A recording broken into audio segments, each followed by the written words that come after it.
I'm going to be president of this country, whether you like it or not, and I will preside over the affairs of this country, including presiding over you. I think you must start adjusting to that reality. The sooner you do that, the less chest pains you'll have when that reality comes.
And there it is right there. So there it is right there. Amonishiwi. So according to MC Oluomo, is now the national chairman of the Roads Transport Workers Association or whatever it is. So there it is right there. So that's the reward for loyalty right there.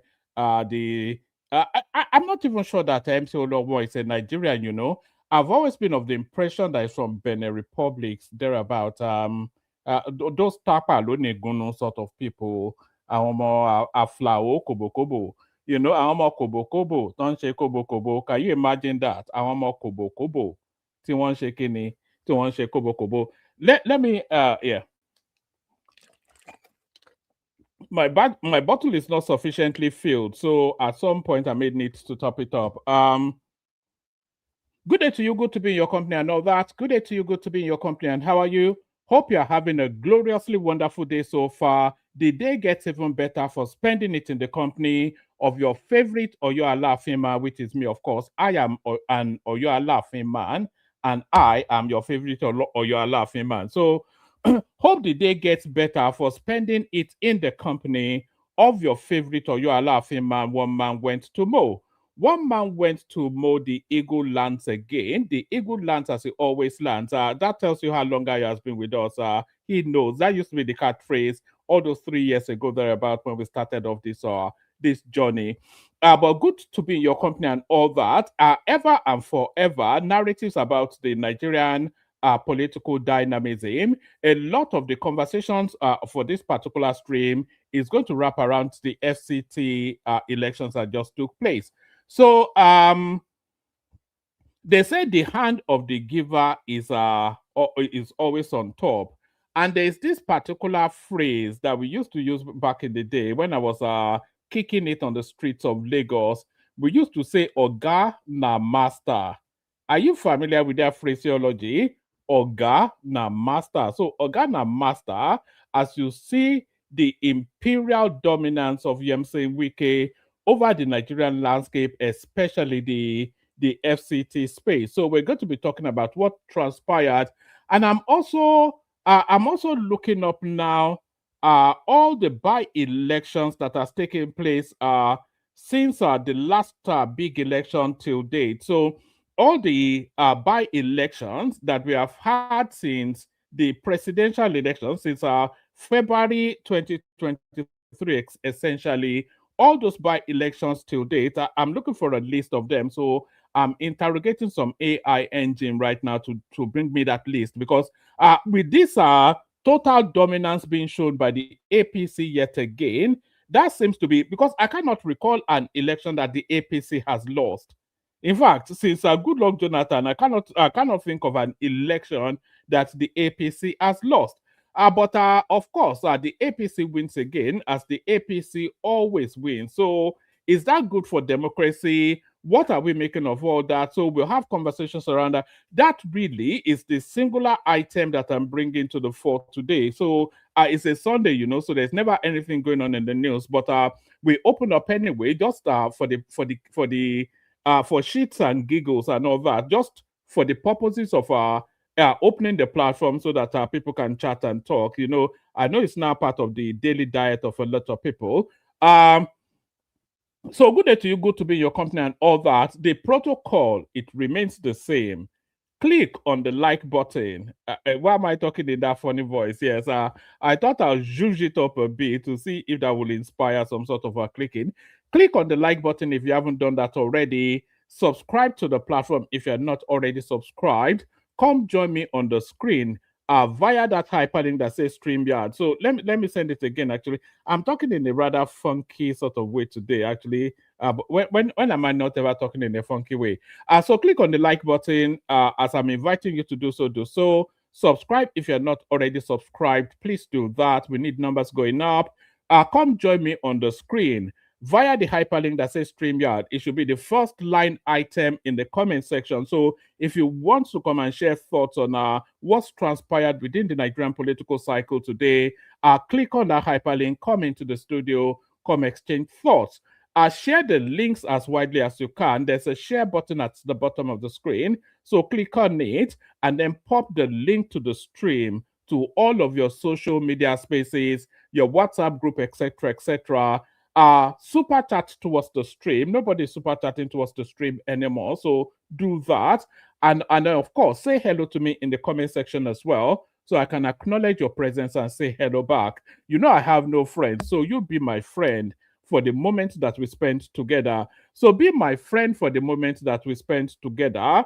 So Nyesom Wike makes the invitation, but we are waiting now for Atiku Abubakar and Peter Obi to hack into that call. What is the invitation that Nyesom Wike is extending to Atiku and Peter Obi? What is the invitation, do you think, that Nyesom Wike is extending to Atiku and Peter Obi? Is inviting them to call him daddy.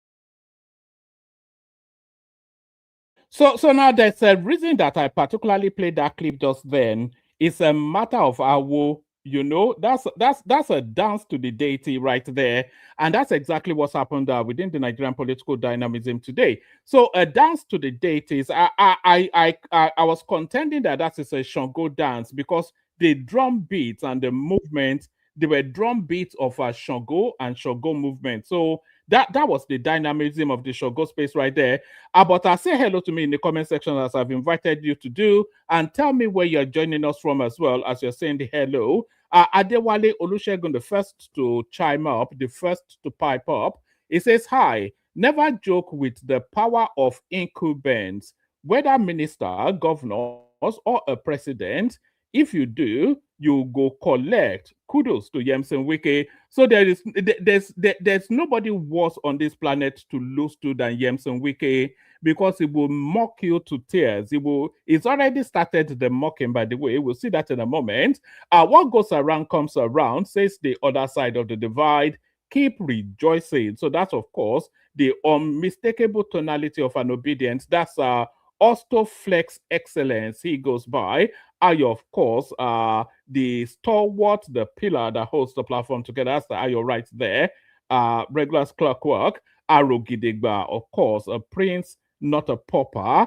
And that is Samuel Adeleke right there telling us that he's still in Ibadan. Hopefully, you make it back home soon. So I'll keep saying hello in the comment section. I'll acknowledge your presence. Say hello back. Agbadorian or Tinubu, there he is right there. So what is everybody either gnashing at the teeth or glorying in? So what is the kerfuffle all about? What is the hoopla all about? What are people gnashing at the teeth or glorying over? It's all about this.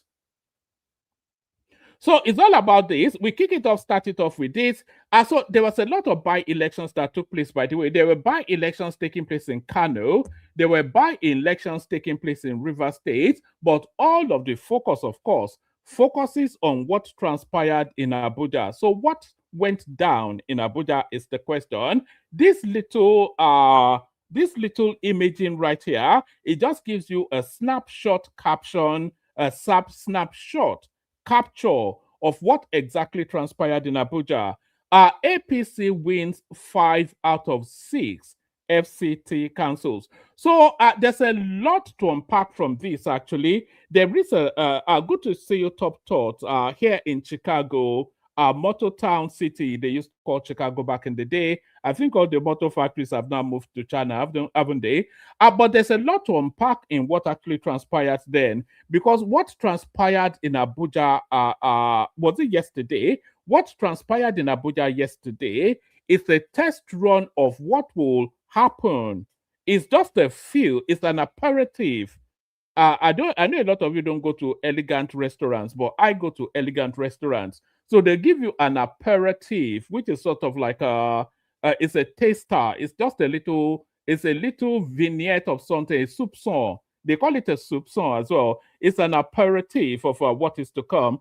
It's Detroit, not Chicago. I beg your pardon. That's BT right there correcting me. So what happened in Abuja is just a taster, a teaser of what is to come.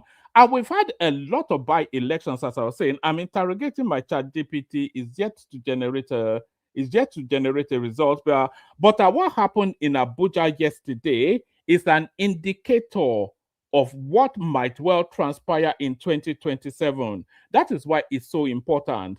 All the big guns came out. Obi, of course, doing his common man. So they call tinubu Agbado. So are we now calling Peter Obi Ekpa now? So Peter Obi did his usual common man buying corn on the street, sort of whatever it is that he does. Nyesom Wike did his bullish strongman politics, and the bullish strongman politics versus the everyday man buying politics of Peter Obi. So the results of those two that divergent political strategies come in. So the results of those two divergent political strategies come in, and here is a snapshot of the results. APC wins 5 out of the 6 FCT councils. So this is it right there from the cable. APC wins 5 of the 6 FCT council. Joshua Ishaku, he wins Buhari, so he wins that for the APC. Christopher Maikalangu, he wins for APC as well. He wins a place called AMAC.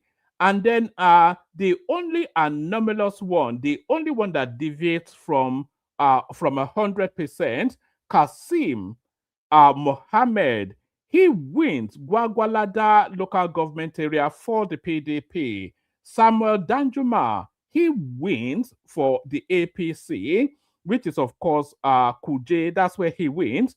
Nuhu Daniel Kwali, he wins Kwali. So if you have somebody called Nuhu Daniel Kwali contending to be the councillor of whatever it is for Kwali, then it will be very difficult for him not to win. So you don't get more son of the soil than that. So he wins, of course, for the APC.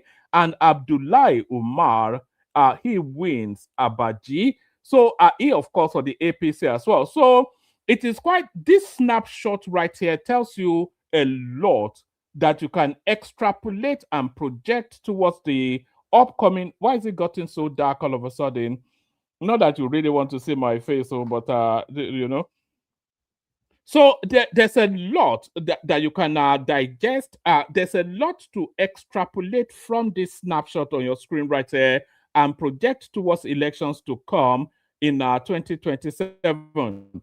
So you have 6 spaces for contention. You have a plethora of party contending. You have 2 parties winning. And out of those 2 parties, a good 80-85% of the votes went to one party. So it's everything changes but remains the same. this is what this little imaging that you're seeing on your screen actually tells you. That is what this imaging on the screen tells us.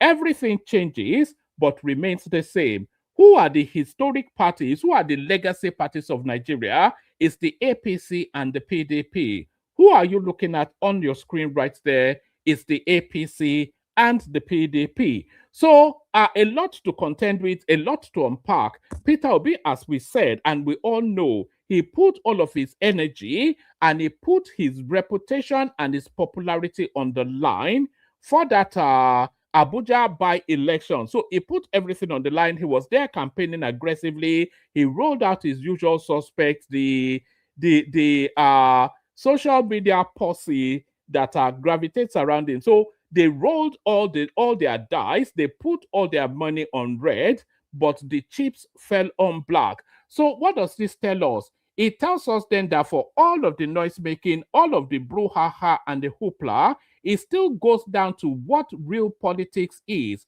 Real politics is about structures, infrastructures, extensions, alliances, and all of these things. So all of these things the legacy parties have, but all of these things the ADC patently does not have.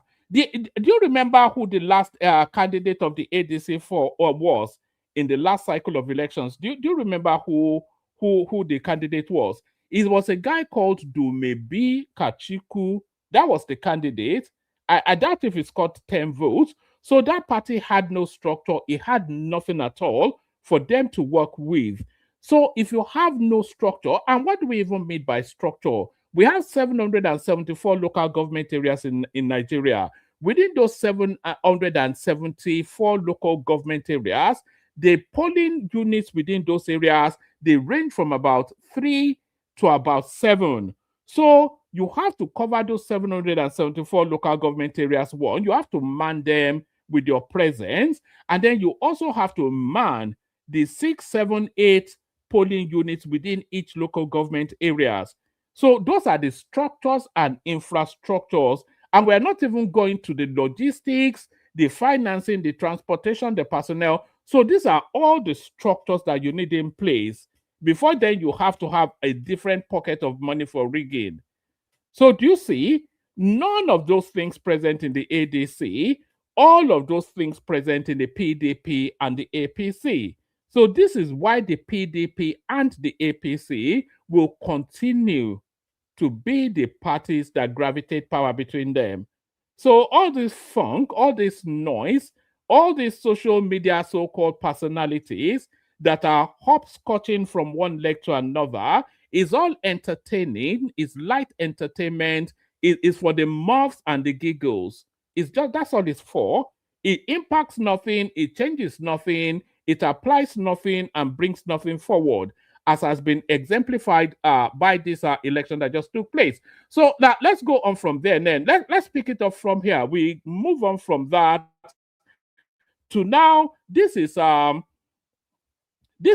morning after the night before. And by the way, there was one thing that Aisha Yesufu, we'll listen to Nyesom Wike in a moment, but there was one thing that Aisha Yesufu said that I somewhat agree with, that Abuja should not have a minister, it should have a mayor. You know, so she said that, I think, sometime earlier this week. I think that's the first time in history that she has ever said anything that is somewhat aligned with Abuja should have a mayor rather than a minister, but that's the system in place at the moment. So the mayor minister of Abuja, fresh from the victory at the polls, he now addresses the citizenry. So let's pick it up from here. Listen to what Nyesom Wike has to say. Like and subscribe as we're doing that. Tell me in the comment section if you can hear Wike. By the way, we've been having some funky times with audio. What's all this now? So tell me in the comment section if you can hear Wike. I'm pleased to address fellow FCT residents. I'm pleased to address you today as we celebrate the successful conclusion of the FCT area council's elections. The peaceful conduct of the election is a testament to the commitment of the people of the Federal Capital Territory to democracy and good governance. I thank the residents for believing in the renewed and credible democratic process being championed by the government of President Bola Tinubu, Grand Commander of the Federal Republic. To all the candidates who participated in the election, I commend their belief in our democracy. Their participation is a proof of their commitment to ensuring that the voice of the minorities heard, even when it is the majority. I thank the All Progressive Congress, APC, and the People's Democratic Party for their victories. This election has indeed shown that Nigeria now know the ruling party and the real opposition party. Also, the election has further exposed the hypocrisy of people who go about buying corns and groundnuts from roadside sellers for the purpose of campaign. And that is exactly what I was hinting at. The worst person to lose to is Nyesom Wike, because the mocking will be relentless. So the roadside corn buying politics versus politics as is properly played. That's essentially what Wike is talking about. Just to deceive Nigerians. Yes, and groundnuts from roadside sellers for the purpose of campaign, just to deceive Nigerians. Yesterday, the residents of FCT demonstrated that they cannot be deceived by emergency Democrats who have chosen not to see anything good in our country and the government. I thank Mr. President for the development he has brought to the FCT.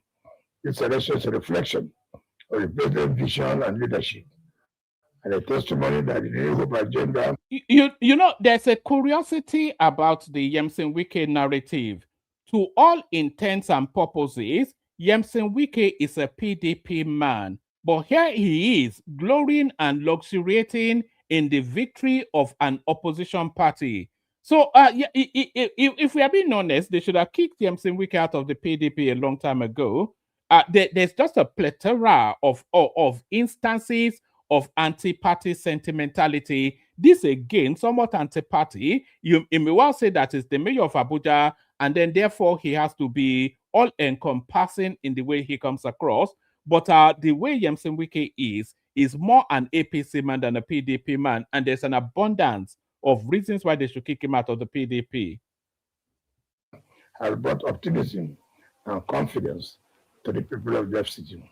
No doubt, the commitment of President Tinubu to improving the lives of Nigerians, particularly the residents of the FCT, have not gone unnoticed.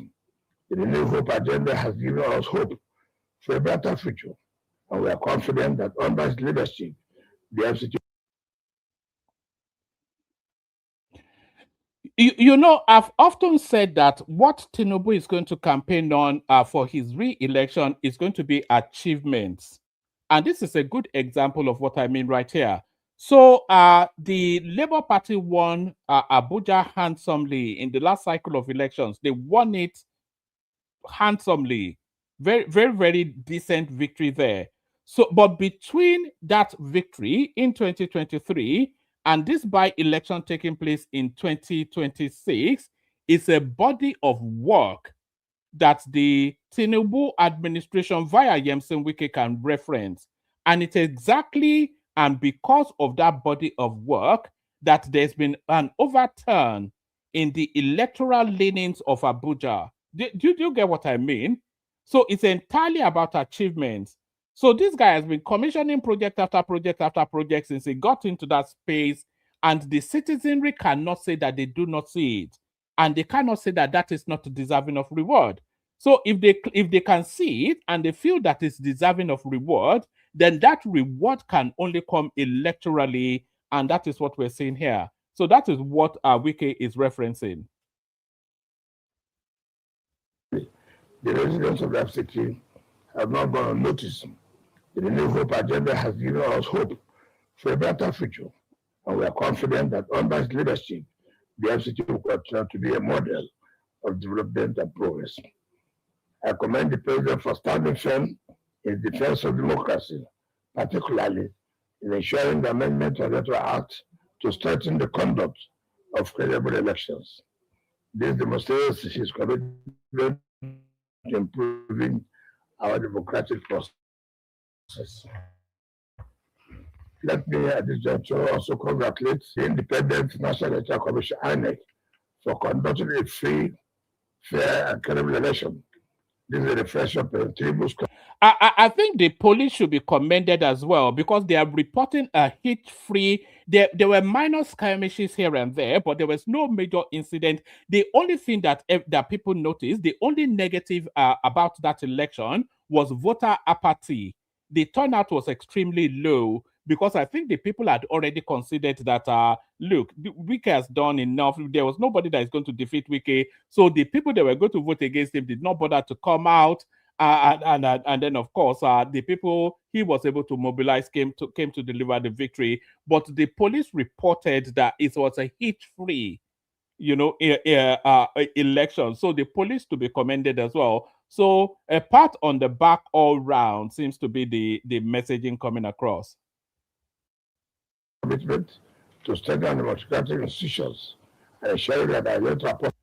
Can you hear how husky Nyesom Wike's voice is? When they say you should be, this is a lesson to all of you, all you drinkers right out there. Too much brandy and you end up, it's not even trying to be sexy, it's completely drunk. Processes are transparent and reliable. I also commend the security agencies for their dedication to duty, ensuring the peaceful conduct of the election. Their efforts have contributed to the successes of this democratic exercise.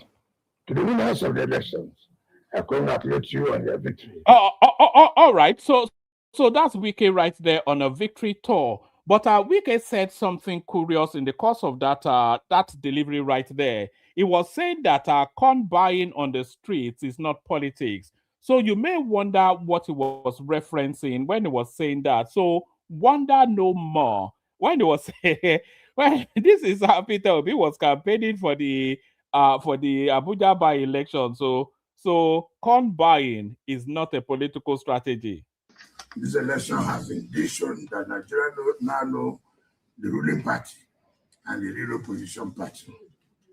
Also, can you? I never even knew that. I didn't know that they wheeled out Rotimi Amechi as well. So Wike actually destroyed the whole lot of them. Rotimi Amechi, Peter Obi, and Atiku. So that's Rotimi Amechi in the lower. So that's Peter Obi, of course, at the top. In the middle, the top clip is Peter Obi. The middle clip is Nyesom Wike, who's the one speaking, and the bottom clip is Rotimi Amechi. So they are all doing corn buying politics.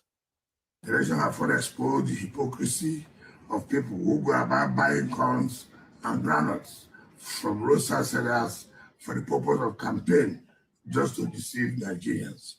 Yesterday, the residents of FCT demonstrated that they cannot be deceived by emergency democracy.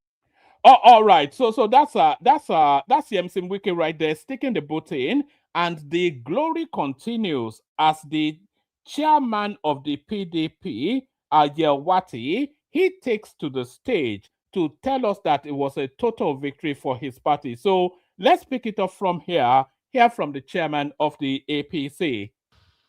Now, the All Progressives Congress, the APC, is expressing optimism that the outcome of the February 21st FCT area council elections is an indication that the party is well received in the nation's capital and will be returned by the electorate in the 2027 general elections. Addressing a news conference in Abuja, the national chairman of the party, Senator Nentawe Yilwata, says the party is satisfied with the outcome of the polls.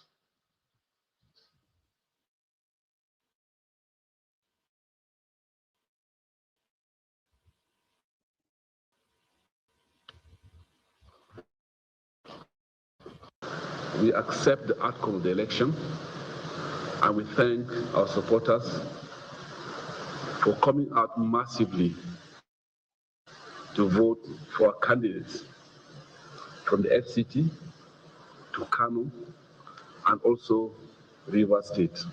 And I'm happy also because therefore yesterday, 4 days ago, one of the leaders of the coalition made a prophecy that it looks as though the victory was universal and total. Of course, Rivers State, they will always win because Rivers State belongs to Nyesom Wike. So that was delivered. Kano State, they've recently had the Kano State governor crossover to the APC. So he will be keen to show his spurs, and he showed his spurs by delivering Kano State. Nyesom Wike, of course, the minister of the FCT, so don't even bother going there to do anything there. So it looks as though the totality of everything was collected by the APC. Anybody that wins AMAC, because present optimism that the outcome of the February 21st FCT area council elections is an indication that the party is well received in the nation's capital and will be returned by the electorate in the 2027 general elections. Addressing a news conference in Abuja, the national chairman of the party, Senator Ntawe Yilwata, says the party is satisfied with the outcome of the polls.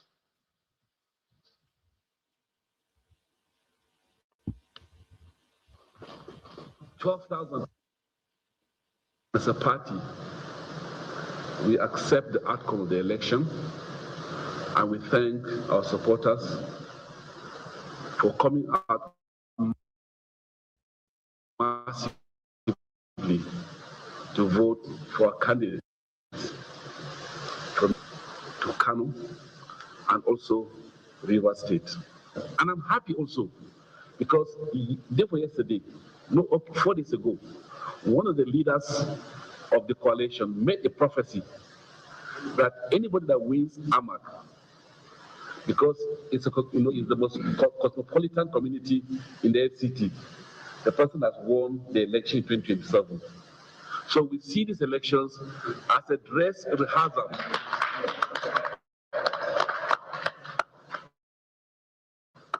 We see this election as a dress rehearsal of 2027, and the prophecy made by the opposition was fulfilled yesterday. My little word of advice to the elected council chairman-elect is to hit the ground running. The policy framework is there. Your responsiveness to the people matters, especially in AMAC. You've seen the huge turnout, the huge votes, and we would rely on you to implement the party policies in AMAC.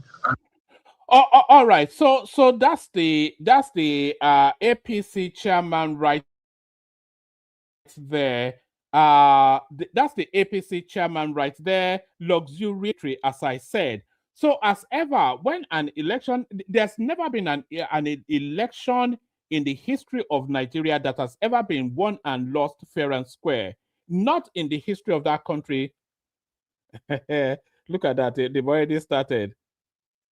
Oh God! Okay, nobody ban that guy. Oh, just let them be. Yes, I'm glad it's paining you. It will pain you. So the pain has just started. Oh, this is a pinch. The punch is coming soon. That is to NG Okoro. Okoro. Yes, NG Okoro. So nobody ban him. Let him there. I want to see his tears in the comment section. So yes, no election has ever been won and lost fairly and squarely in the history of Nigeria, and the opposition has ever very quick to cry foul. So here is the opposition right here coming out. This is one of their one of their premium primary voices. One of their potent voices are Rufai Oseni. This is what he came out to say. He says registered voters 300 as he's talking about electoral malpractices, of course. Registered voters 345. Total numbers of accredited voters 213. Total numbers of ballots issued 213. Total number of unused ballots 132. Spoiled ballots nil. Rejected ballots 3. Total votes cast 213. Total valid votes are 211. APC scored 1,212 votes in the same unit. Rigi. So that is to say is rigging. And then he's put out the evidence then of what he's saying. So this is the evidence that Rufai Oseni Rufai Oseni is putting out, and it's circled just where the election was doctored. So this is what is telling us right there. So you can see city. So this is in the Gwali chairmanship space. So 0-0 for a lot of people. ADP, or is that PDP even? They got 17, but then APC got 1,212. So that, of course, is anomalous to the number of registered voters and accredited voters. So if we look at it, it says total votes cast 213, and the vote showing for the APC here is 1,212. So you can then, from that, conclude that the rigging has already started. So 0017, 1,212, 0 again for ABGA, 0 for APM, 0 for Kwakwanso's party. PDP scored 71. So ADC has actually scored 2. ADC got 2. That's ADC right there where my cursor is. And then the total tabulation gives us 211, but they're telling us APC got 1,212. So that is what Rufai Oseni was highlighting to tell us that there was electoral rigging, but that is actually a lie. If you look at, because not only do they tabulate it in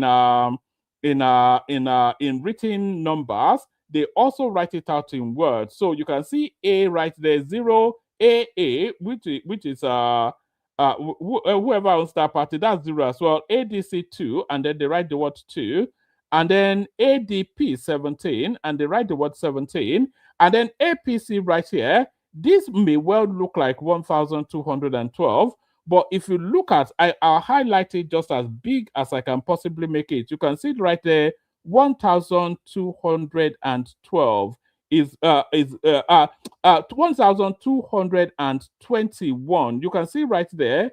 121 rather. You can see it right there. That's 1. That's 100. That's the word and that's 21. So 121. Let me highlight it even more. Let me make it as big as is possible. So you can see it right there. That's 100. That's 100 right there. You can see it. That's not 1,000. 121. That's what they've written out in words right there. So that can only then tell us that this last space right here that Rufai Oseni is trying to highlight, that's a hyphenation. That's not a number. The last space in that evidence that he says is putting forward, that's a hyphenation, not a number. So that's 121 written out in numerical numbers and then written out in words, 121. So there it is, which then totals. They even give you the total to make it as clear as possibly clear can be. And it was signed by all of the party agents present right there, at least the relevant ones, the ones that scored. You can see the signature of the ADC candidate, Haruna something, and then Audu Dauda something for the AD, and then on and on it goes. So they all signed it. So there it is right there. So better luck next time, because the opposition, of course, will always cry foul anytime that there's an election in Nigeria. So anytime there's an election in Nigeria, so we're going from that to this. FCT polls, our Southern Governors Forum applaud Tinubu APC, says outcome shows acceptance. So, the opposition, they don't even have the window anymore, because we're a literal 12 months, we're less than 12 months even. This is the 23rd of February. The election scheduled for the 20th of February next year. So we're a literal 12 months. So the opposition doesn't even have the space for all this silliness anymore. Buying corn all over the place, making of the ADC that have been shouting rigging, rigging is the one rigging. They caught a lot of ADC agents with multiple voter cards. And then they also, I can play you the clips, so because I have them. They also caught a lot of them buying votes, but with all of that, they still lost handsomely. See how ADC has been shouting rigging is the one that is rigging at the end of the day. So let's see what this lady has to say.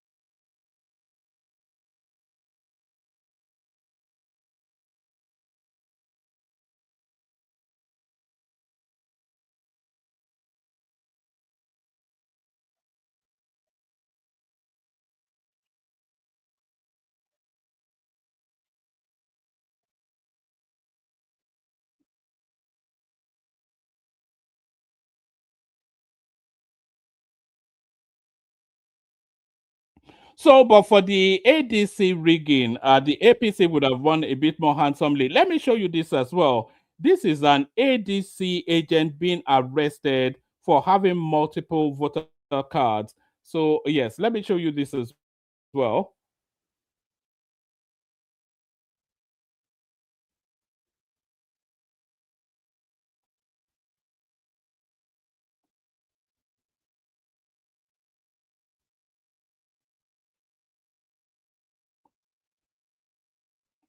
No audio. This is what I hate about these things. All right, it's not really that important, but that's the narrative of what's going on there. So that's the narrative of what's going on there. Let me take you on from there very swiftly, move you on to something completely different. So if there's no audio, then that doesn't really work, does it? We need the audio. Hold on. Hold on. All right. Let me take you on to something else. Let me take you. Where do I want to take you next? Where do I want to take you? Do I want to take you to the opposition? Yes. All right. Let me take you. The only story we have actually is this Abuja election. So I cannot think of anything else outside of that. So only really to continue to confirm that that's the victory right there. I think we've already seen that. What else do we have? Oh, let me play you this clip. This is Tinubu speaking to, but then you say you're not hearing it. So I'll play you a little bit of music. I'll recalibrate my system so that the audio can come forward. It's important that you hear this now, next one. So let me play you a little bit of music. I'll refresh my system, then hopefully everything kicks in. That usually does it.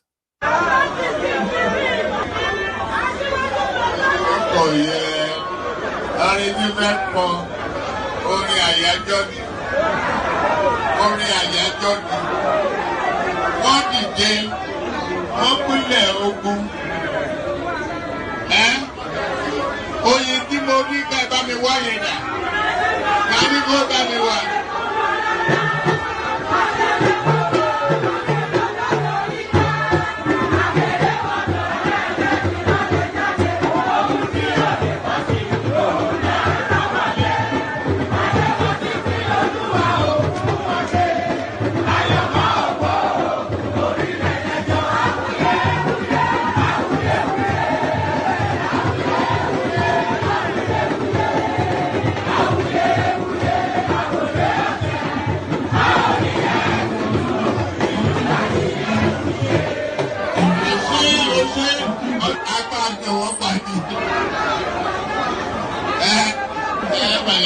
Odo don fall, Odo don fire, I don't tell Odo them.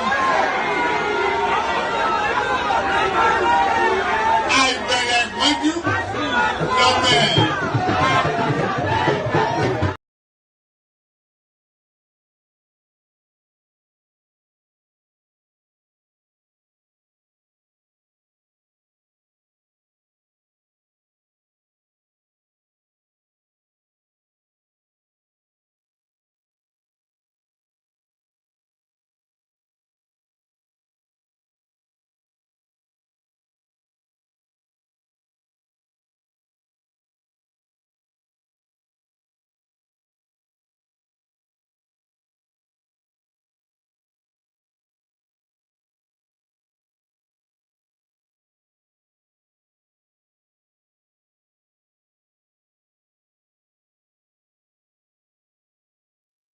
All right. Let's try again. I'm not sure what's going on with my screen anymore now. What can you people see?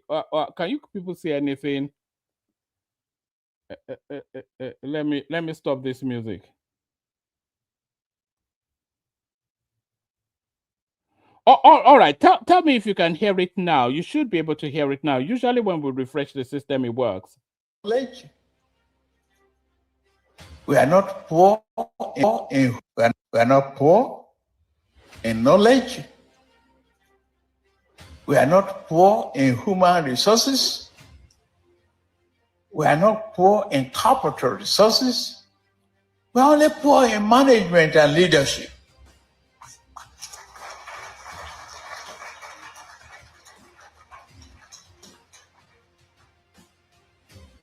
And that is why I ran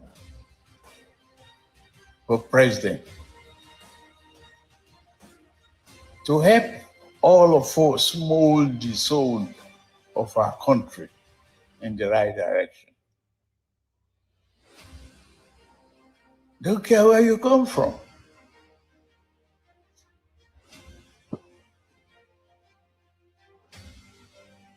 It's the only country that you and I have.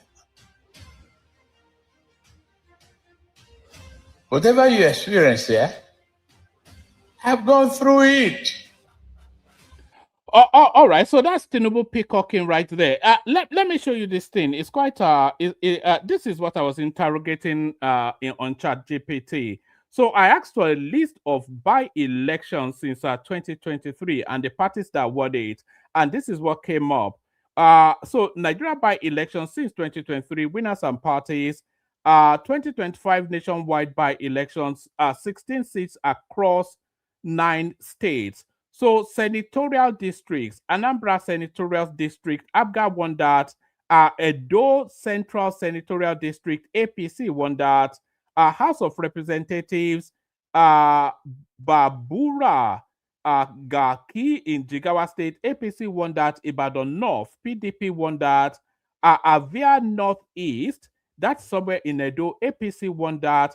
House of Assemblies, these are elections that have taken place since the last big election in 2023. So State House of Assemblies, these are by-elections.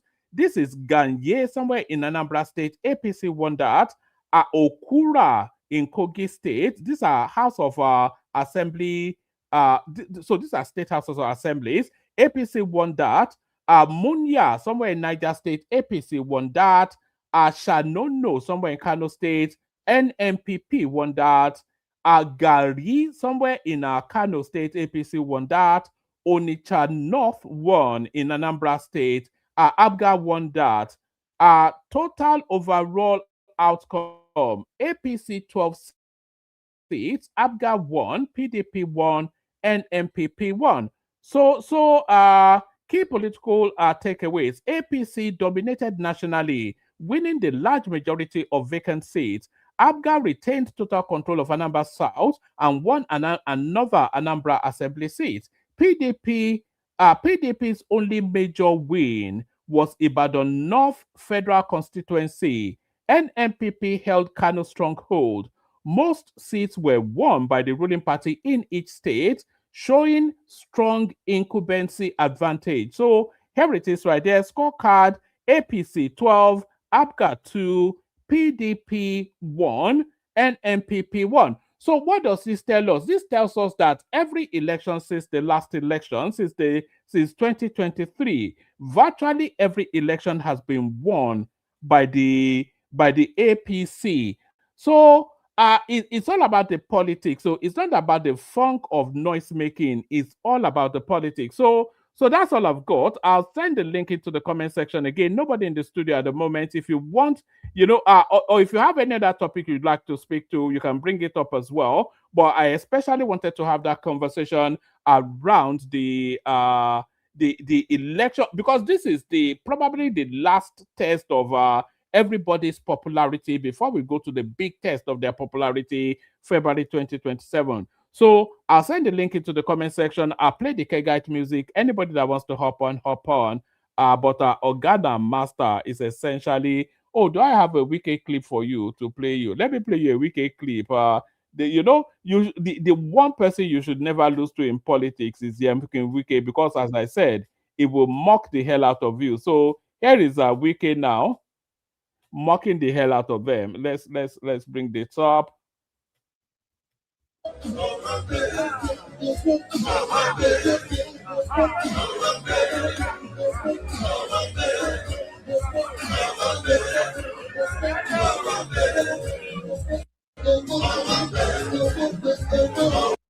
You know, there's there's a phrase in Yoruba land. We say "Ese giri giri nile anjofe kuton aureni kankan." You see all those people dancing behind the MC. Oh, the link did not go. Let me resend it.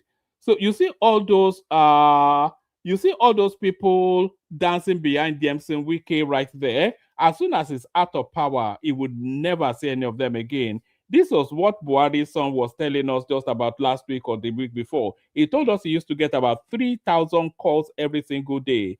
Now, if he gets a call a day, he will consider himself a popular man. So that's it right there. Let me play you the Kegite music and then we'll see who turns up. Water, only water, only water, where they see ma. Water,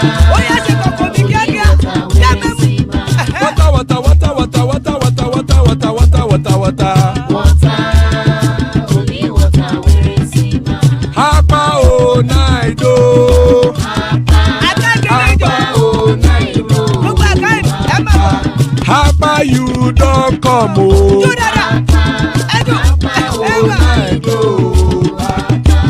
Hapa o naido.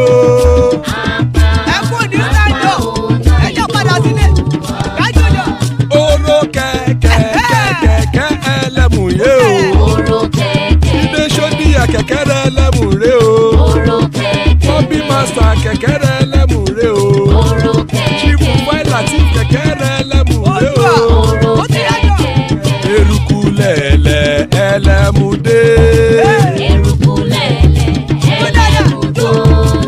Eruku lẹ̀lẹ̀ ẹgbẹ́ ẹlẹ́mù dòdò jàre o. Eruku lẹ̀lẹ̀ Ghana ti dé ẹgbẹ́ bọ́dì o. Ọmọ ẹlẹ́yẹ ẹ̀yẹ o ó dilé o. Olúyẹ̀lá ẹ̀yẹ o ó dilé o. Petro Sodana ẹ̀yẹ o ó dilé o. Petro Sodunke ẹ̀yẹ rẹ̀ ó dilé o. Ẹlẹ́kọ̀ ọ̀run mú ìní o.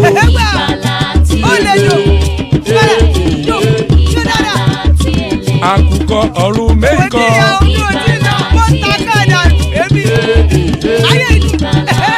Ikú kò ní ríwà gbéṣe o.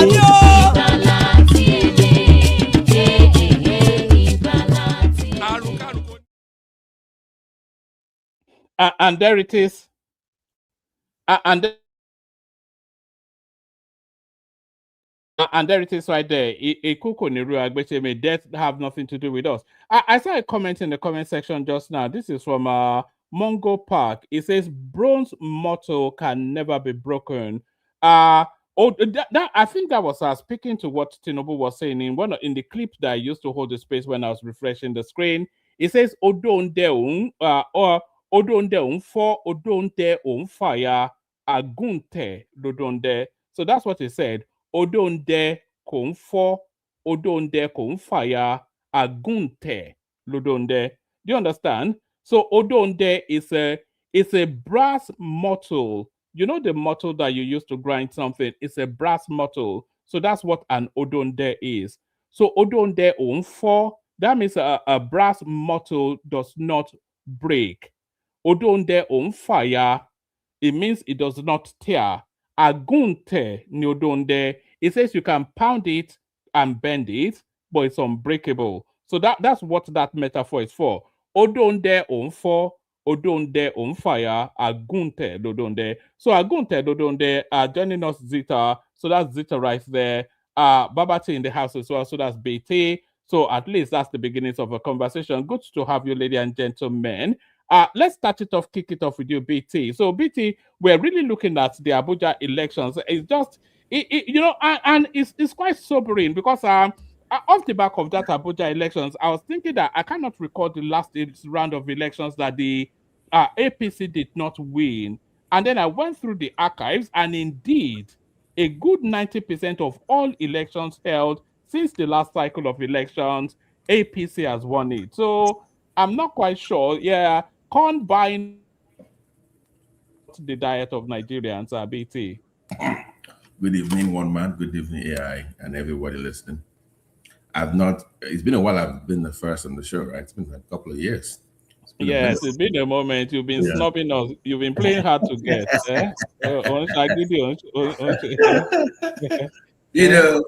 One man.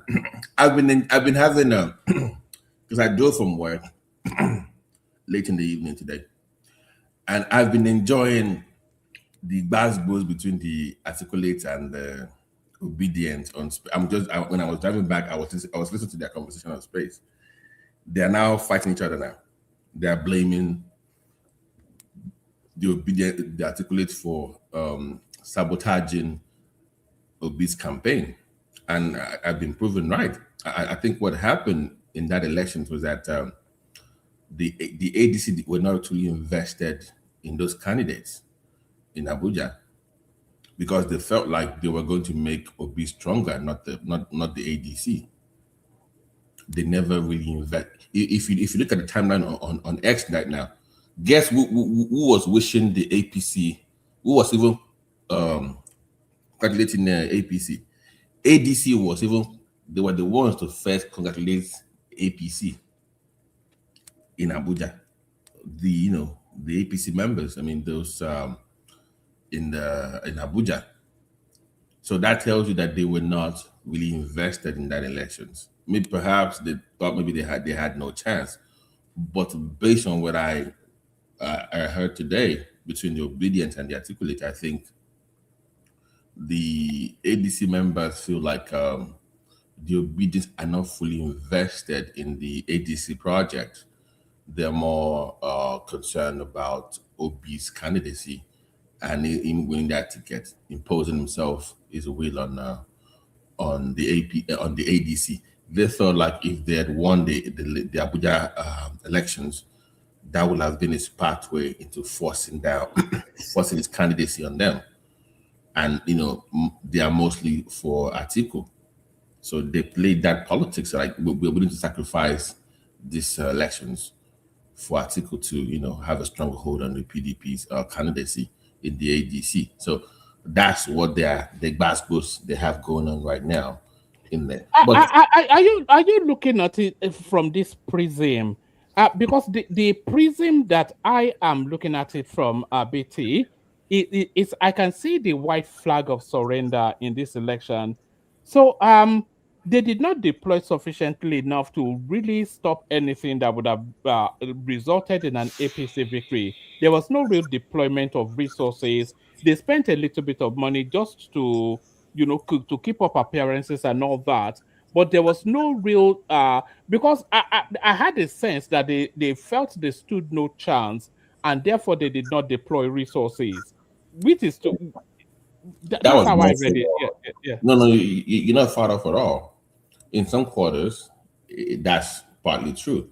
I'm just saying that the ADC operatives, their PAs that are on those spaces, I tend to listen to them more, their own version of the story of what transpired. And I get what you're saying, but conversely to your point, they are also thinking that they don't really love Peter being the ADC right now. And and to your woman, I think you've been right all along. Peter B might be pushed out of that party or maybe forced to leave in a couple of weeks with the way this thing is going. Because you lost in Edo, you lost in Anambra, and now you've lost in Abuja. Politics is, let's say a day in politics is a very. Would you say that the Peter Obi space is expanding? Do you think it has expanded since the last cycle of elections since 2023? The Peter Obi. I can boldly say that he's lost at least half of his support. Like if we were to run that election back today, with the same 3 candidates, okay, Rabiu, okay, let's say 3.5 or 4, you get about maybe 2.5 million votes to 3 million. I think it's lost. It's a lot of grounds unknown to him. It's a lot of support, especially outside of the Southeast. Now you can see that feeling of hopelessness within the obedience space is starting to creep into the Southeast. One man, if you notice lately, even the people from his own side of Nigeria, they are kind of, they're pulling back a little bit now. They're not sure because a lot of them are moving to the politics of expediency because I'm with you that not only has the space not expanded, it has actually shrunk.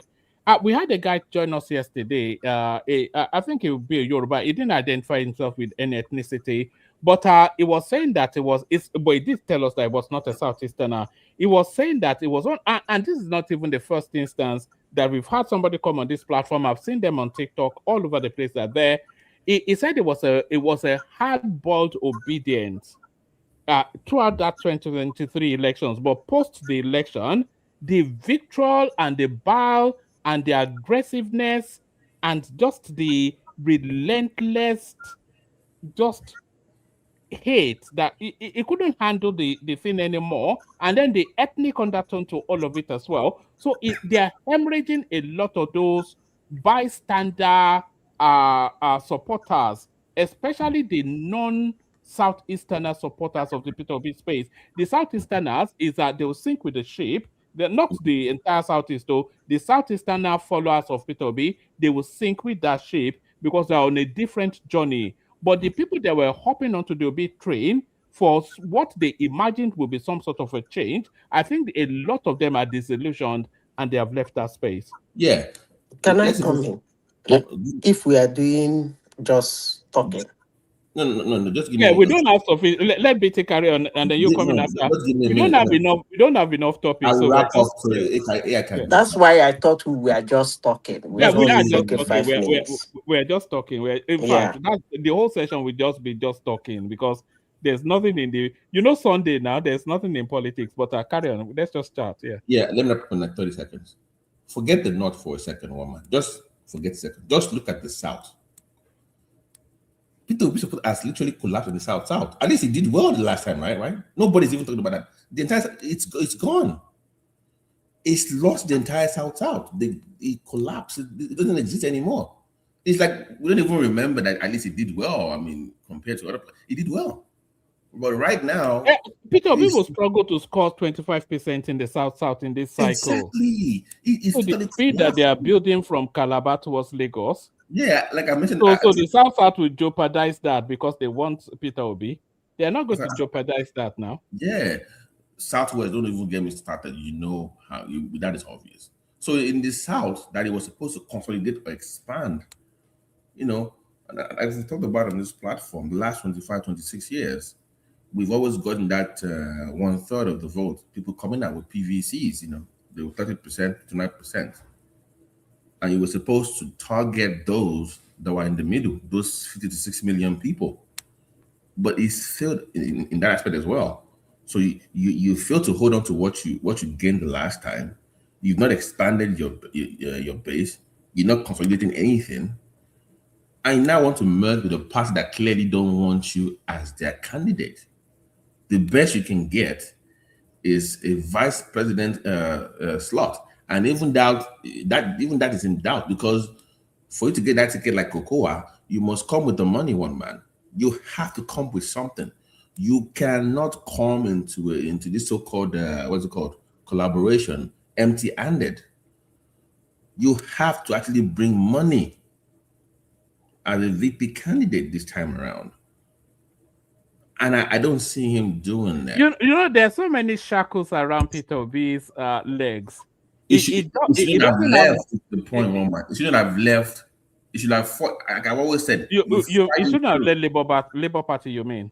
He's supposed to demonstrate. Yeah, but BT Obi is going to be the Labour Party candidate in the next cycle. Are we sure about that, woman? I'm certain. Otherwise, it's not on the ballot. I am not sure.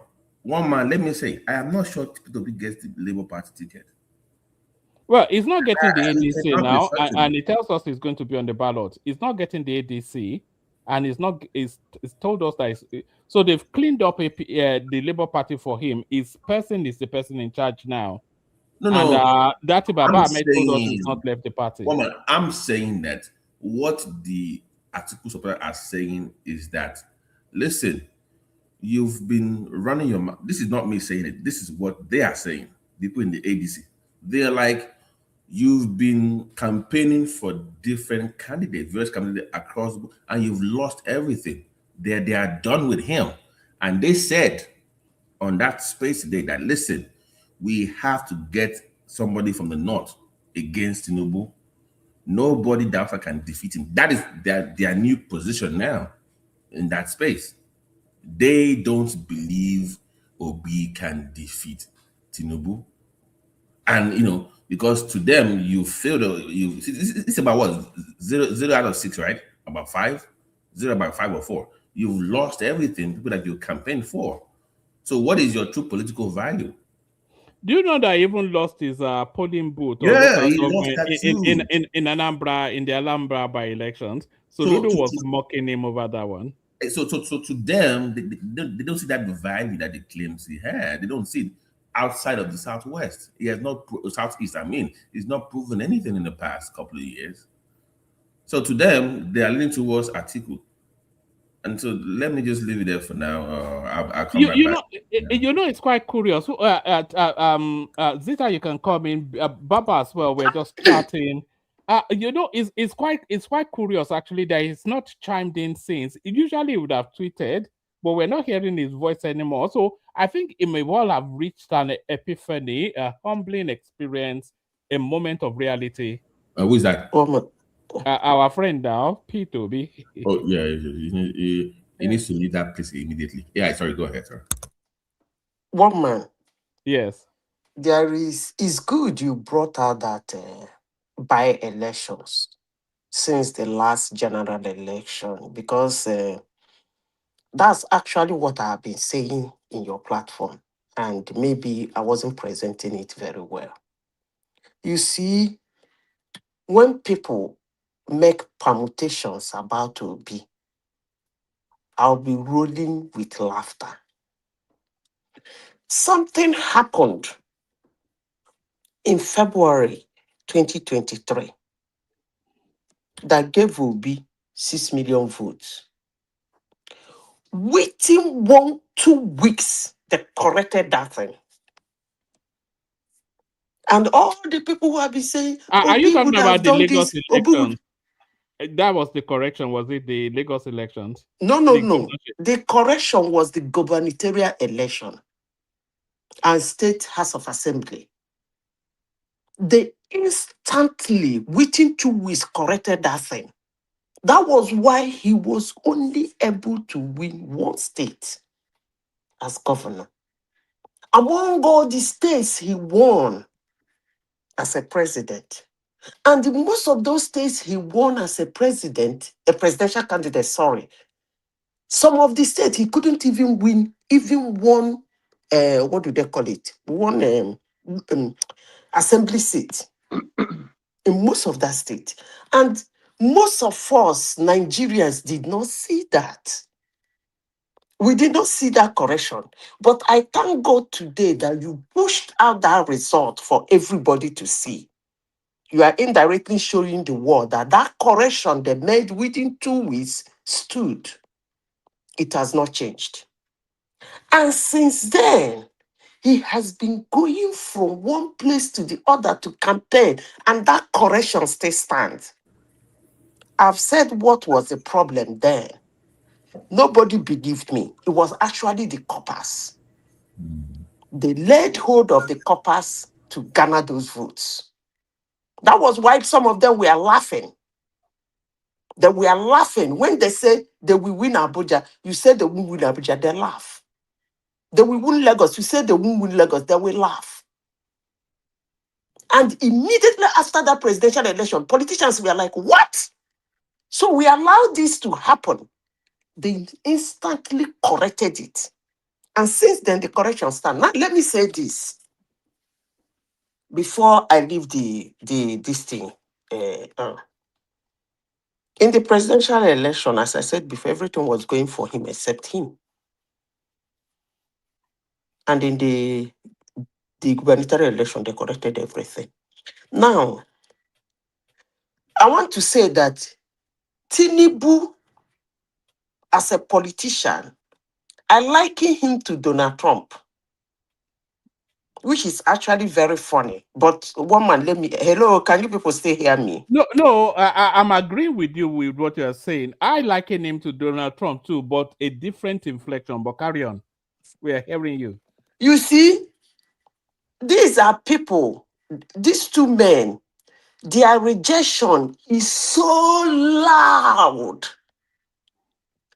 that it overshadows. Nobody can now equate their acceptance.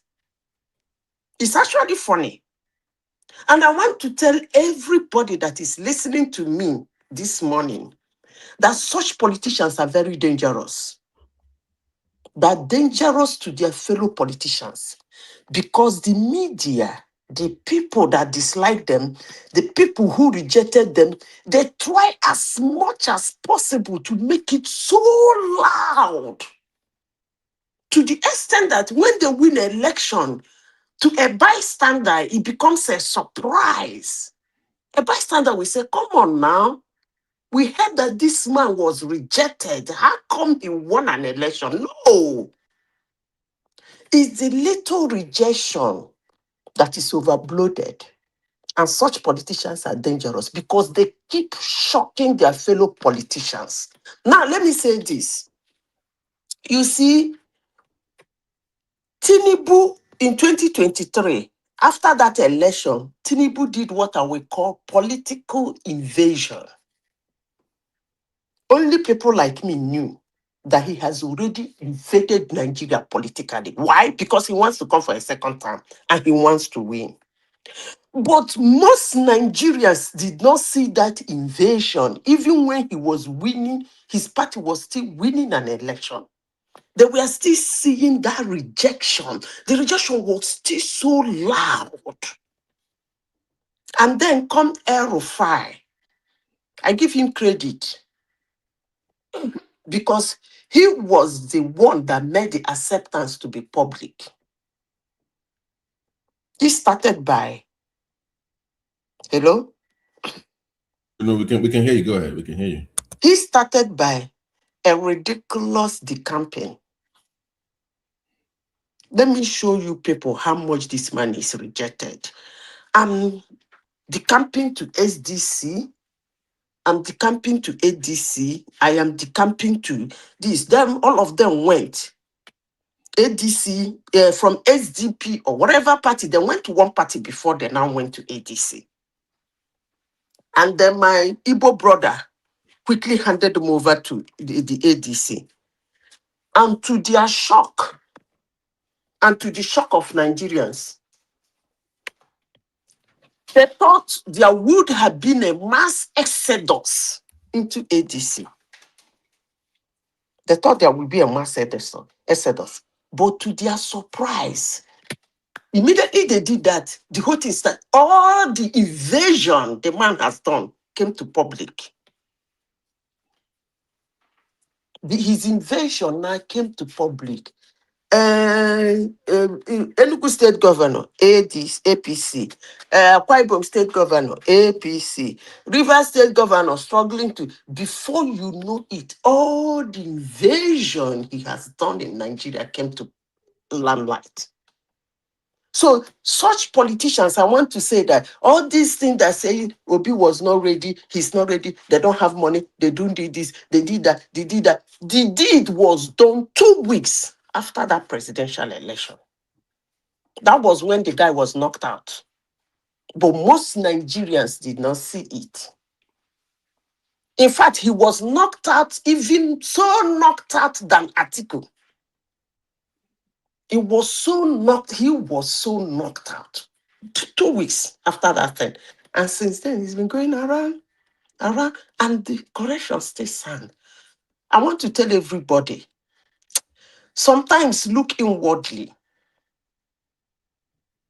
Because according to tech, the present day tech, they will tell you that bad news say more. It spreads far, lies spreads very far more than the truth. The truth doesn't make sense to anybody. The good news doesn't make sense to anybody. Everybody wants to hear the bad news. And if you dwell on it, you go there for where you dey, inside river. Yeah. Soap go enter your eye. Yeah. Go ahead. Sorry, just a question. One man, my concern with the OP support for candidates is not that they are losing, it's how they are losing. They're getting shellacked. That's the problem. I don't mind. Is money and structure now. No. One man, good morning. It's a close call now. Hold on, let BT land this point. It's like, at least make like, oh, it was a close call. You were almost there, maybe by 100,000. But this is like they're getting beat up blue-black. But it was done 2 weeks now. Why do you think that is, BT? Why do you think that is? Okay, no structure. I get the no money, no structure. But one I don't think so. No, AI. I don't think so. AI. I know that. Hold on, guys. I know that. You know that. But shouldn't Obi know that? Yeah, he knows why are you doing it now? Obi is not an idiot. He knows that now. So why is he doing it? He's not helping it. He's not helping his cause. Because he has to. BT, he had no structure when he won 6 million votes. You people are not getting it. So he thinks he's going to do it again. I mean, this time around. No, he had no structure when he won 6 million votes. You people are not getting it. Yeah, but I said the advantage of 2 weeks after. No, that's not what happened.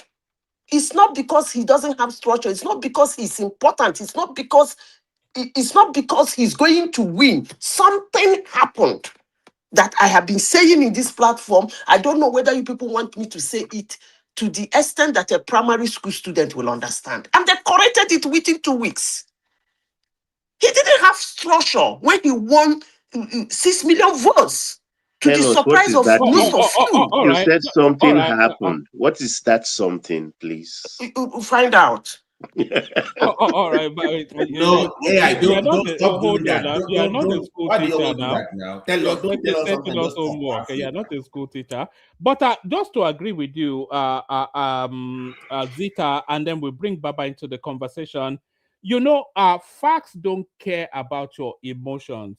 You know, facts just tell you what obtains.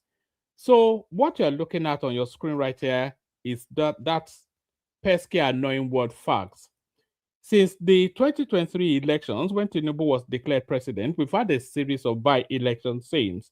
In all of those by-elections, with all of the noise we're hearing on social media, the usual suspects, one will call himself seeking, another one will call himself very, very, very black man, and all of those sort of noise that you hear, this is what the facts present. So since the last elections, we've had a series of by-elections. Out of the by-elections that we have had, our APC, Tinubu, we say APC as Tinubu. Tinubu has won 12 of them. ABGA, which is the Soludo party, so you can say that's a satellite party of even the APC with the present dispensation. They won 2. PDP won 1, NMPP won. So that has been the and there's been a series. So this is not the results of one election. This is the results of these are all the series of elections that have taken place since February 2023. These are what the one man, can I come in a little bit? Just hold on, guy. You can hear that I'm explaining something now. You can come in, but don't worry now. The facts are the facts, whether you like it or not. Sorry, Patrick. You know I love you dearly, but you have to. You've been with us long enough to know the. But those are the facts. That's all I wanted to present. That the facts don't care about the noise and the emotions and the abuse and whatever. The facts tell us that every election since the last election, which Tinubu won, which the APC won, they have been winning not only consistently, but overwhelmingly since.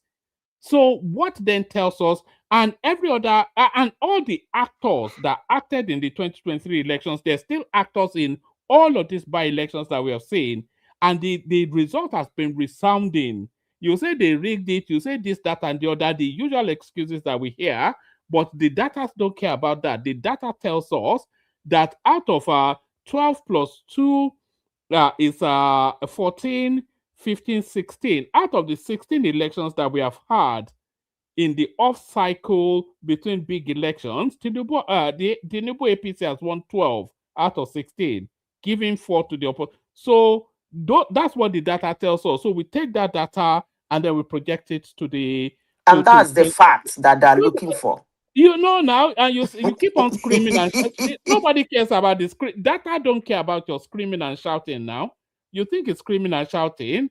Is it because rice is 120? Rice was 120,000 naira when this guy was winning all these by-elections now. But anyway, we get to February soon enough. But sorry, Baba, let Patrick have a moment, and then you come in, Patrick. Yeah, one more. Good morning, everybody. Good morning to you. How are you? I'm good. You see, in this election, it's not surprise. It's not surprise to us. Because Nigeria become a traditional all those rigging something. Become the traditional politics in Nigeria. If he are president, he will conquer everybody. If Tinubu finish his tenure today, another person enter there, he will still doing the same thing Tinubu is doing. It's not a new thing for us. I don't know why somebody will come here and say Peter Obi is not. All those politicians don't take obedience serious last time, 2022, 2023. After the people voting, they will see this man is winning them. They shut everything down. They went back to that traditional politics rigging system. If you don't know, they know. Since that election 2023 finished, they went back. They started doing that thing. They know Nigeria since 1960 something. Why I say this country is not going forward. You people are making this country is not going forward. When you see the truth, cannot say the truth. P2B is not your problem. P2B is not whether you vote P2B, whether P2B become a candidate or not. The man will never be poor. He will never lack any time. So let us know how to change our system, because this system is not working. Can you tell me now, this 6 local government chairman, they've do the election Abuja. ADC didn't win one. He say conquer. That is a rigging now. Let us tell ourselves the truth. PDP won now, and PDP. You know why PDP won that election? Let me tell you. Hold on, Patrick. ADC is not the opposition party now. Okay, let me tell you. Hold on. Let me make the point, and then you land it. ADC is not the main opposition party in Nigeria. PDP is the main opposition party in Nigeria. So that's consistent with what is known. You expect in an election, the expectation is that it's either APC wins or PDP wins, because those are the two large parties, the two main parties in Nigeria. My brother, let me tell you, where you people talking, I told you people yesterday, I know went to school, I stopped in primary school, but sometimes you are talking, you don't ask yourself question. PDP won. Who is PDP chairman brought that man as a candidate of PDP? Ask yourself that. Wike do that because he want to show his power, because the man supporting him. He rigged that election to him. Where is the PDP today? Where is the PDP? They desert everything. When you say PDP won, who is PDP? PDP scattered already. Won the election in Abuja. We can't do that because he want to show President Buhari as Buhari Tinubu. He still have a power, because the man supporting Wike give that located that vote to him to stand a PDP member. After all of them resign, all of them step down to APC, why they still win election? Let us tell ourselves truth. You know, you see, this country, it will never go forward if you use all those our youth use this mindset, follow this. But the country is going forward now. It's not going anywhere. It is going forward. How can you do every year, every 4 years, they do election without normal process? What's normal process? What's normal? Okay, let me tell you. Yeah. If they see American election, yeah, as they see, I'm here now. Anytime America doing election, they see every result in system, in TV, and they see the result. It's not they show as they vote in your polling unit, and everybody they see the results. It come out. Why Nigeria cannot do that? The same system as democracy they practice with America. But we do now. But but we do. We do. Okay, we do. That election now in Abuja. As they counted the election in polling unit, we know people who win that election. But after they took that the result and went to a local government, they changed everything. Where you getting that from? Where you getting that? I see last on Saturday. That Amako something. ADC win that polling unit. But after everything, they begin to change the election in local government. How they say for TV, channel TV, they count 1, 2, 3. How change? Let us tell ourselves truth. This country can never go forward. You know that election is rigged. It's not a matter of P2B, no winning any P2B is not campaigning with come out to be a local government chairman in Abuja. No.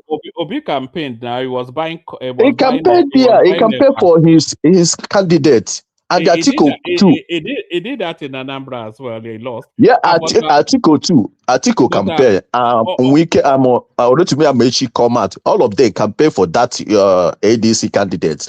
Right. I don't know why it become a P2B topic.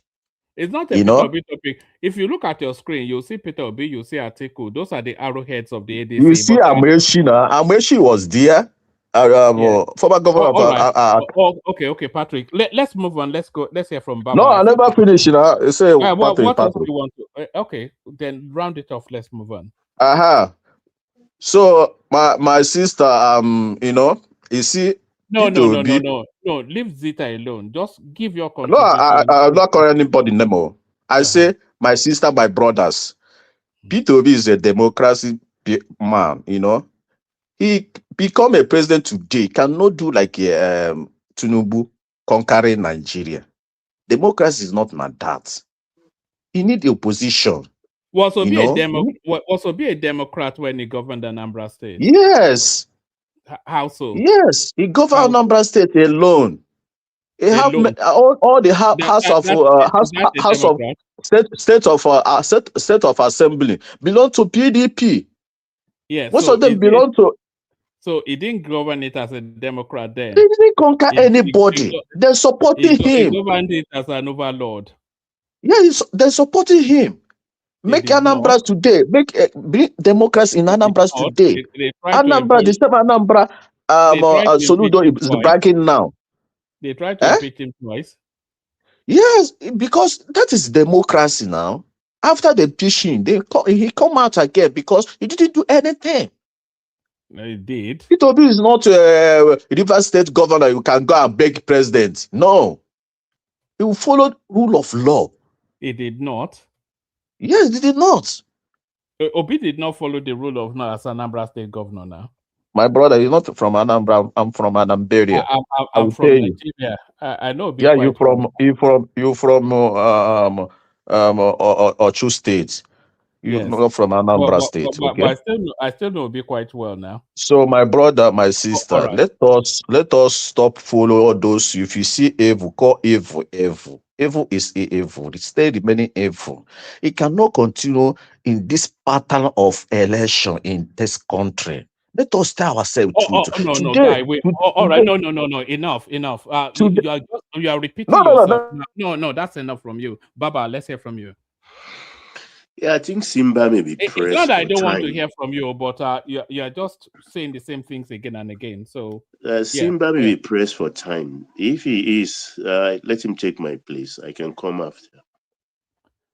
All right. take his place. Simba, are you there? Dr. Hello? Simba the Sailor. Okay, then let me go ahead. I used to. Do you remember that program, Simba the Sailor? Yeah, I of used course. to do that back in the day. I didn't A even know couple Simba with was good. Aladdin and the something. Yeah, one man. One man, you not allow me to finish, you know. But guy, you were repeating yourself over and over again. Okay, Now let me say one thing. I go down. Okay, say one thing. You don't have to go down, but say one thing and then mute yourself. Okay.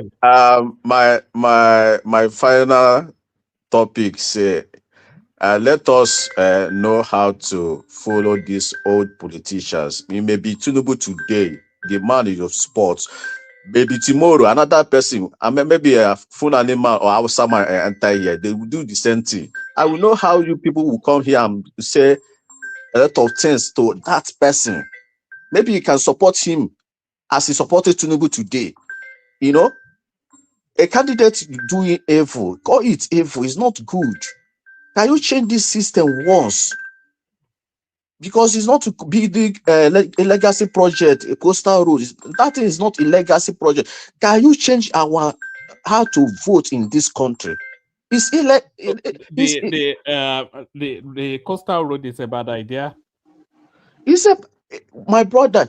Nothing is like is Tinubu now leave that coastal road. Change our system. Change because this Nigeria system now is not working. Yeah, what system? It can change this. No, what it can change electoral act. All those they how just to did now vote. last week. No, that is not work. It's not good. You know, it's not good. Many people most of people is not voting in that country. Most of people is not voting because the system is not working. Most people don't vote anywhere. If your system is working, it can vote. Instead in America now, in the UK, it can vote from there. No, okay, hold on. Let me tell you one thing, and then we'll move on. Do you know that are you aware? You're aware of the European Union? Yeah. Yeah. Do you know that the UK used to be part of the European Union, and then they had a big election to say if they want to continue to be part of it or not, and then the results came out and they said no, that they don't want to be part of it anymore. Do you know that after that election came out, all of the young people in the UK, they were crying that they want to be part of the European Union. But do you know what happened? All these young people, they never voted. They just assumed that things will go the way they want, never bothered. They were staying on Xbox, playing Fortnite and all this nonsense. And then when the results came out, they started to cry. So that exit of the European Union was not actually the popular will of the UK people. That's voter apathy. The globally, there's voter apathy. So, but Baba, let's hear from you. No, sorry, Simba. Let's hear from you. Okay, Baba, thank you very much, sir. Yeah, thank you, Doc. Yeah, thank you for allowing me. You know, one man has been bullied by Patrick. So no, I really want Patrick to establish his voice. You know, I don't want us to lose Patrick because we've tried so hard to, you know, integrate him into the. But carry on, Simba. Okay, no problem. Okay, good morning, everybody. Let me say this, one man. You know, the opposition, they were actually the one that actually made this Abuja election more popular than the way it's supposed to be.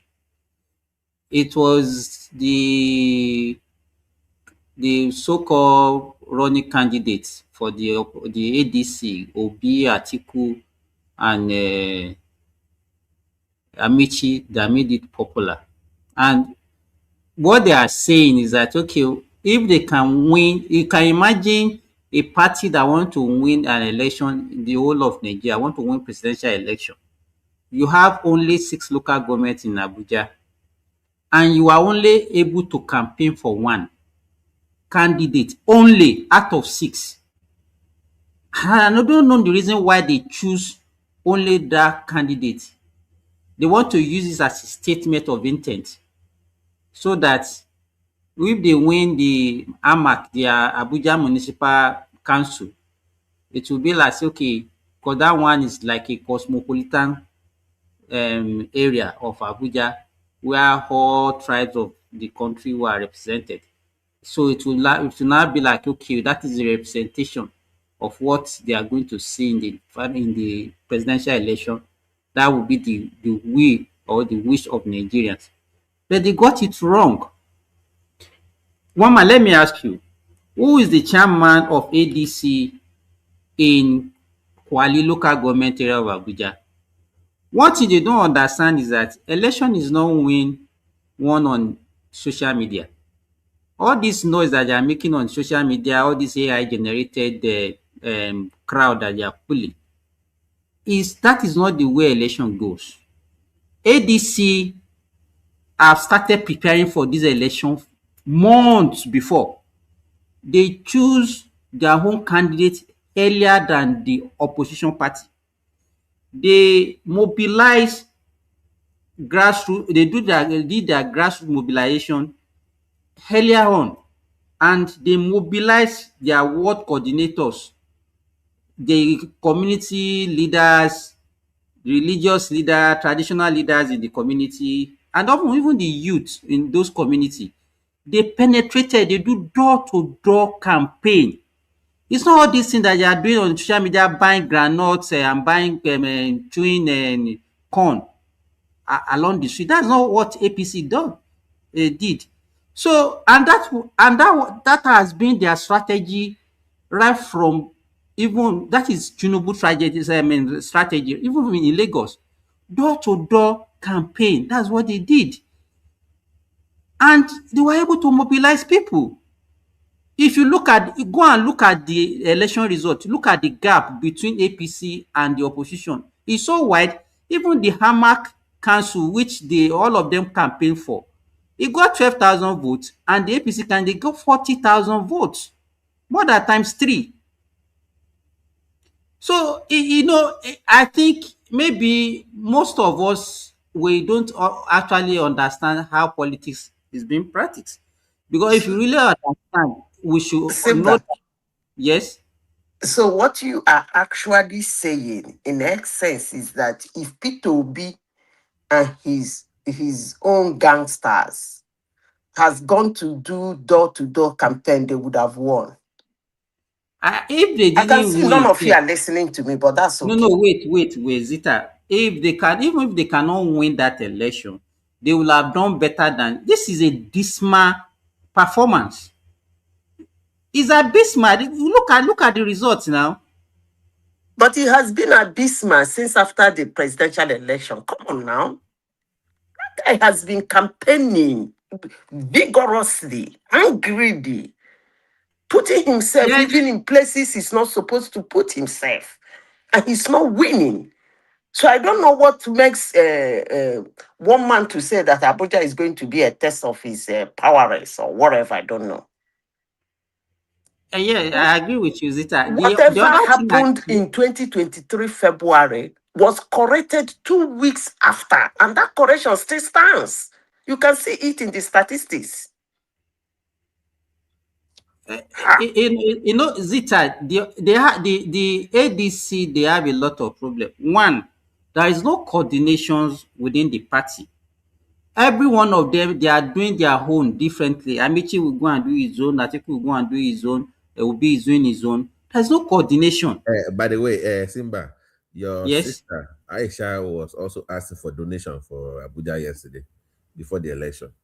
That's what I'm saying. There's no kind of agreement with all of them. They are just like individuals within the parties that are everybody just doing whatever they feel that it will help the party.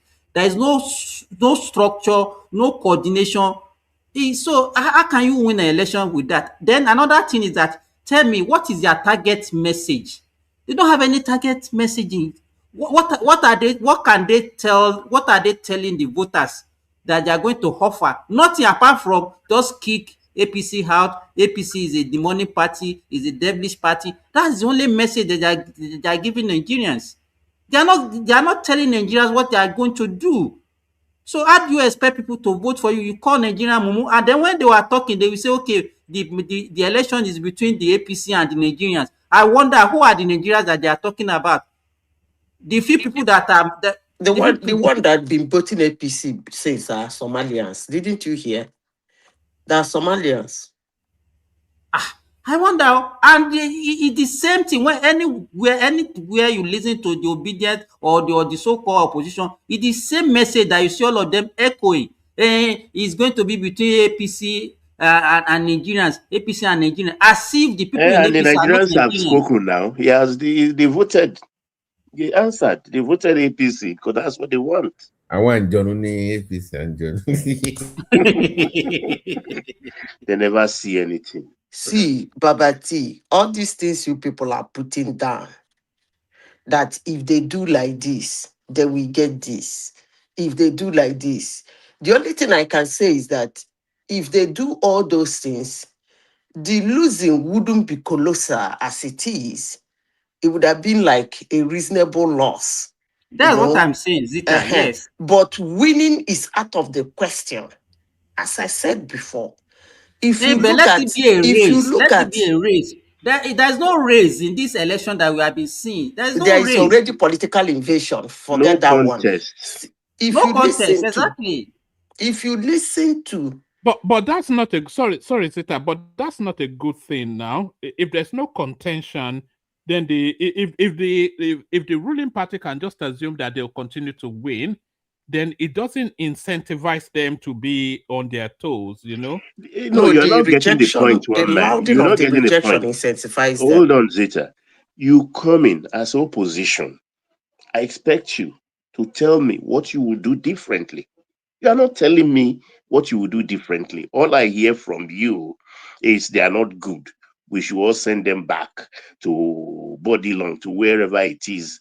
They are thieves, they are that. Is that I would risk my future for that? So if I push them out as you wish, and you came in, so what are you going to do? So I should just Baba, do you believe that? Look at how many polling units did they have in this election? They could not even man all the polling units with party agents. So what will not happen when it is now federal election? Simba, they are fighting themselves. Nobody wants to strengthen the order politically. It's you guys that are making them so important. So the thing, exactly. The thing you is, guys that discuss them are making them all important. This masquerading we are seeing come latest September, everything will scatter on their head. They will go their different ways. What is the between July and September? That's the INEC schedule. It's May, June. Because I remember the last one was in May. June. No, INEC calendar. Like INEC said they are going to review. All right, guys. The room is starting to populate. So let's Simba land. We come to Baba. Larry is waiting. Prince Daddy as well. Oriola makes his usual his rare cameo appearance. So Simba. So then the next thing that you'll be hearing is riggy, and so look, one man. Another thing that we have to take note is all these Formisi 81A or whatever they call it, this result sheets that you'll be seeing mutilated result. Any result, let me tell you, the INEC rule says that if you see and if there's any correction on any result sheet, the presiding officer must sign underneath and stamp it. So all these things that you normally see them putting on the social media is a lie. They are not real result sheets, but they just want to use that to deceive the public, to show them that, oh, this is what they did to win the election. Even the one that you show, they were not even smart about it. They were not being smart about it. You put the result in figure, and in words, the words is different from what you put there in figure, and the total vote cast is not even tally with what you put. It's fake one now. They are not, they are not, and you can see that useless. Rufai was saying it, that guy with empty head putting that kind of thing on the social media. But you know the funny thing, millions of Nigerians will fall for that kind of thing. They will fall for it. So one man, I think that's what we want to say. I want to say about the opposition. They are not ready at all. We should just forget about it for now. Yeah, but it's Anything a can shame change. though. It's not a good They are not thing. ready. They are As not much ready. as people may want Tinubu to win or not win, we need a strong and a vibrant and more to it a competent opposition, not just these people dog But whistling. one man, why do we see Nigerians also? Why do we even see the member, all these people in ADC as an opposition? These are just aggrieved member of PDP and APC. They are not, to me, they are not opposition. They are just people that are just hungry and they are looking for what to eat. That is not opposition as far as I'm concerned. Nigeria should even reject them outright. Let them, in fact, what you're supposed to do is to let us save almost 1 trillion naira we want to spend on this election and let Tinubu finish his 4 years, another 4 years. That is it. It will be a waste of money going for this election with this kind of opposition. You know, the only real opposition that we actually have is Omoyele Sowore, Prince Adewale I beg you, Adebayo. stop that. Stop that. No. You are taking your Hold on. I'm not advocating. Sowore is just but the only people coming out with something in terms of, if you listen to Prince Adewale Adebayo, he is not blanketly criticizing the government. He will credit them occasionally, but criticize them as is his duty as an opposition, and then he will present you with an alternative narrative that, look, I would do it this way. So that's opposition. Sowore, of course, he does his own little thing. But the articles, the Rotimi Ametis, the Peter Obis, etc., they're just inviting you to hate these people because they just feel aggrieved, you know. It's just a naked lust for power. There's no structure, no ideas, no cohesion, no coherence, no logic, no sequence, no plan, nothing. It's just they're just dog whistling. So they will do ethnic dog whistling, they will do religious dog whistling, they will do hate mongering, any and everything, but nothing consistent, coherent, logical, or anything that you can pin hope on. But Baba, floor is yours. Yes, thank you, woman. I think Larry is here. He's an Abuja man, and possibly Oriade. I think I'll leave Abuja issue for them. They will flog it properly. I just want to talk on the economic policies of Tinubu's government. When he promised us a 1 trillion economy by 2030, we all doubted it. We based our mathematics on the current takes from local and international, and the maths was not matching, be how they put it. But I can see he knows where this country has been fleeced over and over and over and over. It gladdens my heart that he used an executive order to thwart the stealing, mega stealing, PIA foisted on us. Because most of these things were drafted when these other people are in power. Just like when they drafted the constitution and smuggled in Sharia. So also the PIA. I did not know that they left behind in PIA 30% management fee for NNPC Corporation, not NNPC PL Corporation. 30%. Imagine if our take, I think in two years ago, our total take from oil was, I think, 32 or 33 billion dollars.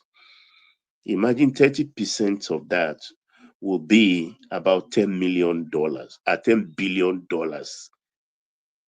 kept with NNPC. They retained it. 10 billion. Some group of people to manage to handle And what did they use to tell us they use this thing for? Frontier projects. When we talk about frontier projects, that is seeking for oil in the north, near north and far north, which they've been doing since the mid-80s. Mid-80s. That's about 50 years ago. Two, they use it, they also use it they for license, for JVs, joint venture also. And they use some for exploration in the Niger Delta basins all along. And that one too is a lie. Lie in the sense that the British, right from the time they discovered that we have oil, they map out the Niger Delta effectively. Effectively, they map out the Niger Delta. That is why the inner sanctum of the NNPC management, they have carved out the choicest parts of the Niger Delta basin and dishes it out at their whims and caprices. That's why the OPL 245 went to the Abacha family. That only Ashwaju eventually came over 20 years later to settle. They know where it is. They know where to point you to. So now he has asked an NPC, please, the totality of everything you sell, take the money and lily to CBN. That you will give me, like other corporations, like other MDAs, your budget. Because it's not a PLC yet. It's not a company. Like Petraco and all the rest. Petrobras. You are not like that. So bring all the money into my coffers. Bring in your budget. I'll fund it. So invariably, Baba, yes. what about what some people are now raising, that instead of using executive order, why can't he subject it to National Assembly? The legislation. Yes, it Yeah. will, because executive order, naturally, if it goes away, another president can come and throw it away. So eventually he's going to take it to the National Assembly. But because of the urgency of the time, he has appropriated it immediately. Executive Then order. why is the Pengasang people threatening to shut down the? I will be open because all of them, they have an amount. Yes, they're giving them every month. Free money. They give them every month. Some of them are staff of NNPC now. If you know how rich those guys are. No, I know now. I have people that work in NNPC now. They get a lot every now and then. You understand? So he has appropriated it. And look, with this man, he knows where he's going. He knows where he's taking this country. It did not arrive into the presidency. It didn't happen to the presidency overnight. Baba, let me ask you, the other president that we've had, especially the Northerners, do you think that maybe because they were favorable to getting oil in the northern part of the country, that's why they overlooked it? Or what do you think?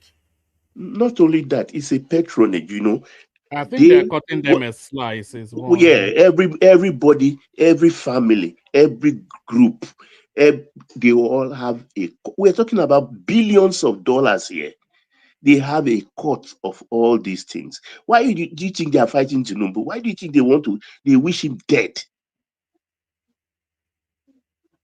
You think it's easy? Every month you get $1 million alert, and all of a sudden, one person came and then took that meat out of your mouth. And maybe you are halfway through your project. Your And the children other are thing, still doing their first degree. Yeah. These people, they've been getting that money for years and decades. So their lifestyle is now built around getting that That's what $1 I'm million. saying. It's settled around that. They never believe somebody will come one day and disrupt it. Why is he succeeding? He knows where the bodies are buried. Is it possible for him, Baba? Is it possible?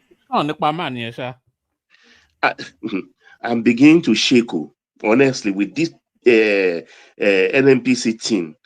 Because look, when we talk about the money, do you remember? I think it was Yakub, the group managing director before Mele Kyari, I think. That was Yakubu, who wanted to be Cardinal governor, where they discovered, I think, $7 million cash in a rickety house he bought somewhere in Kaduna. Keeping Yes, it. I remember. Yeah. $7 million cash. Just put it in that house. Locked up. Nothing. Forgot about it. A civil servant. So people who are just talking, they don't even know the problem of our country. The guy that left, that Tinubu made to resign Mele Kyari. No. The one that had the altercation with Dangote. Oh, I made something. Okay, that's NMDPR. Is he not still part of? He still to be around the same racketeering. I mean, look at. I mean, I couldn't believe that guy would be so savvy to put his children in you call them finishing school in Switzerland, because that's not just where you read. They teach you the fork to use for cocktail. Switzerland is the most expensive country in the fork world. to use to eat salad. You meet royalty, world royalty, and a civil servant have the money to take the children there. I envy the man. You understand? These are the things this man has come to correct. If he had told them, one of the biggest mistakes Chief Awolowo made in 1979 when he was campaigning and in that debate, he was asked, if you won the election in 1979 against Zik and Shagari, will you probe the military? Baba opened his mouth and said, yes, I'll probe the military. That's why he didn't win. One of the reasons why he did not win, or people did not vote for him, because I cannot hand over power to you that will now have that then injure me by probing me. Obasanjo and Yakubu Danjuma and Yaradua, they did not. They said over our dead body. This man, he'll put us in jail. So he sneaked in on the north. He sneaked in on the north as if Danjuma now cannot even walk again. Yeah, he can, and he's one of the bloodiest, richest men in Nigeria. His private jets is something else, flying palace. So let me derail there. So Tinubu, all this Atiku will be anything. They don't know anything about Nigeria. Atiku even knows some, though he's part of the system. Obi doesn't know anything. If we put somebody like Obi, it will just be like all right, Simba, let Baba land. Ask that question, then let Baba land. So Obi doesn't have any concept. I agree with Baba. Obi doesn't know anything about. I don't think Obi knows anything outside of Anambra State anyway. But let Baba land and then we move it around. Yeah. So the thing is, I mean, I love the way he's playing the politics, and he knows he doesn't have followers among the elites, particularly in the north. So what he has done so far is to plug all the means by which they can injure him and push him out, all the resources. He has claimed all the richest states that can give them money. He plugged it. NNPC is the latest. He has plugged it. Where would money for campaign come from? Zero. You need money to campaign, and they don't have any money. The OB group, they went in to thinking ADC Atiku structure will carry them with the money and came empty-handed. It's not going to work because they are not going to finance you into power. You have to finance yourself. Makinde has promised Atiku allegedly 10 billion, and he will go with that man with the 10 billion. Obi maybe go out again and look for another party. It's as simple as that. Thank you, man. I yield. Oh, all right, brilliant, excellent. And as Baba said, I also agree. Obi is not going to. Obi is either not going to be on the ballot or he'll be on the ballot as the Labour Party candidate. So in fact, that's so obvious. You don't even need a brain to come to that conclusion. But let's go to Larry as we continue to move it down. Larry, floor is yours. We're talking about the Abuja elections especially, but anything else in politics in general. Good to see you. Hey, woman, how are you, sir? How are you, Baba? And how are you, everybody? Hey, Larry, Alafia. Yes, sir. Larry, please add on to your discussion. Dr. BT, I told you sports will suffer. They pay. I feel good, man. One man did not say any word about it today. The man kept quiet about it. Don't mind that Jody, one man. Shameless. Okay. Yeah, let me say a little bit about Abuja. What the ADC wanted to do in Abuja is called Badge, complete Badge. And Wike, he understands the game. So the thing is this. A lot of people that do not really know how election in Abuja is might not really understand the game. Local election in Abuja, majority of the people that vote there are mainly the Aborigines. And when you now come in and you use your normal badge, you brought an Idoma man to be chairman, put an Igbo man as vice chairman, and you start shouting everywhere that you want to win. How? How? And people are saying, oh, why are they focusing on Amak? They are focusing on Amak because that's where the money is. The problem that ADC has now is finance.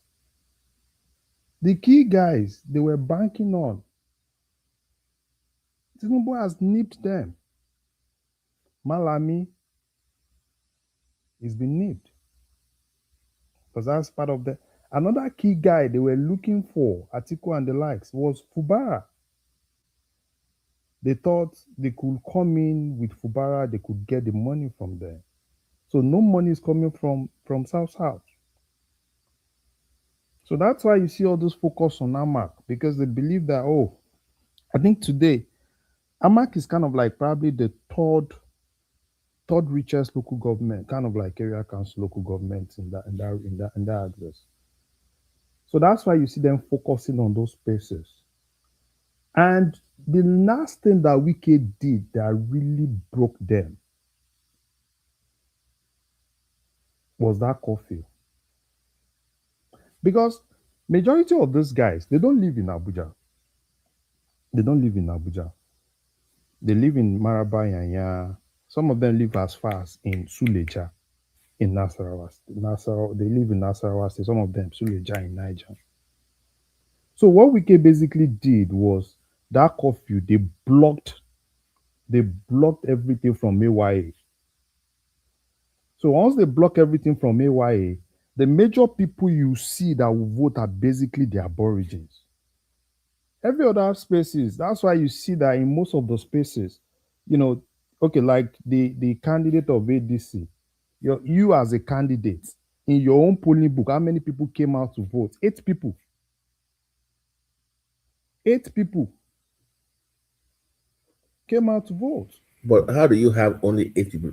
Don't you have like church members, families, friends in the community that will even support that one you? is okay. Let me give you come on now. Don't you have neighbors? One that is funny. Let me give you another one that is funny. Ireti Kinjigbe where she voted. When she was going to vote, she went in with her maid and her driver, right? With herself. And even in that particular polling, let's say there is an ADC agent. That's how many votes? 4. In that particular place, they had 2 votes. So what happened? So does it mean that probably the head and probably the driver didn't even vote for them? So they can shout, "Oh, blue, blue, blue." Can you imagine the journey home? Somebody is getting a sack letter of that journey home. I don't want to be in that car when they are going home. So basically, they can shout, they can do everything. Well, when they said Dr. Mo was going to beat Christopher, how? How? Because basically, people in Abuja saw Christopher as one of them. And basically, what you see, Dr. Mo, you can see the Idoma. If you see the rhetorics, Idoma is going to take over. Idoma is going to take over Abuja. How? It's from Benue, right? Yeah, it's from Benue. And the vice chairman, probably someone from Anambra, Idoma, and Benue and Anambra. And how? Chine, do not for the north. How? Because the people in Abuja, one thing they've always been crying for is due representation. At the point they were clamoring for, can they make Abuja FCT a state? No, they can't do that. Even during the time for the minister, right? When Tinubu was having the ministers, they cried. And Tinubu actually gave them 1 slot, which in most cases they hardly get. So local election in Abuja, it's basically those guys, the baggies, they come out en masse to vote. So when you see these people all over, for me personally, I saw the thing. I knew what was going to happen, but I was like, okay, fine, it's good. It's good for them. They can go on, Arise TV and all those people that do not even know exactly, what's actually happening in Abuja. People in Abuja don't even, most of those people you see in Maitama, in Garki, they don't even go out to vote. They don't go out to vote. So Wike understands the game, right? And this is just another referendum for Ireti Kindigbe. No way now. That was the end. Ireti is not coming back. Aduda is coming back. So, and Wike, another thing I liked that Wike did was the issue of Bagbalada. So the other guy in APC is not in Wike's camp. So Wike basically left, is it Mainam or what's that guy's name? The guy in PDP. He was also supposed to be going for second time. So Wike left him there. Wike supported him, and they beat those APC guys. That's why when Wike was saying, Wike didn't come out to say, we are going to support APC. What he basically said was, he was going to support only those that supports the president. So me, I understand the game. When he said I knew that it was going to be more, share it. APC takes more. PDP, take, and which is actually good. In both ways, it's actually good. And it's good for FCT. Are they running anybody from Abuja against Ireti? Like Gbagi or anybody? No. The normal landlord of Abuja is coming back, Aduda now. Aduda has always been the landlord. Okay. So Aduda has been the landlord. So why Aduda lost the last election was because of internal crisis within the PDP. There was crisis in PDP. There was crisis in the APC. APC has never won Abuja now. It has always been a PDP thing, and it has always been Aduda. But this last election, so because there were crises, they were fighting in PDP, they were fighting. So they didn't even know until, the whole. So when they knew, they wanted to do 1 or 2 things, but it was so late. That's why it was, for them to announce Kindigbe, it was a lot of things. They did a lot of things too, but it was so late, but which is good. And Wike has actually helped them a lot. That's why in most cases, when you see Wike, you always see Aduda with him, because those are the politicians. They understand the politics of FCT. So whatsoever, they can shout, they can cry, because they know, it's a whole lot of things. And even they said Obi went to, where did Obi go to? Obi basically came to Abuja, he went to Apo. What exactly did they do? Is it not where the normal Igbo people are in Abuja, where they sell spare parts. That was where he went to. It's not like he's going to spaces where, and that's always been the thing. If Obi goes to Lagos, probably is in Alaba or probably is in Ikeja or in those places where they are. And most of those places, most of those people don't even live in Abuja. Most of them live outside Abuja. Some of them live in Nasarawa, some of them live in Niger. So it's always blah, blah, blah, blah. And even in ADC, the game they played in ADC, that guy was not supposed to be the candidate of ADC. But when they came, when they joined ADC, they did a lot of blue, blue, blue. They pushed everybody out and they are everywhere. They are everywhere. Okay, fine. The Atiku camp and every other camp, they say, okay, fine, you guys should take it. So, and they knew the whole thing. The guy came at the end of the day, people are saying, oh, probably Wike was going from places to places. Wike only went to 3 polling units. So what happened to, like, Amak, for instance? Amak has almost 400 polling units. So what happened to 300 and something? So people just think, oh, Abuja's election is just stay in probably Garki, stay in Maitama, stay in those places. There are core spaces in FCT where the aborigines in FCT live. All the villages that were relocated from the main metropolis, some of the villages, they were relocated. They relocate those people, and when they relocate them, they relocate a village. And those are spaces where people come out to vote because they live in Abuja. Abuja is their home. They don't live outside Abuja. 2 more minutes, Larry. 2 more minutes. So, and let me just say something on this NNPC thing, that Baba actually said. I've seen a lot of people saying, oh, can Tinubu use executive order, to cancel PIA? But the thing is this, the constitution itself is so explicit regarding revenue accruing to the federation. So basically, and there is nothing that BIA can never be bigger than the constitution itself. So what Tinubu just basically did was just correction. Use an executive order to do the correction, and when they go to, if anybody go to court, at the end of the day, the primary thing that guides Nigeria is the constitution, and nothing is bigger than the constitution. I've seen Osifo going from Arise TV to channels to everywhere, crying and crying and crying. He will cry and he will continue crying. He did it. He wanted to sabotage Dangote. At the end of the day, everybody knew. Osifo came on Arise TV, tell Nigerians that the refineries were working, even when he knew that those things were not working. The next thing I'm expecting those people to say, oh, they want to go to strike, because that's the thing. Oh, we want to go to strike because Tinubu is trying to use an executive order to stop their chop.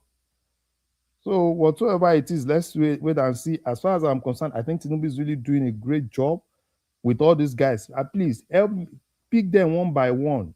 Pick them one by one. I pray, it should, and we are saying that too, his security too needs to be tight, because I don't really trust those guys. So he also needs to, his private security and everything needs to be tight. It's true, because whoever take food from my mouth, make it ready. So he should. I know he understands the game, Sha. He understands the game, and he has his people in key places that can always protect him. Thank you, one man. Yeah, so Larry, we're still holding on to Yayi, right? Or are we moving towards a different direction? There is a lot. We're going to give Beardy now. We're going to give Beardy. Just check. No, let them go. We'll talk. There is a lot. Okay. All right, brilliant. We go from Larry, we go to Prince Daddy. So Prince Daddy, floor is yours. There's not an abundance in the news cycle, but sufficient enough. Wike pulling the trousers of Peter Obi and Atiku Abubakar down, and summarily applying copious lashes of Koboko. So what are you making of what transpired in Abuja, P. Diddy? Hello, man. Hello, man. How you doing? I'm good. Good to have you here. Prince Daddy, how are you? I'm good, Bob. How you doing? Don't call the man Larry. PDD. Hello, everyone. Don't call the man PDD for obvious reasons, please. Yeah. All right, so floor is yours.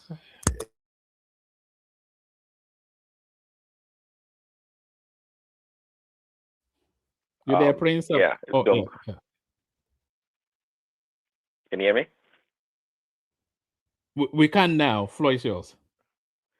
Oh yeah, I think I'm gonna pass, but I don't know much about Abuja politics, and I just heard Larry speak, so I learned a few things. So if you don't mind, pass on to the next person. All right, brilliant. We do everybody, and then we just open it up to a generalized because we've still not spoken about Trump in Iran and all that. So I'm sure you have thought on that. But before we go there, let's go to Oriola, from Oriola to Bishop. Oriola, good to have you. Oriola, day. Hi. Hi, Mr. Hi, woman. Mommy. Sure. Yeah. You know, you strike me as a normal mommy. I was a normal mommy too. I probably still am. I'm the last born in my family. So, but good to have you. Yeah, same here. Yeah, maybe a little bit. Yeah, I think every guy's like their mom, kind of. I think. Um, to be honest, I don't know much about Abuja either, but I have something to say, and probably about the what is it, the petroleum thing as well. But I've been listening. Actually, I listen sometimes, and when I'm coming back from work, I usually just try to listen to what happened the day before. So I was going to ask you before I go ahead with my stuff. Um, have you considered uploading? Oh,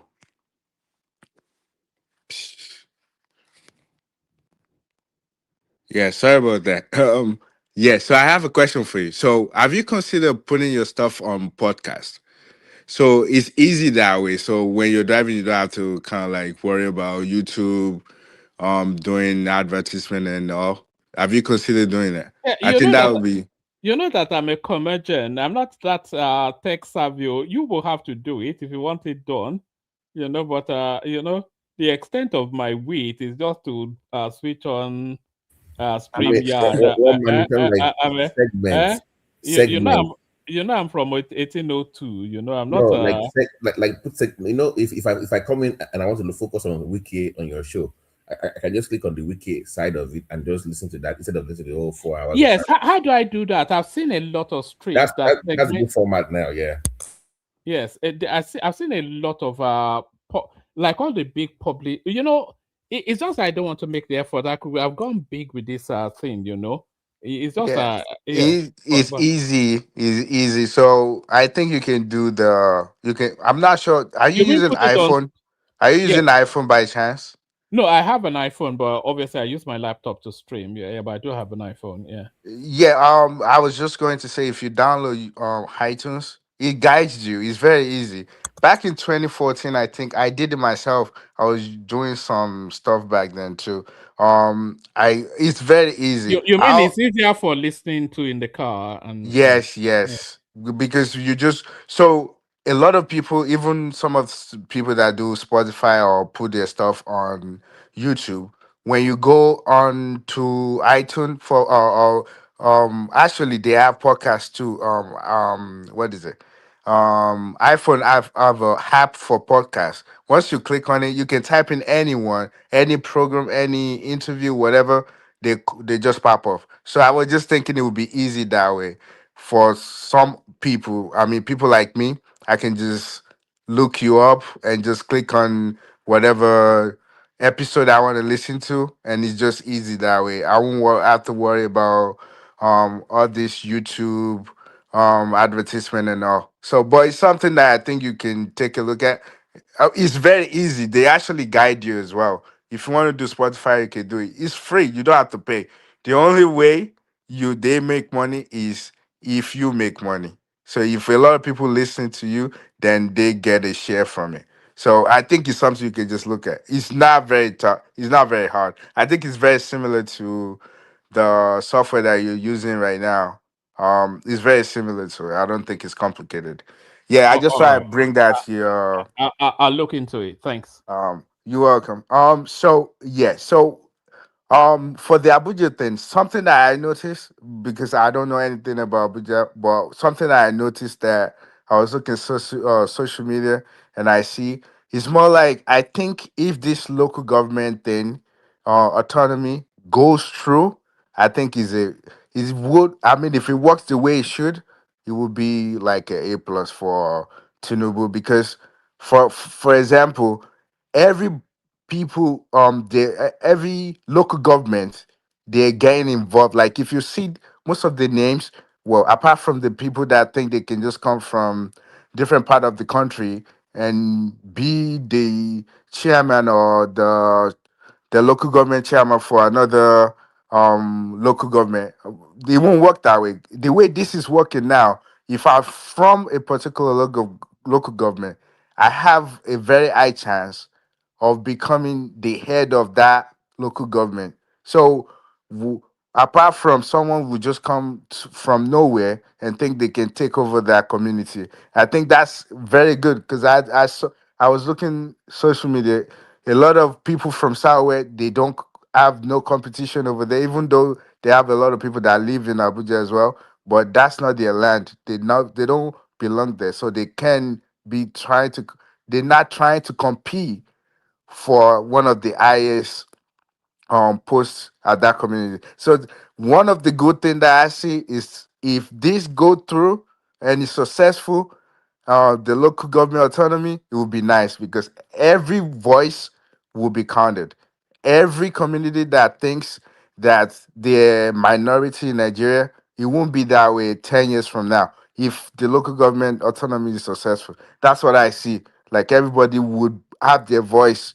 I mean, would you, if you're Igala or you're whatever, you get to detect what happened in your community. And that's the only thing, that's one of the things that I see about this. And this little Abuja thing shows you that it would be successful if everybody accepted it. So that's what I think about that. So with the other thing, the petroleum thing, I like the fact some question that I have is this: a lot of people that knows, some of the people on the panel that know about Nigerian politics and how I've actually worked in Nigerian system before.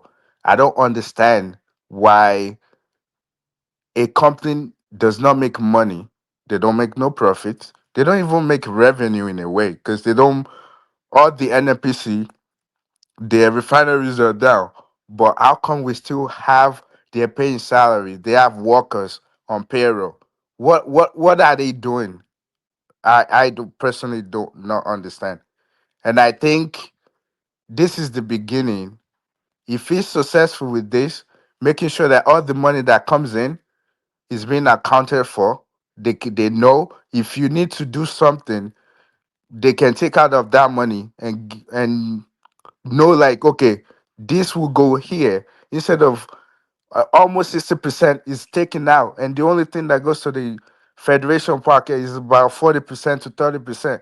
And even that 30%, who knows how much they've already taken out of it. So I just think that I know, like, when I bring this up, everybody always say, oh, that's not how Nigeria works. Nigeria have his own style. Everything has to go through. But the thing is, it makes no sense to me. I can't I'm going to work, I'm doing nothing, and I'm getting paid. It's the same when you look every sector in Nigeria, to Ajaokuta as well.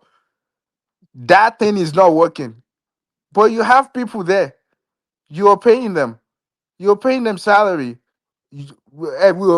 And the thing is, even some of those workers, they will be one of the people that will go on TV talking down on the government, but you're getting paid for free. You're not doing anything. So I think this is the beginning. I think he's waking.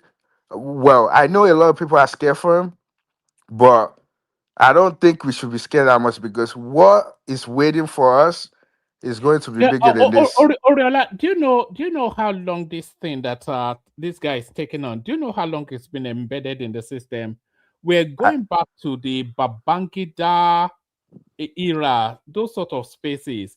That's how long this embedment has been embedded into the system. You know, they say in the NMPC there's a Fulani account. You know, so the Can you Fulanis believe get a that? Yes, there's a Fulani account in the They're NNPC just now. taking up for So a ride. yes, and if you think these things go as far back as the Babangida era, maybe even longer. So if you and Baba was just anecdotally just citing an example to make the point that some of them they get their lot for like about $1 million every month. So Can you believe? imagine if you're getting $1 million every month, and you've been getting that for the better part of 2.5, going on 3 decades. So your lifestyle now wraps around $1 million a month, and then somebody suddenly comes cold turkey and cuts that all off. Yeah, That guy, well, man, he'll be lucky. You have to keep your.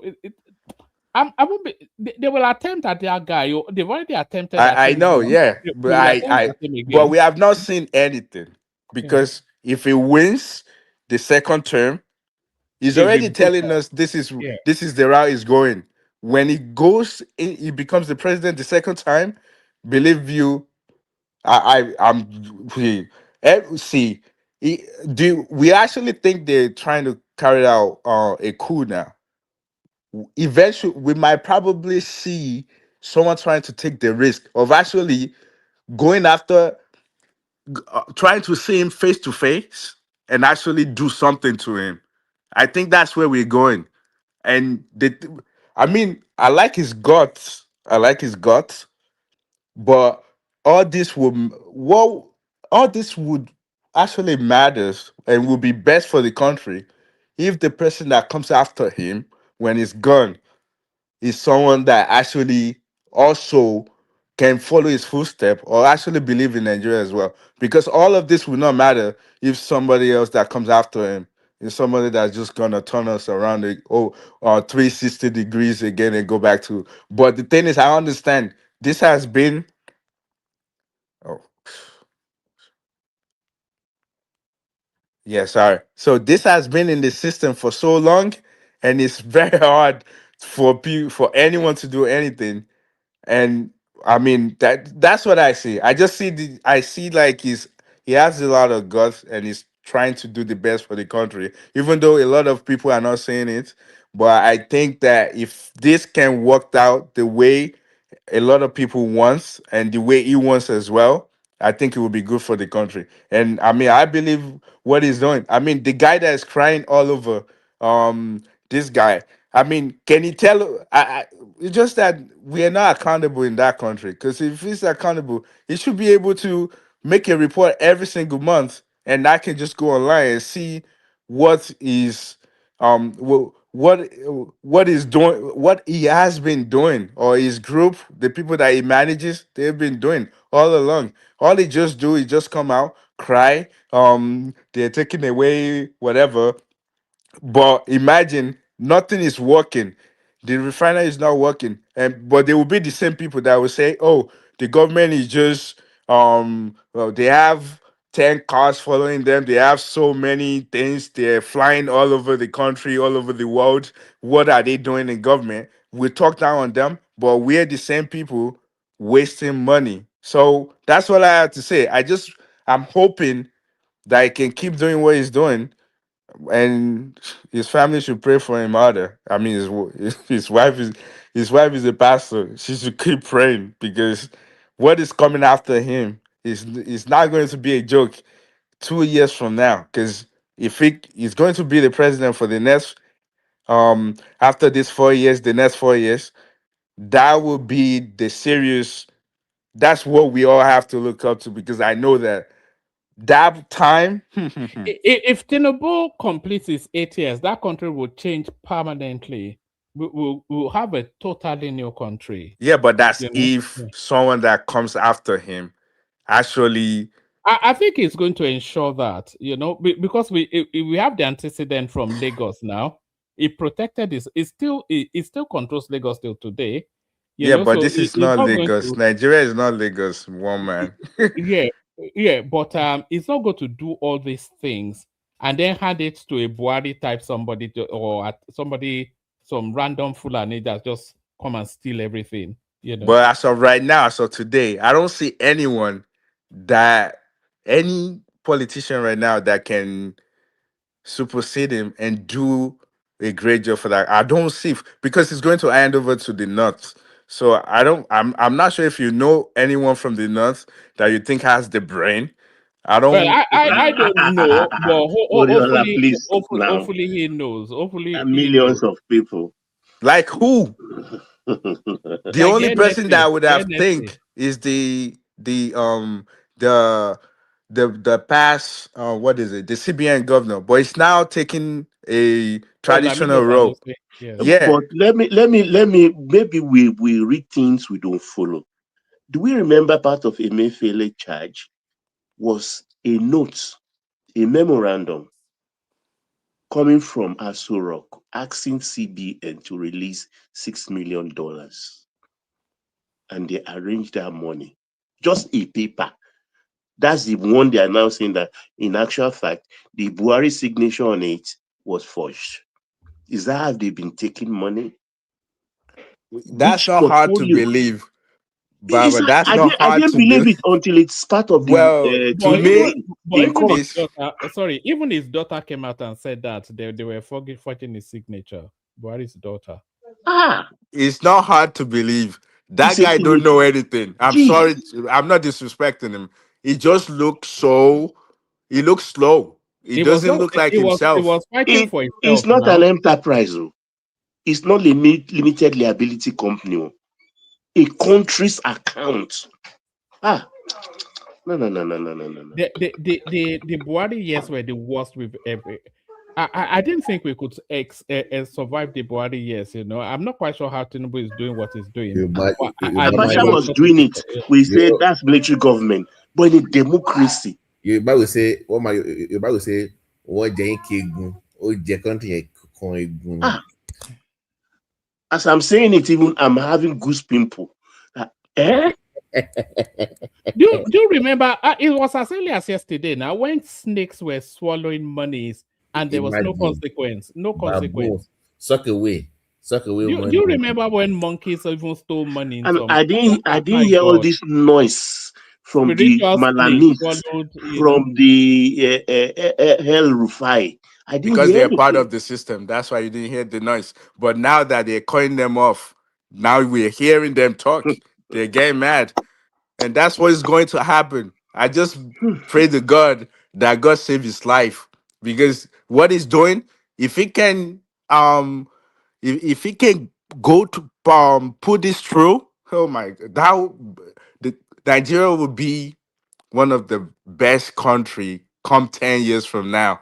But to be honest, he has to. He can. I mean, I'm not telling him to buy. Do you think Tinubu can hit that $1 trillion mark before he leaves? Of course, I think it will surpass of it. course. Something close, something very close. No, Baba, not the target. I think the Lagos Calabar Superhighway and the Sokoto Badagry, I think that can leapfrog that country past even to $2 trillion economy. Why I say they will near it is because they want to remove cash from the system. Everything has to be digital. It has to be by one card or the other. No cash will be seen. It's just like people running transport in Lagos. You know, they're about transport contractors. They are losing money. Their bosses are bad. But Lagos State's own is working because of the Cowrie card. They make sure nobody's handling money anymore. Did you see the report yesterday that from Wale Edun that they're carrying out a forensic audit of NNPC? Yeah, they should go way back. You know, They shouldn't even publish they shouldn't publish openly what they will find. Sorry, sir. That is a very dangerous territory. It's a very reminds me of the movie Oleku. It's a very dangerous territory. It is dangerous, but it has to be done. Yeah, but what would they do with their findings? Because they're gonna go after everything. those guys. The thing is just to block everything. You know what usually happens. Sorry, I think Larry wanted to call me. But you know what usually happens if they go in and do that forensic audit, and they establish just the alarming volume of money that was stolen. what they would do is they would negotiate some of that money back, but they won't name those people. They won't prosecute them because that's usually how the corruption works in Nigeria anyway. You steal such a humongous amount of money that the government knows that if they want to battle you, then you can hold them in situation till you are all long dead. So they will negotiate a portion of that money back and let you keep some. So I think that's what they're going to. Yeah, they want to uncover just that Babangi, that Buhari era, man, Allah. And it was when that guy was sick, they just went in and they stole. They No. God. You know the thing is, I think a lot of people do not even understand how Tinubu fights corruption. Tinubu is this kind of person that fights corruption by stopping the bleeding. And that's exactly what he's trying to do. He will stop the bleeding. Tinubu does not really go back. Going back, right, is going to waste a lot of time. Right. And that's why you see that they know that he's currently trying to stop the bleeding in NNPC.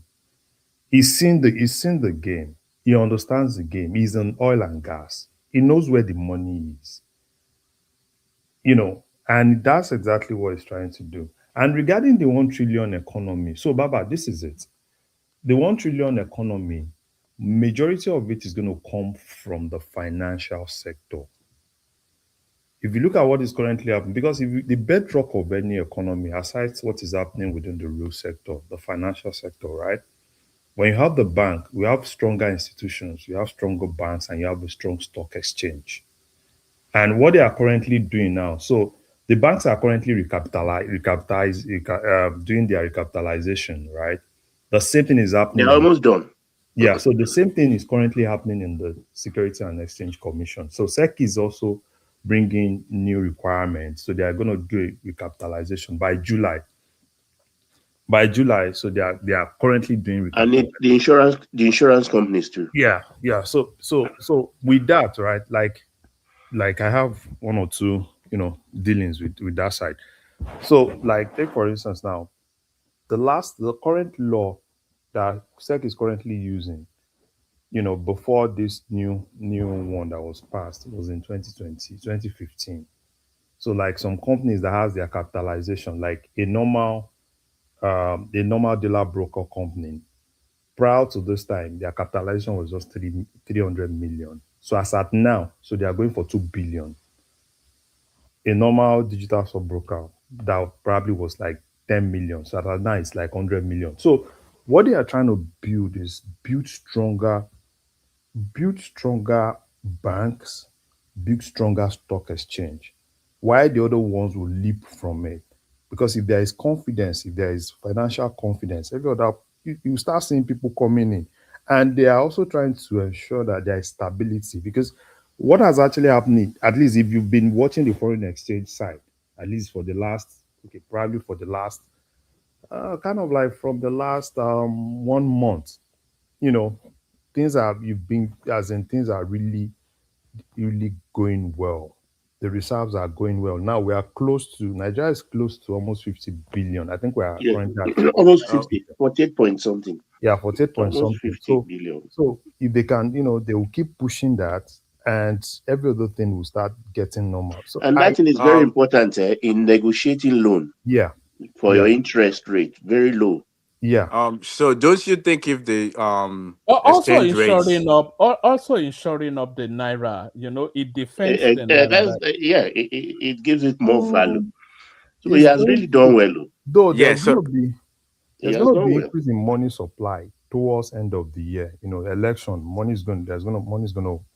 some money are going to come out. But I think CBN they've emphasized that, and I think they put some measures in place to curtail, to mop that money after 2027. But you know why he's gained international repute? Because he stayed the course. Because it was difficult. We had too much money in circulation, and it kept the monetary rate the same, even though people are really suffocating. He stayed the course without changing track, and that's what paid off today. 2 years down the line, the whole thing has stabilized. Yeah. They've dried up a lot of surplus money It's from the nothing short system. of a miracle what that guy has done. Like, if No, you it's because he stayed the course. It didn't flip flop. You know when this guy, you know the problem is this, and I wish Kulata is actually here because I knew we had this conversation when Kulata was still coming on the platform.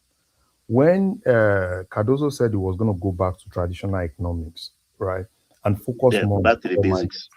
yeah, and focus more on the core mandates of the CBN. You know, prior to this time, CBN has been they've been distracted with a lot of nonsense, right? They were not when this guy was there. CBN was basically doing a lot of nonsense. Yes, Sanusi. Farmer grant, Sanusi started it. a lot of Buildings for university, giving them money. a lot of nonsense. And what they were basically doing then, you know, it was easy now. Just go and print money. That's I don't know. That's taking Nigeria to.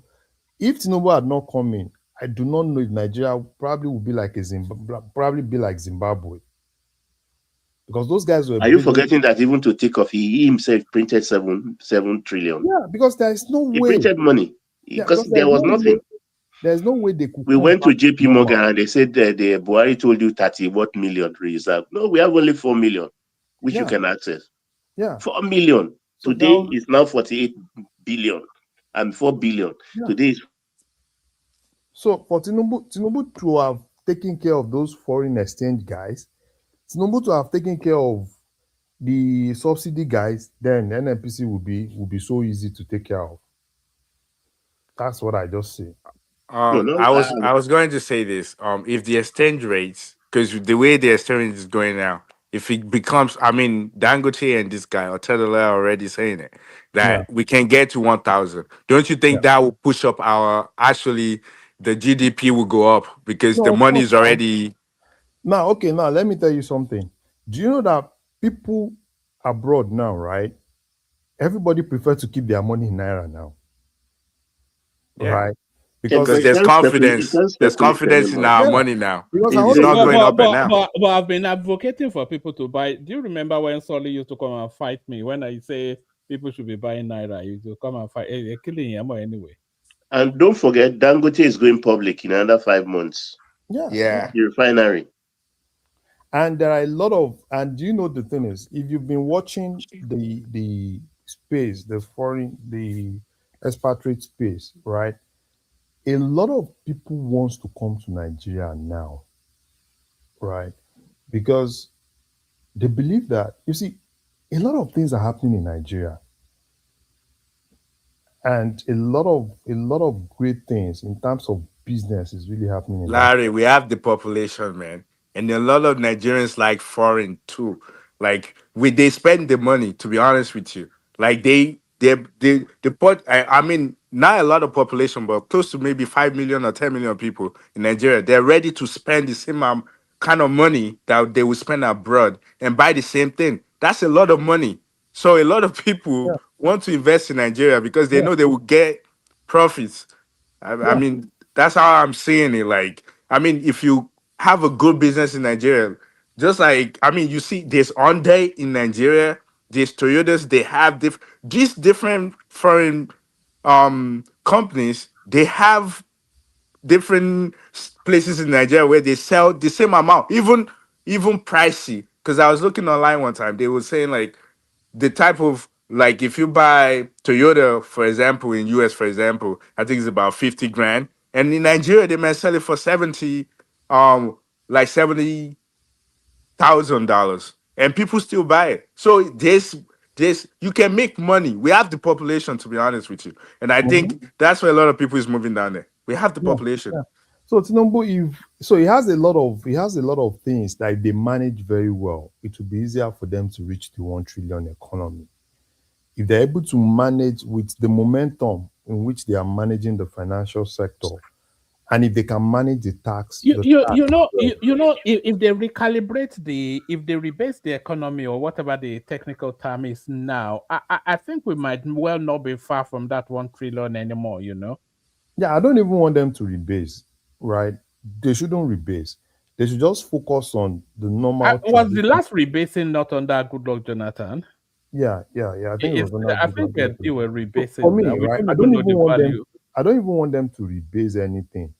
I just want them to focus on the same traditional economics, focus on ensuring that there is price stability, focus on ensuring that, there is trust, right? Investors trust.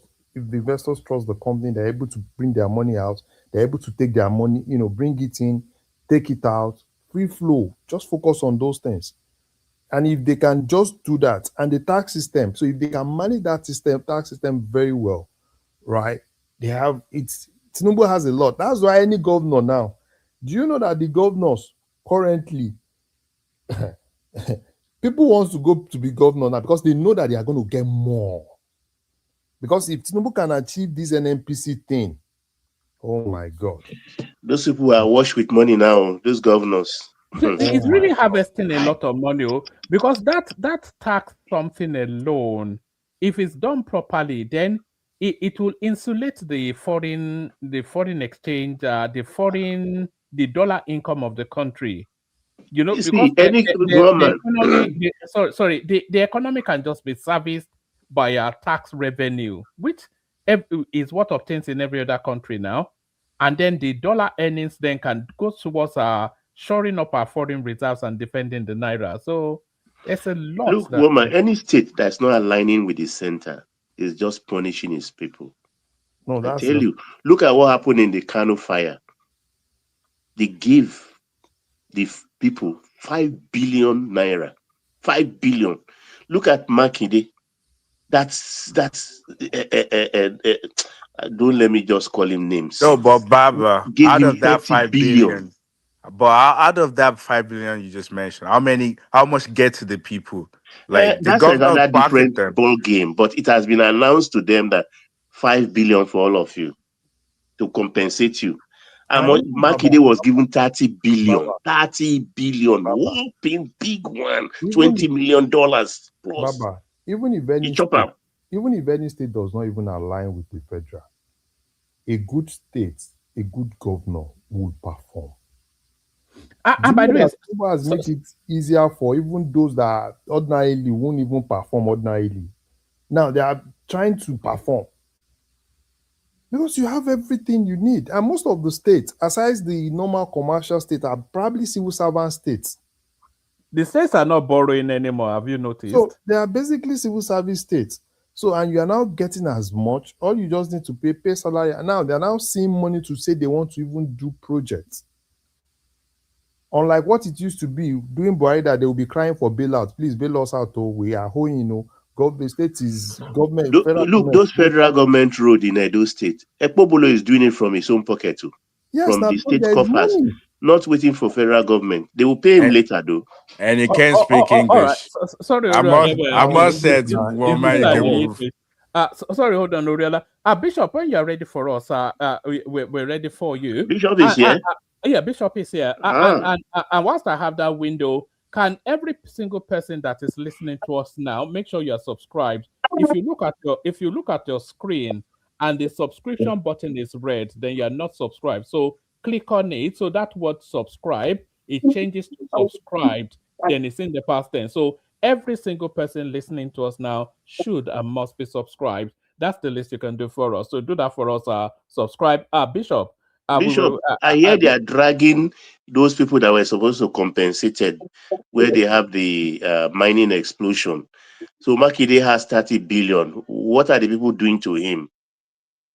Good evening and good morning, everyone. Good evening. That place where you carry you go, I don't know. That's what I always I've had conversations with people back home severally, and I think Makinde is has fallen from his high horse, and the dragging no go be small when the time comes. But let's put that one aside for now. If I remember by the end, I'll be able to spend a minute or two on that. Good evening once again, and good morning, everyone. I'm sure you had a lovely week. Good evening.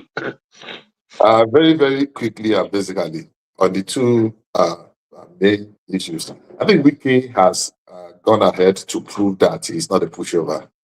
He has delivered once again. He has shamed his critics and his traducers.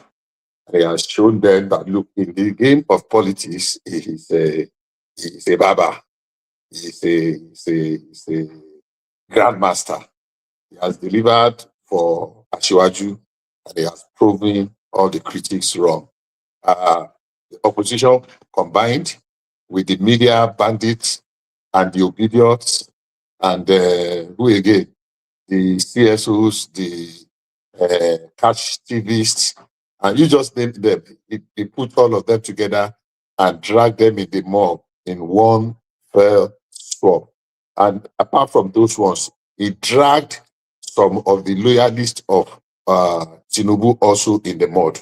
And I'm very particularly happy about that one, especially those ones that are betrayed and have stabbed Tinubu in the back. Those ones that stabbed Tinubu in the back in the run-up to the election, it's shown them that, look, you guys, you cannot do more than a dead rat, a dead. Oh, all right, Mololu, take care. See you there. Yes, cheers. Sorry, please. But so, basically, he's proven that he is a dependable ally. How did he do it? And what is likely to come? Wike has been able to hold down Rivers, and he has been able to deliver Abuja. And that is it is not a mean feat. It's not something that anybody can just talk nonsense about. We have people that are supposed to be allies of the president that could not deliver their state. Lagos and Osun are case in studies. They messed up bigly. And one of them, Suraju Bashir, what's his name, wanted to take on Tinubu on Wiki in the Aspa the last time when they were trying to defend Fubara, blah, blah, blah, blah, blah. Fubara was Wiki's making. It single-handedly made Fubara. And if Fubara, Wiki is saying, you have to align with the president. Forget all these ones they are telling you. Either you align with the president or I toss you away like a piece of rag. And some people like Suraj, the secretary of APC, is trying to now come and tell Wike that no, you cannot. No. Wike, even Tinubu believes in Wike and he enjoys the support of Wike more than some of the so-called executive in the Labour Party. So, in summary, Wike had delivered and it has shown that Wike will keep delivering. He confronted all the forces in Abuja. It's not a matter of buying granite or buying corn or coming. He has shown that grassroots politics is grassroots and it is local. I am very excited that, come out, as they used to say, Kowoju Uche. So we can effectively say we can lock down Abuja and Rivers State. Because the way Rivers State has panned out eventually, we can won. We can carry the day. And I can assure you, the only thing they used to say from my part of the world is that if God spares his life, Wike will replicate what he has done. Even in the elections, the very local elections in Rivers State, Wike is firmly in control. And he has shown also, wailers will continue to wail, they will continue to cry, they will murmur, they will they will complain and do all they are used to doing. I saw Nyesom Wike today bringing Bugaje and this Yaga fellow, what's his name, Itodo. I mean, it's already a biased conclusion. You can always predict. There are people that will come on your television screen nowadays. You can predict them to a certain degree, I mean, a very high degree of certainty, what they will say, and you will be very, very correct. So I can predict what Bugaje will say. I can predict what the Yaga guy will say to justify whatever grants they are receiving. So I say kudos to Wike and congratulations to him. And congratulations to the Baba himself, that is the Grand Commander, for knowing the kind of confidence he reposed in Wike and standing by Wike, even when it's not a popular thing to do so. Now look, Wike, I trust him. He's performing. He said, I can't remember the accolades he put on him. Now, if we want to go down to the nitty-gritty of what played out I think we can effectively say people in the ADC they are political neophytes. They are just Jew men. Their politicking is just like Ibe. You have nothing and you are fighting a kind of wicked. And you're just talking. It's just not a matter of talk. It's not just a matter of chest beating and boasting. It's a matter of how deep is your reach at the grassroots. So if you realize your reach is not as strong as you are pretending or you want it to be, all you need to do is to negotiate. I mean, go down, look for another route, network, reach out and negotiate.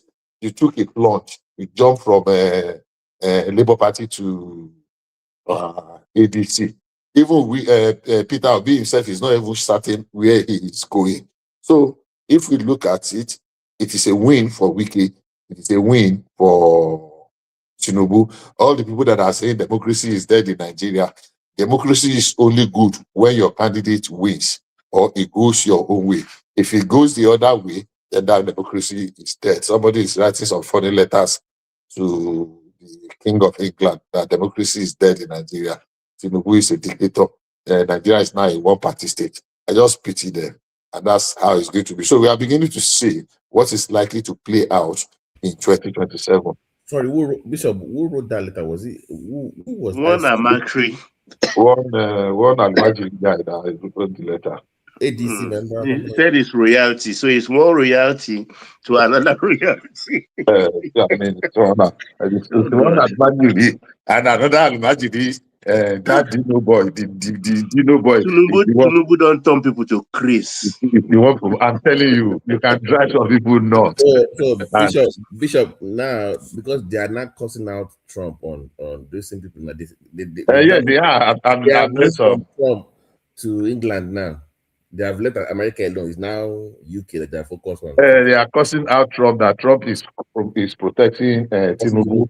Okay. Is defending Tinubu. Is doing this. It's like you can see the foolishness in some of these so-called people. I don't know. It's very easy to predict the outcome of these things, and we saw it long before now. I'm sure we deliberated on it. Unfortunately, I did say here long ago before now. I said my consolation, because I supported Buhari. To be honest, I supported him. But my consolation was that I just concluded that Buhari was a price we had to pay to have a Tinubu. Because without Buhari, we couldn't have had Tinubu. That's the fact.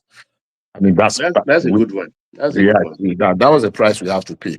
Buhari was completely a disaster in his second term. I thought we would just resign honorably after the election and let what's his name take over from there, Chimbajo. But well, it has played out the way it's played out.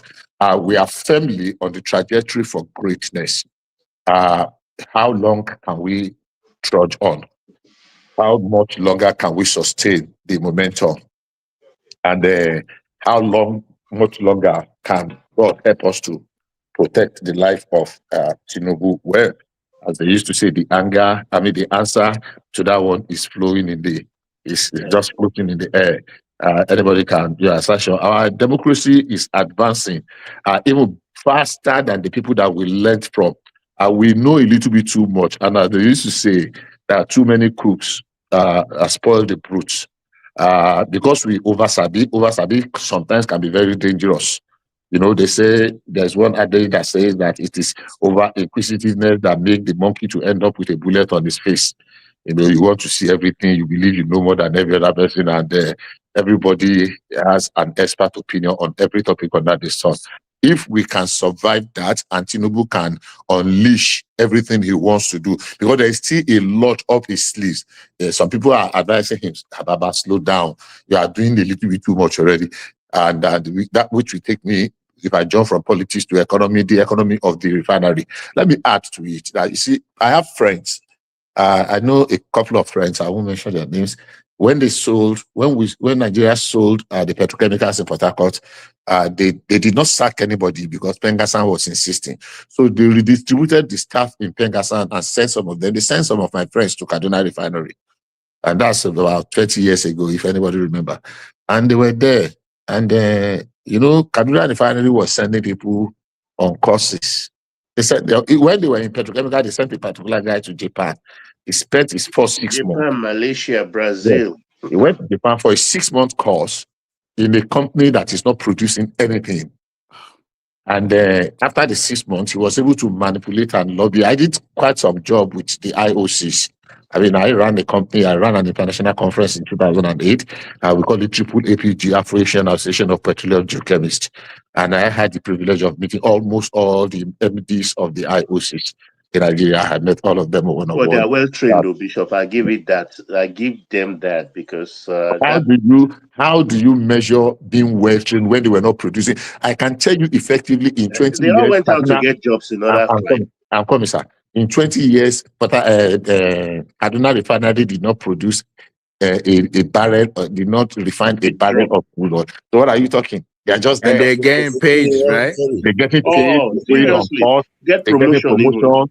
They get they are going abroad courses. Bishop, hold on. So when they go to the office in the morning, Nothing. Let me give you. Let me tell you. I was involved in 2 recruitments with NNPC. Sorry, Bishop. Sorry, Yeah. Bishop.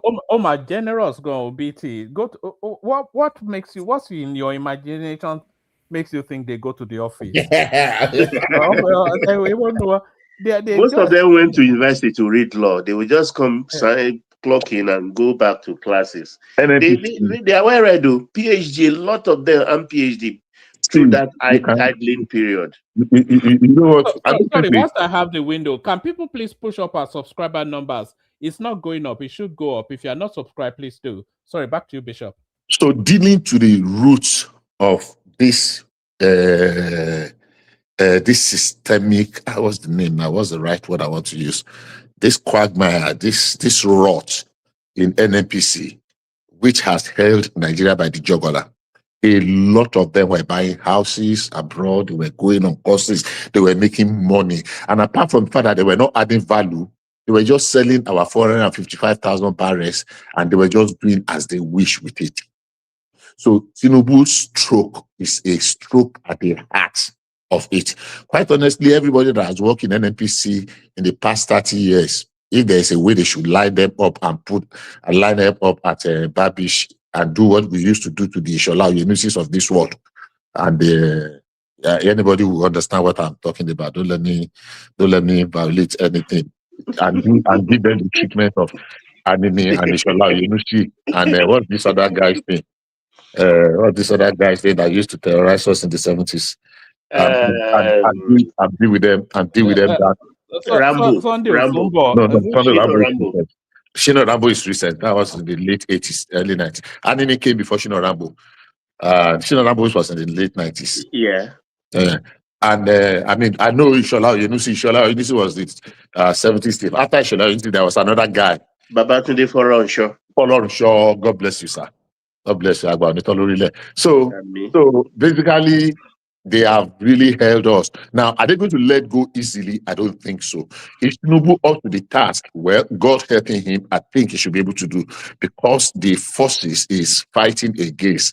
I don't think it is advisable for him to want to be to go behind what is lost. I think what is lost is lost. If you can negotiate and get some things back, but preventing such further losses going forward will be his target. So that he will not make too many enemies. If you have made money, just go with it and go. Let's let bygone be bygone. But going forward, I don't think that should be allowed to happen. I think stricter rules should be in place.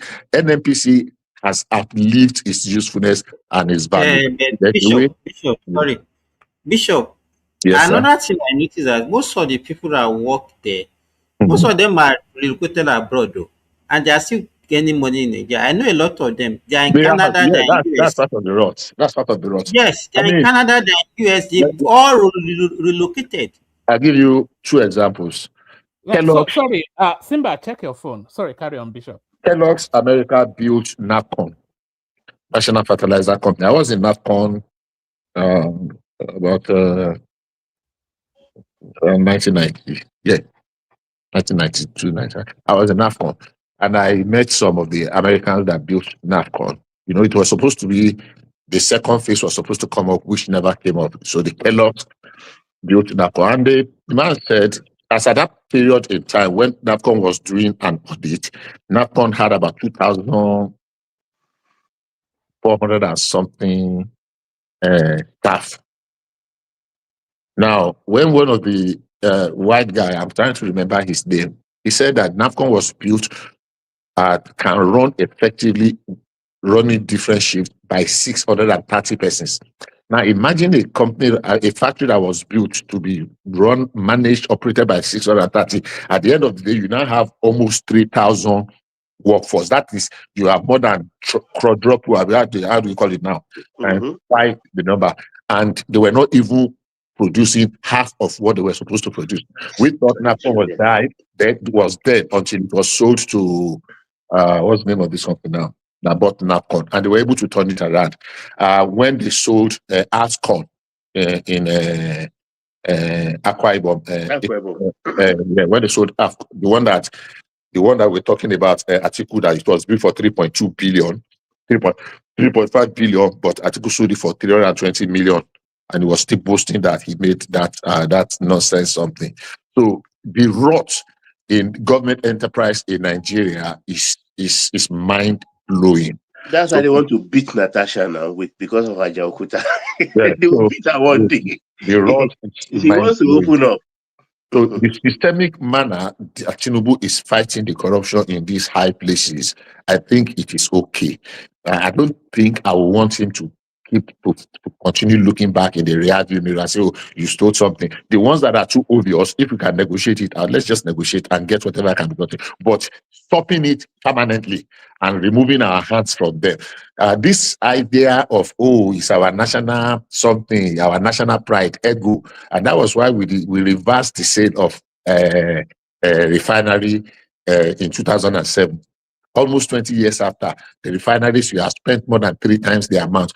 That was how we reversed the sale of Nitel. The Nitel was particularly, I was very angry about Nitel because I know that we reversed the sale of Nitel for 750 million. We paid interest on it. At the end of the day, we did 3 bidding, and we ended up selling for 242 million. I don't know how you will sell something for $750 million, and some people cried and say, "Oh no, you sold it to your friend and the crony, so you withdraw it." And after you withdraw it, you pay those people their money back, you pay them compensation, you pay them their interest of the money they are giving you. And at the end of the day, you now did 3 different biddings that cost a lot of money, and only for you to sell it for 242 million naira. I don't know any foolishness that can solve. What about the Federal Secretariat going rotten? The Federal Secretariat is rotting now. I mean, the value keeps dropping every day, because some people say, "Oh, you sold it to your friend," because they can bamboozle, they can what do you call it now? They can bully, they can waste money on this country. and we waste money. So we are looking forward now. I will say our GDP today is slightly more than what it's rated to be, but I don't want us to do any recalibration now. I think that we should just concentrate on completing the reform is starting. If we can stabilize, there's still several sectors that need reform, and I want us to do census at the end of the day. No, that census is do it. Yeah, you will do it. Digital census, not just census or census, digital census. Digital, yeah, that's what you want to do. So we are moving. I want to add to it that Tinubu actually has no rival for in 2027. No, if you say, they will say it's tribalism, bigotry. It's not. And going further, a little bit further. Sorry, can I come in? Absolutely.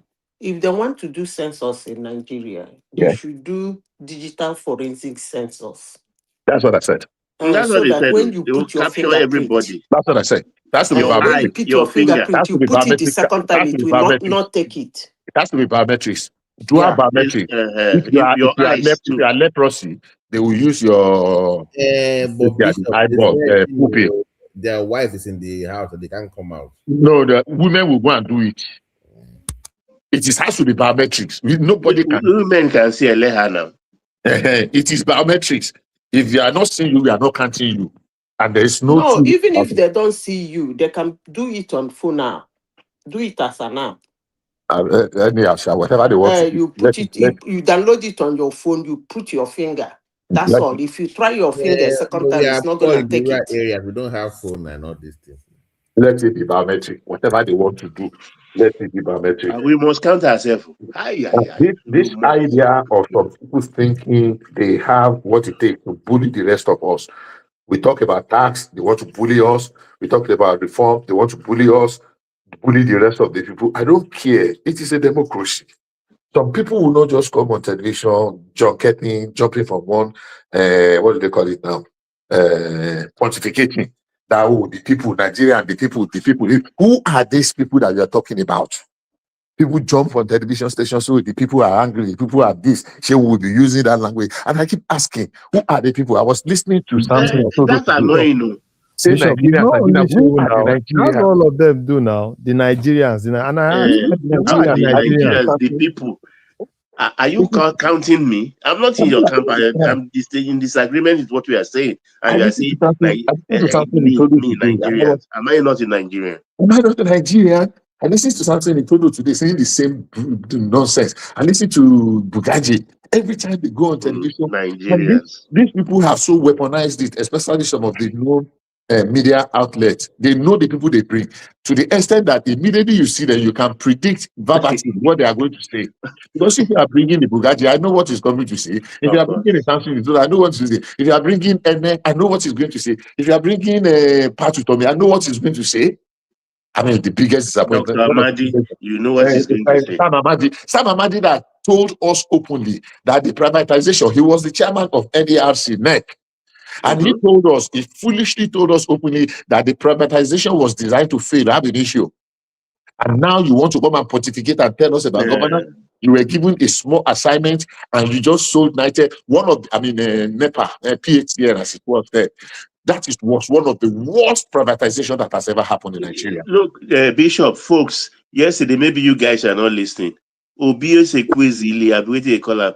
She said she's not a politician.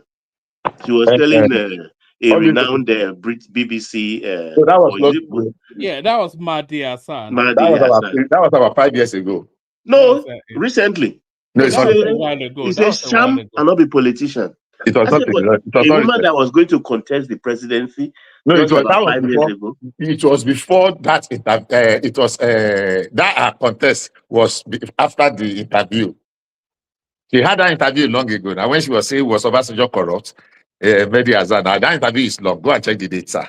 Okay. One man showed it yesterday. I saw it for the first time. I just saw it in the timeline, and then but gentlemen, I'm going to shut it down in the broadcast. I don't know if Prince Daddy wants to speak before we shut it down. None of the co-hosts are available. Simba is not able to do it. Ola is in some Owambe doing whatever. Thomas is making the dollar, so everybody is busy with life, just as we wanted people to be busy with life. So I'm going to shut it down in the front. So if anybody wants to come in, the conversation still continues in the back end. So if anybody wants to come in, click on this link and come in, so that we can still continue to gist. But is Baba still there? Huh? Is Baba still there? Baba? Yeah, I'm still around. No, Baba is there. Yeah, Baba is there. We're all still here. It's just I'm going to shut it in the. Oh, let me see. Is Kenny? Are you logged in as a host, Kenny, or you just want to be in the background? Don't dare shut it down. Just leave it there. I'll be here. Oh, okay. You shut it down. Oh, okay. So I'm going to build an. But you're not logged in as a host, oh, Kenny. Yeah, but I don't know why this is not allowing me since I told you last time now, and I'm using the same email. It's not logging me in. All right, send me that email again. Let me reset you. I don't know. You shouldn't be. All right, send it to me so I reset you. All right. So Kenny will take it on. So carry on, Bishop. Whenever you're ready for us, please that day time in. Thank you. So basically, sorry, Bishop. Can I say something real quick? To what you're saying. I don't think we should do any digital censor in Nigeria. Anything related to Nigeria should be done manually. We don't have any hosting server. Whatever our server does not belong to us. It can be hijacked. It can be hacked. So anything we do in that country, please, I would like us to do it manually. So this is it. If it is census, right? And we are just looking at what I call it now. The only thing that can be done to that one is to corrupt it. You cannot add to it because it's biometrics. It's just like saying our NIN. Our NIN is domiciled with us, and it is capturing individual biometrics and their data. Okay, everybody is registered. So if we are going to do census and we're saying that let us use biometrics, it is not that we are. If you hack into it, the only thing you can do is to corrupt it. But definitely there will be a backup. You cannot corrupt all of them at the same time. I don't know if you Wait, understand what I'm saying. I understand you, but it doesn't work Sorry, that way Bishop. because your Yes. NIN, One your more, our please. Let me NIN have Nigeria. the email. Continue, sir. Continue. Wait, our NIN is being hosted Yes, I've seen in it. Yeah, carry on. Atlanta. Is being hosted in Atlanta. So if these people that would hijack this and they know how it works, because every single server work with IP. Once you hijack the IP, you can get information. So are you talking Excuse about me. the protecting the information of the individual or compromising the data? That is the number registered itself. Yes, That's the thing. so like you said, we every one of us we have NIN, Mhm. meaning Not that everyone. Not everyone. well, but Nigeria you're supposed to have, correct? Yes. Everybody's supposed to have. Yes. So what I'm saying is all of these things are being saved somewhere, which is the server. The server for NIN that I know is being saved in Georgia in the United States. I'm sorry. I'm not a That's number technical. one. I'm not a technical. Sorry, I'm not a technical person, but I think I beg to disagree with that. There's no Okay. sensible or reasonable data repository that has only one place to store their data. Not even in ordinary seed. That is seed. This all these are plants. The world has evolved to a stage now that about 20 something, 29 years or thereabout ago, they started to say, let's have a bank. And they had one. And so I say, come, what are we doing? We cannot have one. If you have Wait, no, one and no. the disaster, You didn't get it. So they always have duplication. Like so, exactly, meaning that if one goes down, the other. exactly. There's one that is But completely this is how they independent. work. But Mhm. this is how they work. They all of those sites they communicate with IP. That's what worries me. That someone can get the IP information and hijack and they can add more people to your they can sign up more people to your NIN that you don't know. There's a lot of tricks that people can do. And if they had more people, meaning they create a fake NIN and I had won't. it. And the reason why I'm saying this is this: if our server is being managed by us, let's say the immigration in Nigeria is the one managing the server, then great. They should have all the protection to protect that nothing can do anything. But when you're using private companies, I don't really trust private companies like that when it comes to a public information. Our when it comes to our what is it? Sorry, The Oriola. Sorry, Oriola. Can Simba and Kenny, can you please both check your email addresses? Sorry, carry on. so when you look at our passport, for example, it's been all the information in our passport is being hosted somewhere. And I know that I think it's Ireland or whatever. I don't know the country that is saving those information. What I'm only worried that they might manipulate or work with those people and try just like during election. I don't want to go through that because people saying that they can hijack, they can hack. That's not true. No, that's not Anything they even United States, they're hacking them right now. China is trying to get into their system. So I worry that if we use private companies, they're hosting all our information. It might get hijacked. Let's just do everything manually, knowing that that's safe. Because it. if If we put them side by side, sir, Hold on. I understand it. Oriela, I it's know. the biometrics. Isn't that a unique identifier for each individual in the That's what I'm system? going. Now, I want us to place the two, what do you call it, now, variables side by side. Now, every one of them, there is a risk. I mean, the best of places in the world. Let me just say something. Let me say something. Oriola, I think you've not really been following the Nigerian space, particularly Nigerian tech space lately. In terms of currently, right? in terms of data centers, Nigeria is where everybody's going to build data centers now. At least data center in Nigeria is, they are projecting around $5 billion economy. They are building like two already in like Eco Atlantic. So, Larry, what is the attraction to Nigeria? I mean, it's the AI. hot weather. I'm not So, sure. I mean, what are the benefits? The future, the future. So There's a basically, lot about the future that many are not seeing. so basically Nigeria. now, right? When we are moving into the world of AI, and what powers AI is data center, right? That's the key thing. That's why to build a model is more expensive in the United States than building that kind of model and hosting that There's model one in behind that new But it's Lagos. by the data Yeah, storage. but Larry, is our information being saved there and is Yeah, it yeah, sure. protected? That's what No, matters to me. As long as it's saved. Oriola, wait now. Let me explain. Sorry, Larry. Sorry, right. 1 second. Can Simba and Kenny go into your email? So I've added you, but you have to accept it on your email addresses. So go to your email addresses and then accept, so that then you can then come back in as host. Sorry, carry on. So in terms of data being saved, right? Nigeria is really doing more, particularly with data privacy lately, right? Lately, they are really doing more. So, but the thing is this: if they want, I don't even, where they host it is not really the problem, right? But if they want to do that, obviously they will host it in Nigeria. They have a lot of capacity now. They are investing heavily, heavily. Most of the AI companies, right, are moving towards us because it's cheaper for them rather than them. So it's either you go Asia side, right, or you go Africa. So and they've been able to see that it's better for them to go Africa than to go Asia because it's more expensive. Those data centers are more expensive. That's why every day you see that Nvidia is always crying, right? Sorry, I'm so sorry. I'm so sorry.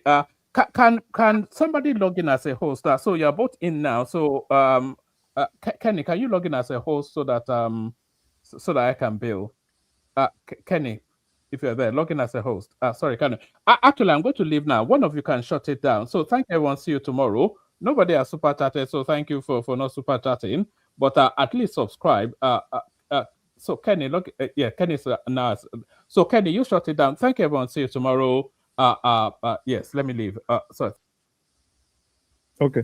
So basically a lot of things is actually going on now, right? So in terms of data privacy, they're really doing well. So prior to this time, I've seen somebody was talking about the NIN. So prior to this time, that guy, Pantania, what's that guy's name? That guy didn't do a good job, right? There are a lot of things. So for me, if they want to do census, the only thing I want them to do is that whatever data they are generating should not have any dependency with existing data, probably NIN or even BVN, right? There should not be any dependency with that. They should just start, put proper governance around it and let new people just take care of it. So for me, I think it's something if they want to do, there has to be that political will, right? And I'm very sure with the new guys that are there, Bosun Tijani and all of them, because presently now, most of the tech guys are ready to support them, right? People are building, even MTN now, right? Most of these telecommunication companies are not even, they are looking more into building more data center because the cash in Nigeria now, I'm telling you, in the next 2-3 years, everybody, if you have any billionaire in Nigeria, should definitely invest in building data centers. Yeah, before Bishop goes on, but how come the government is not building their own data center? No, the government has for now. privacy purpose. No, the government has. We have data centers. We have two now. No, the government has, and they are We building need more. Bosi Tijani is currently putting money together. I think he's putting like $1 billion. There's together. one coming up. You know that new Lagos Calabar road. There's one coming up behind it, right? So behind government Bosun is really even doing a lot of those things now. But like I said, the bottom line is, do we have the capacity to sustain it? Even if Tinubu leaves, There was even other guys come, That's There always was my one problem. company that was talking about one undersea repository sometimes ago. I don't know whether it matured. It's still also a data center. You know, just That one's already here. That one stopped at the Atlantic. If money day now, where everybody That dey one's put already money there. now. If I even me, I get money now to go build data center. Oh. There's one they are building also by this guy are building one Airtel in the crack in that same place. okay. So I think a digital biometric sensors is our best bet. If you are going to do physical manual sensors, we better don't do it at all. No. Nobody will know. We've gone beyond that age now. We've gone beyond that age. I mean, I don't think we've gone beyond that age. But that, in terms of hosting data, like that data that you said is hosted in Atlanta, who exactly is managing it? Because I don't know. No, I did not say that. Wait, I said that. Did you do your NIN in the state? Because I did mine here. Yeah, I And did it here. I know I have all the information. I can tell who did do the software application that are using, where they're hosting. I have, so that's why I'm saying, I mean, I have that information. So if you get yours in the US, you can see who is hosting it as well. If you want to like do your research, you will know who is hosting this information. Is it possible that the one that you're talking about, that is domiciled in Atlanta, somewhere in Atlanta, Georgia? I'm sorry that I give out the information. Yeah, No, but they're located there. no. I mean, there's no big deal about it. What I'm saying is this: are you sure it is not the ones that are registered abroad? I did mine in Asaba, in Nigeria, but I'm sure that's a long time ago. Long time ago, maybe. Oriola. So Yes. the thing is this, right? Particularly the ones, so it's not really going to be everybody that has their NIN, right? Because it's even going to be more expensive to host in the US. You understand what I'm saying? And secondly, people in Europe, I am very sure that if you take data from Europe, it will be difficult for you to come to America to come host some of those data. So probably what happened, I'm not saying, it's what you said is not right, but probably those that did in America might actually had their data in America. You But understand? that's not the best practice, though. No. Having all our information scattered everywhere. You know why I said that, right? Because you do not even know the agreement they signed with the US government. It is a harvesting point. So because most of all those things, most of the countries that you see, particularly people that live in those countries, when you take some of those data, the government of that country will also have access to that data, right? So what if you go to Europe now, if Nigeria wants to take data in Europe, the governments in Europe have access to that data too. So there has to be an agreement of every data you collect within that country, within that jurisdiction.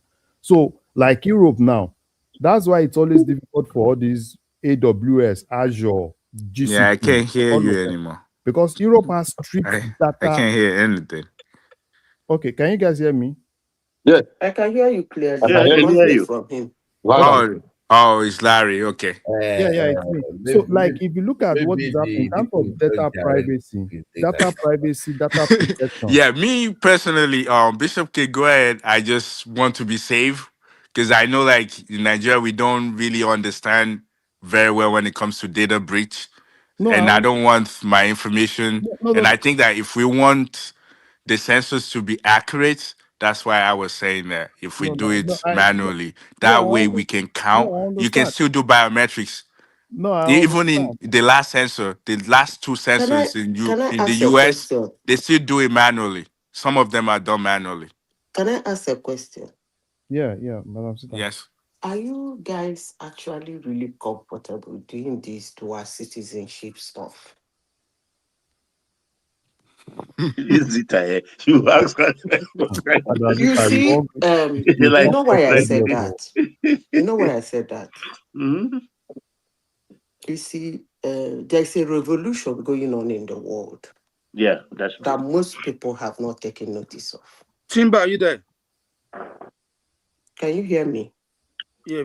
Absolutely. Yeah. Are you thinking about World War III? You see, when Obama became president, he did something very ridiculous. For people like us that used to follow something bomber to bomber, we were surprised because his father was a visitor. The father came to study. I don't call him an immigrant.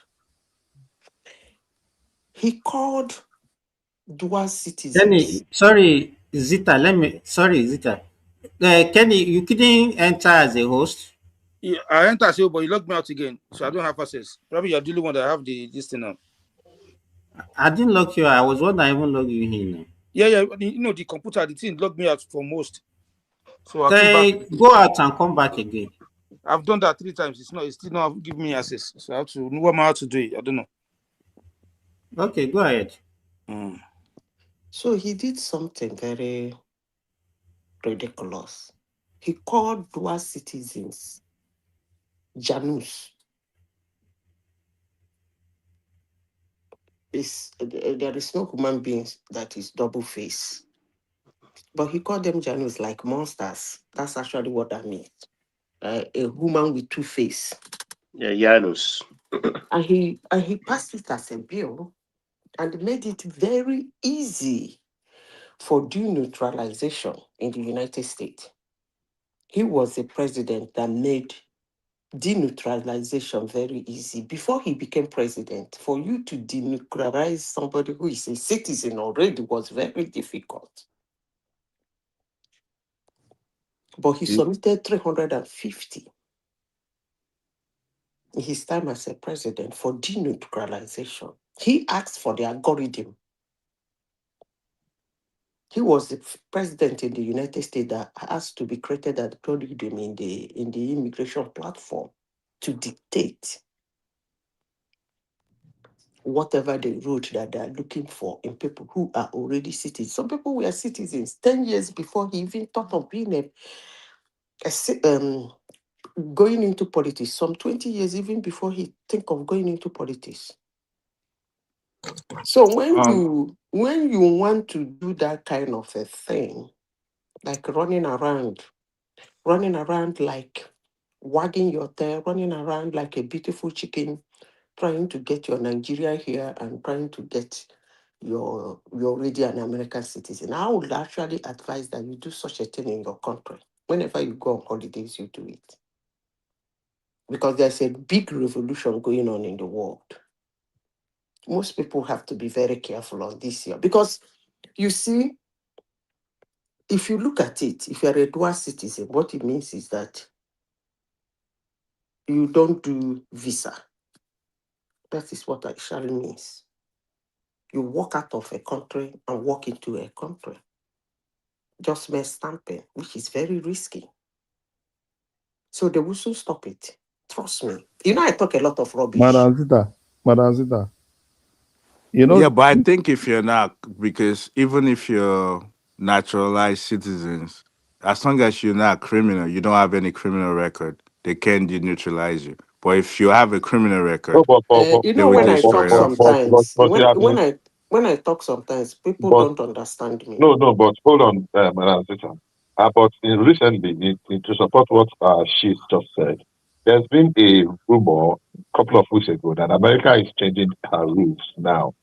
You cannot be a dual citizen. Either you what do they call it now? You renounce the citizenship of your country of birth and take up the American citizenship, or you forgo the American citizenship and just be like a permanent resident. And I don't know what informed that. I don't know if it's going to pass, but that is in the work. That look, you cannot be. Your loyalty has to be to one country, and you cannot be loyal to two countries. And Yeah, some America in the has military, they have to, already started stopping it in the military. exactly. That what America is demanding is absolute loyalty. And you cannot be loyal to another country. You say, okay, my country of birth, I'm Nigeria, but I'm American. No, you never hold one. So if you are letting go your American Yeah, but there's citizenship, nothing wrong with that. If you're going to have a DOD, you're gonna work for the government and have access to critical You information. know, sometimes Of we don't course, you learn. have to. Mm, Of course, you have to pledge your alliance to one country. I don't see anything Sometimes wrong when we with that. talk, we don't learn. I just pointed out one of the No, problems. Madam, I'm sure you Lisa. didn't hear the problem I Wait, pointed I out. heard you. Okay, thank you. Wait, I heard you, but just because you say it does not mean that I should accept it. I still have to read it myself to make sure that what you said is correct. Because I don't believe that Do you know? one person would Do you just know be what I So was at the talking hold White on. House What AI? and did I make say that you are AI. reading? Are you any reading decision that? AI, that something listen. has to Hold be on, cancelled. It hold on, doesn't work that way. hold That was on, It not work fast. is the system hold that on, would say, please. "Oh, we want Hold this," on and now. the president can either accept it Is he through the hearing me? legislative. Can you So it people hear just me? doesn't work the way you said it. Let it land. I heard what you Let said, it but land. doesn't mean that I just agree to what you said. What I said is Oh, that being a dual citizen, you don't need a visa. that's a fact. So Yeah, why is he I saying mean, I he? heard you, but Hold on, I look up the hold on information myself first. as well, just to make So sure why are that you saying that because I I don't said think it? you can just Hold say on, anything like. I mean, hold on. but Why are if you you saying want to that work I with said the it doesn't government, mean you you have to should believe pledge me? your alliance, and I think Hold on. that's how it should I work asked everywhere. I You said can't have a something. dual citizens. The two of What I you, I mean, said. can we hear especially one the way after China the is other? going right Can now. Oh let my him land. goodness. Let What him is land. all this making Let it him land. rowdy? I Let said him land. something. I said it, it he said the problem in You want it. to I land? said if I you can't are hear you. dual, you don't need a visa. So automatically there is no check on you. Wait. Do you understand? You Oh, she's walk in talking. and I walk can't out hear her. of a Sorry. country. And you said that I said it doesn't mean you should believe me. I don't understand that. What do you mean by that I said it doesn't mean you should believe me? Okay, there are two things. I think I can understand Jeez. where disconnect is now. So this is what he said. Madam Zida, what you said is very clear. But he is taking it a little bit further. I say the is it loyalty or allegiance now to a country is not absolute if you have dual citizenship. If you maintain your loyalty to your country, let's use America for instance. Because if you remember a few months ago, immediately Trump came in last year, there was this issue about even for Nigerians holding American, naturalized Nigerians that are not Americans that still have Nigerian passports. Normally, if they are going to Nigeria, they use their Nigerian passports. When they are coming back to America, they use the American passport. That your passport must show when it is stamped out and stamped in, and they cannot stamp two passports for you. So what it means is that you need to get a Nigerian visa on your American passport. Yeah, but that is more of procedural. What is she's talking about means that let me just briefly explain the 14th Amendment. For what is that is talking about this loyalty or where you have to abandon one, then America has to amend the 14th Amendment, Amendment. which is clearly impossible in today's climate. There's no way you're going to get 14th that. Amendment is not for you. 14th and 15th Amendment is never for you. 14, no, let me finish, please. 14th Amendment, part of it that talks about your citizenship allows for dual citizenship. That part of it, part two of it. So if you want to adjust or ban people from not having dual citizenship, you still have to go to that part of the 14th Amendment to And adjust. as I said before, Really, go and read the let book me because the finish 14th now. Amendment is not for you. Can I finish, please? Can I finish, please?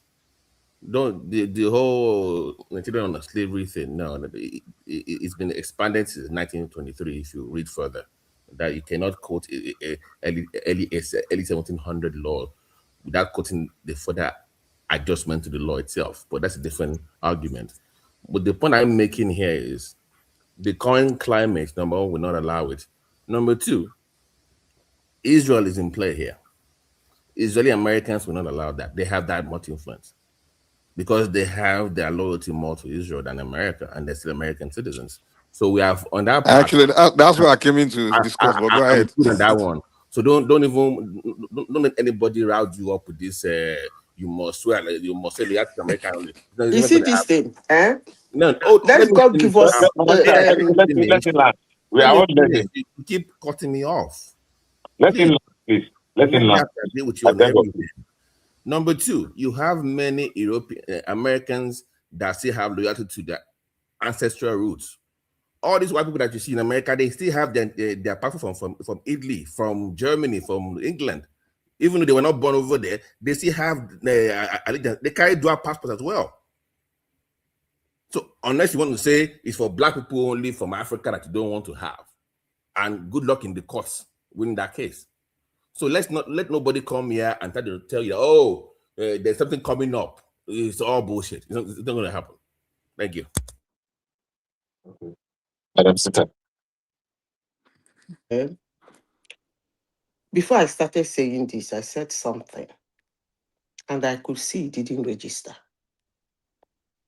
I said that before now, it is even very difficult. I don't think it has 2 or 3 cases that an American citizen will be deneutralized. Said that. Obama came in and did something. And today it is very easy, like a blink, you deneutralized an American citizen and the sky will not fall. And now, I said another thing. I said there is a revolution going on in the world that most people are not paying attention to. Human makes law. Human thwart it. All it needs is a vote. I remember when Britain was trying to stop birthright citizenship, the world thought it will never happen. People said, forget it, it can never happen. How could they? It's in their constitution. What happened today? The birthright citizenship in Britain is struck out. I give you people, how wish we stay alive in the next 10 years? And this platform or another platform will still be running. Then we can discuss it. All But right, for let me now, ask you a question. For now, let me finish. For now, let's continue with it can never happen. I never said it couldn't happen. What I said was you have to amend that's the part of the law that addresses Obama that. did not amend the law before he started. That's not true. I don't even think that happened. I don't know what you have against I don't Obama even because you always know, talk down on that guy. That's I'm not giving true, you man. No, sorry. What did Obama do? I missed that part. What did he do? I don't think it's true, Joe. I think you should make up something. That was You know, now. who is the moderator? Wait. You see, hold on. Let me say something. My goodness. I have said this severally in this platform. When somebody put out an opinion, don't start saying the person is lying or it didn't happen. Today, it is very easy. They have ChatGPT, they have Copilot, although sometimes they do hallucinate. But if you dig deep, they will still tell you. It's just a click away from your phone. Okay, let's look it up. What did Obama Nobody do? is a professor here to sit down and begin to teach you. We are all doing submission here. I have said this severally in this platform. If somebody make a submission that you are like, what the heck is this hopeless idiot you're talking about? You don't really need to say that. All you need to do is to click away. When I was even trying to pronounce it, Baba, hold on, This one I know the please. question. I can look it up real quick. He said Hold Obama on. When I was struggling to pronounce it, because that thing is the god of, it's a Roman goddess. I think Baba pronounced it well for me. So I don't know what is. I think I have problem with everybody. I have problem with Obama. I have problem with Igbos. I have problem with blacks. I have problem with. Come on now. Wait. I think you did not listen to what I I said. am me. Hold on. My slogan Let's is. have a comment. Why you just hold on for everybody? No, but you should. Nobody should be doing that to me. You don't do that to me. We're not doing that to you. You're not listening. You don't do that to me. Guys, hello, everyone, please. Let's calm down, guys, please. Olola, she has right to say whatever she's saying. You can go out. If she's wrong, you can say it's wrong. Don't accuse her of being somebody, please. Okay. Let me say this again. I never said she was wrong. You said I you think I have problem with Obama. That I'm always saying wrong things about Obama. Madam Sita, Come no now. first, please. Madam Sita, no first, please. Please. Yeah, but Let's go to. that doesn't mean you're wrong, though. I only Okay, said that I think you Mike, you always asked say me what I something. said. Madam I Sita, said, apologize My on his God, behalf, please. why? Okay, so let you me tell already you moved what on, I man. said. Oriola, Hold let's on I now. said Janus was for that unlawful. Obama Wait did now, Janus. oppression. Can I say Wait, what I said now? my He said he goodness. wants to check it out for you. We know. No, I know what it is. Okay. What It's is it? I don't for even know. Let us say it now so Mike. everybody can Let me understand. clarify. So because she's confusing us. It's like you're going But for let her make it clear now so at least you and I an to operation that you named the operation something. It's for if you obtain American citizenship, do out with illegally. It was for illegal people that got that thing through. But that's not what she said. So that's What I said. Can I say what I said? I said it. Just let us say what she said, man, so we are Please, sure. guys, can you allow her to repeat herself again, please, so you guys can be clear Exactly. on what Thank she's you. saying? Please. Thank you, sir. Madam What Sita, I take said, away. okay, Mike, what I said was that we are talking about difficulties in doing things. I now said that before now, it is very difficult for you to wake up and deneutralize somebody who is already a citizen. If it happens, it's few numbers before now. But when Obama came, he did what is called Operation Janus. That is two-faced humans. He passed it into law. And then he submitted almost 350 names.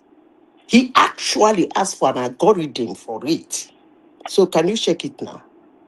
That is what I said. Operation Janus. Baba, you there? How do they spell it? It's Janus. It's a Greek god with double face. It's Janus. So I looked it up, and I think Your old age like 80. can I say something? So please, let me take it Laja is telling us exactly what it is, It's and I an think operational term. It wasn't a law. yeah, you're right. I just looked it up Okay. myself. Yeah, let me read it out. Operation Janus is a. Can you guys hear me? I want to read it. So maybe it wasn't a law. Yeah, we can hear you. Go Can I ahead. read it? I'm looking at Go it. I ahead. just looked it up. Then Yeah, go ahead. Okay, Operation Janus is a Department of Homeland Security and Department of Justice initiative launched around 2009, 2010. Procedural. Let me read now. Designed to identify and denaturalize individuals who obtain U.S. citizenship despite having prior deportation orders or using fraudulent identities. It targets cases where immigrants use aliases to bypass immigration checks.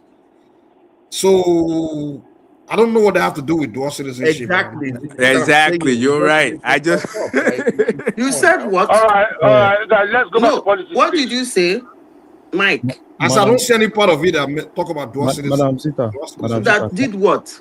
Hold please, on. can I say something? I'm saying I don't see any part of it that I've read as Can I say something? emphasize dual citizenship. Mike, please, yeah. Can I just say something? I Yeah, think say something. Actually, let me take it back. It did naturalize, but it was on the basis of frauds and so crime, hold on. not Hold because on. of having two passports. Hold on. You said before you naturalize, you were not a citizen of a country, right? Before you naturalize, you are not a citizen of a country. Before you naturalize to become U.S. citizen, is that what you're asking? Oh, thank you. So in America, when everybody you naturalize, someone else now. Hold on, please. You said you didn't see anywhere in what you read that shows dual citizen. I didn't see it. Where? Can you tell me where? What is I can read it Janus? again. I don't see it. What is Janus? Wait, can I just say it without so basically you can Well, be they you define can it now. wait That's not yeah, complicated. Mike, let me just say it. I think she's just complicating stuff. Let me just say this. Let us Basically go by evidence in front of us. Yes, let me just say what it is. So basically what it is if you want to become dual, or you want to get dual citizens, but you get it in a fraudulent way, or you didn't follow the right path, those are the people that operation actually affected. So That's I'm what not the going operation to. was all about now. Yeah, Yeah, so that's what it it is. It wasn't has something dual to do citizenship. with. It was more Yeah. operational for Homeland It's got nothing to Security. do having to. And now, so Exactly. Yeah. Okay. So Can I say something? that's what I Okay, said. I say said I before have to I read say it my myself. own. Can, can, can I say So something? he has nothing to do. Can we just look for another topic? Because I Yeah, don't. let me Let's go back to politics, guys. Hold Yeah, on. yeah. Before you guys go, let me just say something. Okay, let's hear you, please. Yeah, I don't know why we are taking this thing, because I think what Madam Zita was trying to Well, say. we're talking about data center in sorry, now Nigeria and stuff. Please, can you let him say what he Hold on, wants to let the say? guy speak. Let the guy speak, please. Oh, someone is talking. I'm sorry, I can't hear that person. You really have to Okay. go out and come back in. That stuff happens to everybody. Well, you won't hear some people, you hear some people. You have to go out and come Oh, back. It okay. happened to me the other day too. All right. Who's talking right now? Yeah, Larry. We can't hear you. But Larry, go ahead. Yeah. Okay, so Yeah, I Larry, think what Madam yeah. Zita was trying to say, right? Because prior to Obama, denaturalizing people is so difficult. Thank you. At least And somebody immediately understood Obama me. started that thing, right? It became easy. And what I will say, in January, the new this thing that this guy brought in this January is to put more focus on denaturalization. So basically, something that has been very difficult that they don't even go there at all. Now they're now putting more emphasis on it. I think that's what she's trying to say. It's not like No, Larry, let's not our argument against that, maybe we're arguing wrong, but our argument is that America is against having dual citizenship. No. That's the argument. It's Look at not where she about started from. denaturalizing or not. No. We know that That denaturalizing means you people did not it's understand on what the I basis of said. to her very criminality, well not on the and basis of having understand two where she was passports. coming from. Okay, You didn't. can we go back That's to where we are Nigerian coming from. politics, You guys? people didn't understand what I said, and We that's get it, okay. Madam Zita. Let's not Let's we move agree on. with you that they denaturalize people. Oh, okay, everyone, please, You guys. you didn't understand me. I'm not We interested in your understood American it stuff. clearly. Let's go back to our district, please, guys. Let's move on because Let's move on. But it before we move on, let me was just make one statement. basically hold on. Basically, it was operational. If you're going for operation snake dance, doesn't mean you own a snake. It's just to describe what the operation is all about. That's all. It was an operational name for an operation to do for illegal. Exactly. That was it. Let me just make a statement before we move That's on. it. And he ended there. Let's move on. Let me say this. When he finished it, he ended. Babati, let me just say Madam this. Zita, please let it go, please. We gotta move on, but let me just say something about one thing about America is this: United States is an immigrant country. Just like Babati gave an example earlier, most Israelis, they are Israel citizens, American citizens. Even a lot of white American, they are European citizens, American citizens. America, anytime soon, will never cancel dual citizenship because America is an immigrant country. America needs its immigrant, and an immigrant needs it. That's just a fact. I don't want to move, argue with you. The moment they will make that correct. move, that will be a complete disaster. You want a lot of professionals, top people. Okay, let's move a lot to of people that will Nigeria. just have to pick one side, and they will lose a lot of brain. So okay, guys. Who is this person talking now? Okay, so can That's a very familiar voice. Who is that person talking? It's Mike. That's Mike. No. Is it Mike? No. Are you talking about me? This is No. Teddy. No. Somebody that just spoke now. That just finished now. Yeah, that's Mike now. Is that Mike? Mike, yeah. That's Mike. I'll got you a long time, man. And now you be that. Now Mike be your name. Now your voice is unique. Now your voice are the ear.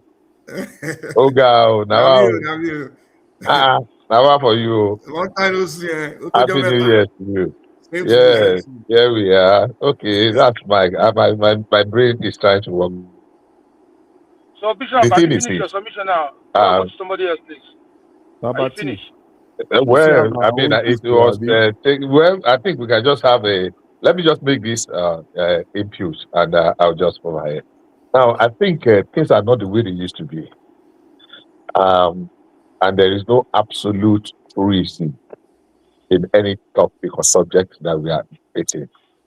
There is a lot of repositioning, or what do I call it, recalibration that is happening even in the America, the same America, and the rules are changing every day. Maybe it is the aberration of the present time because of this Trumpism. But, Madam, Zita might not really be too far. The facts might not be very accurate to some extent, but the idea, the what she's trying to put forward might not be too far from it. A lot is happening. And if anybody is saying that this naturalization is only because of criminal convictions or criminal whatever, then I think we are not getting the real. I tell everybody every day that, look, if you are a Nigerian, just have it at the back of your mind that you are a Nigerian. If there are rules that can change tomorrow, then that means the possibility of that rule changing is still very high. And that we used to say in health and safety, whatever it does, that a caged lion is still a risk. A caged lion with a door is a higher risk. A lion that is caged is a risk. But a caged lion that has a door, because the tendency somebody can leave that door open, a madman can come to government and we activate those rules that you think are not there, but they are there but they are latent. They are like dormant for now. Somebody will Thank just you. come and Thank you. activate them You put and it use right. them. Yeah, the fact that they are there, a day they come. I've had this conversation earlier today with some of my friends and brethren, and we're just looking at the reality. And I keep telling every of our young ones that are American, look, whatever you think you are doing, you are still. Look, the thought of labeling foreigners as alien, that is enough to make anybody to have a second thinking. Alien, what is alien? Who is an alien? The fact that somebody could come and say, look, you are Janus, you are double-faced demon, it says a lot. They are applying it to some people they have named, they have labeled as criminals, or that they did not use the proper way. If they want to, it's just like looking for a bad name to call the dog so that you can justify crucifying the dog or Bishop, hanging the we dog. agree. Bishop, we agree. The point is that she said it was a law, which it wasn't. That's all I'm saying. Okay, maybe it was not a law. Please, can we not go back? Can we not go back to that topic anymore, please, guys? Let's Maybe go it was back. not a law. Bishop, Okay. I have this question. Can Don't you Prince think chime in? if they will I have to do do want that, to they talk. will have to make it a law for everybody? Okay, Can I? Okay, I would like to say something as well, but go ahead, Prince. Then Well, I'll Larry go. wants us to move on, but it's okay. Oh Sorry, wait, I go have ahead. something to say because there's actually Yeah, a go ahead. law. They made an amendment already, but it wasn't done by Obama. It was just done 2025. They made an amendment that if you're recently born in they want you to have a sole passport, which would mean that there's no dual citizens for the newborn now. So there's a new law. There's an amendment made to the 14th Amendment that BT was referring to previously. So there's an amendment made actually. But the only thing that I would just question is the fact that we always think that Obama did everything, but this was just recent. They made an amendment to the law now. So, and everybody can look that up. There's an amendment made to that, but it wasn't done by Obama. No, it was just done 2025 last year. So that's what I had to say. So that's All right. All right. Who's the next person to speak, please? Yes, that's correct. Who's the next person to speak? Larry, Let me chime in back. Let me chime in. No, Okay. Prince Daddy, Is it Larry or Trump Daddy? no, Prince Daddy can go. Prince Daddy has Okay, not Prince Daddy, let's hear you. Larry, I haven't heard your submission, but after Prince Daddy, so Larry can speak. Let's go. Take it away, sir. Prince, go ahead. Yeah, hello everyone. I just had a quick question regarding with what Larry was talking about earlier about Nigeria is becoming an attractive market or place for data centers. And I did ask the question earlier. What are the benefits or the attractive features for Nigeria? Number one, well, let me just make a point. So, number one, we know data requires a lot of electricity, power, energy, right? And that's why America cannot really compete right now at the highest level with China, because China has more, I guess, electricity or power than we do, but especially for this massive AI data centers. And that's one. Power is a big deal. Number two, we also know that the cooler the climate, the better and more efficient less latency for data transmission or whatever. So that's why people like Elon Musk, Thiel, Andreessen Horowitz would want to kind of colonize Greenland because it's a favorable environment for data centers. So again, if Larry can tell us, what are the benefits? I don't know. It's a question, by the way. What are the benefits of Nigeria as a hub for data centers? Okay. Prince Daddy. Number one, look at Nigeria as in the next 5 years, right? The most rapidly moving tech, fintech, and e-commerce ecosystem in Africa is in Nigeria, right? So look at that alone. And aside that, right,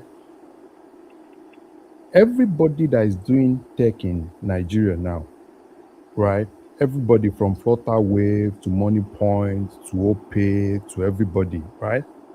Everybody have their data outside, probably in AWS. It's actually somewhere in AWS.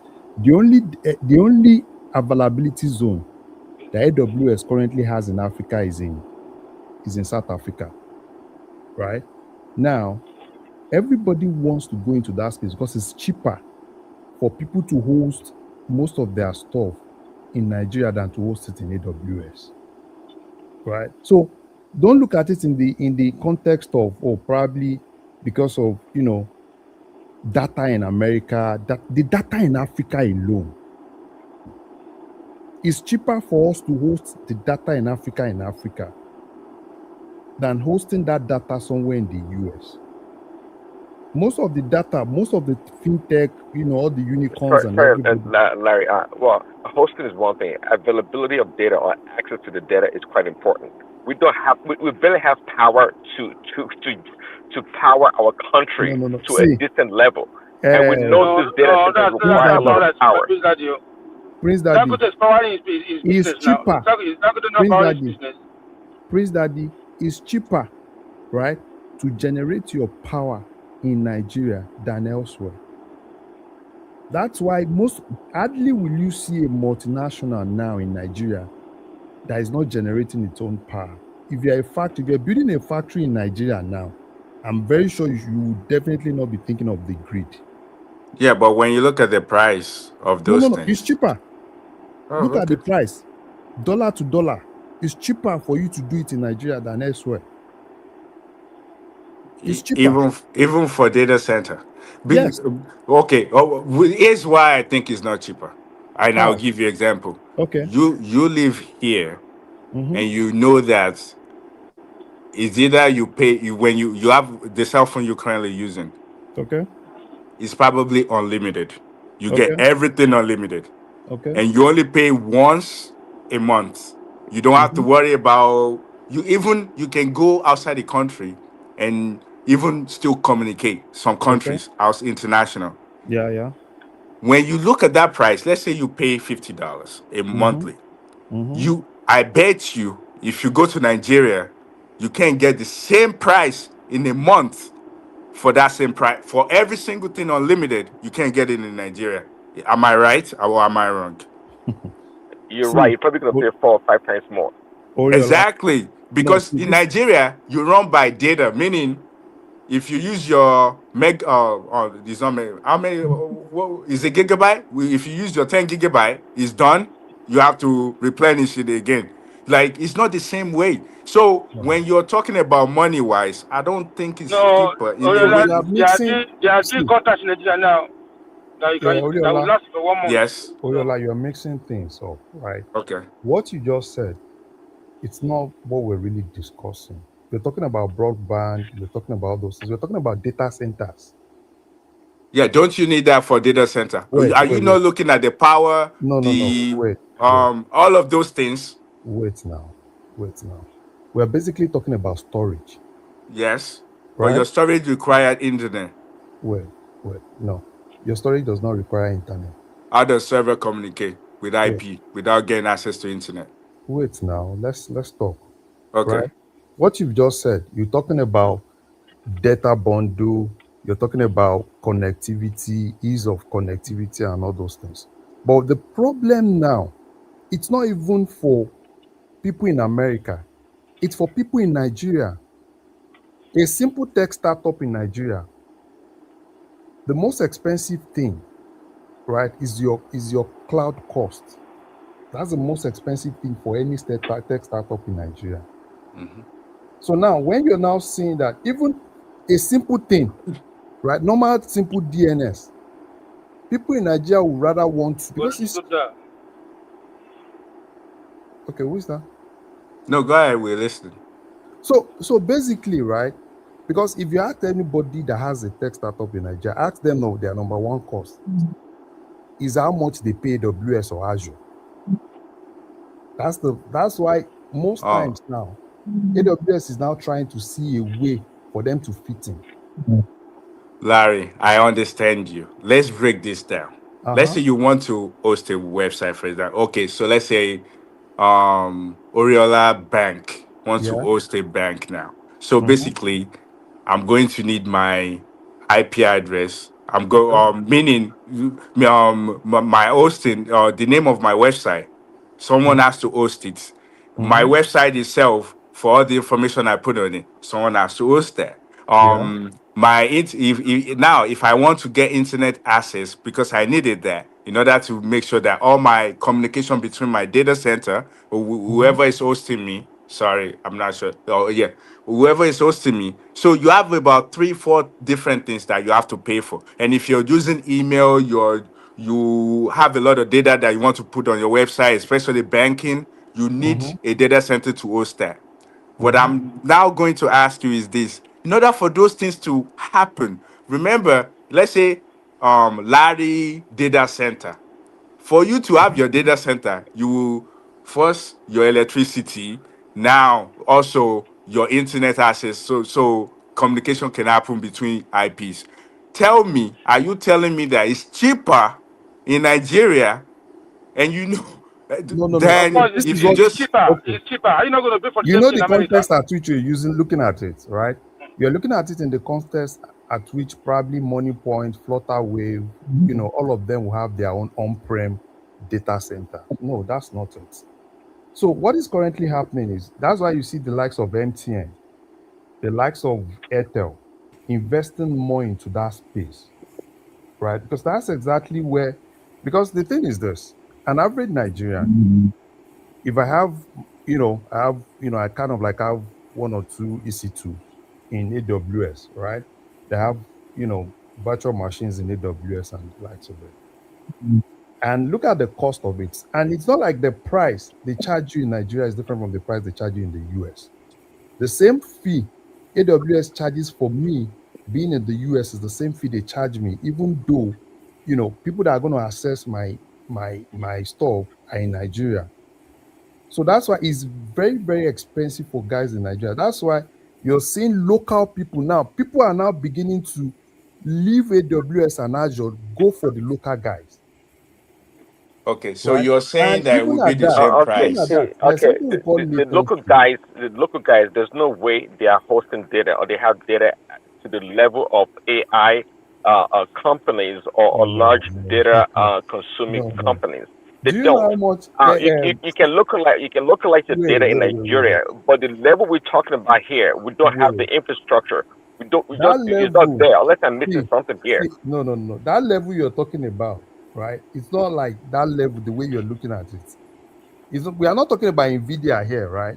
We are not talking about Facebook and the likes of them.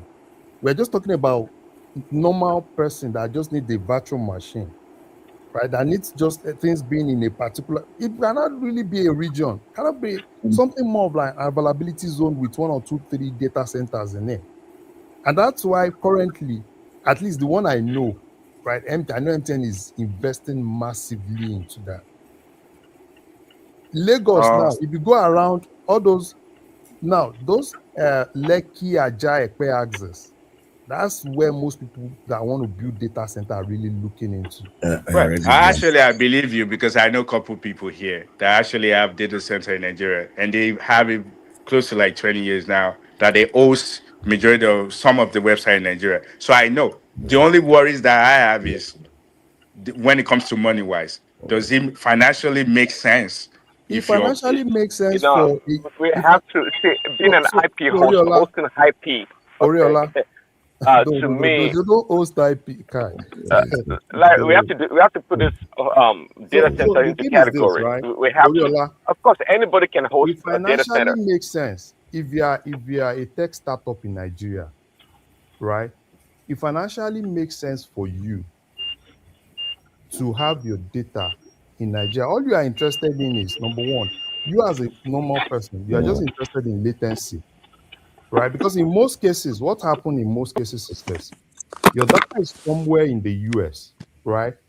And majority of your subscribers are probably in Nigeria. So there is this issue of latency.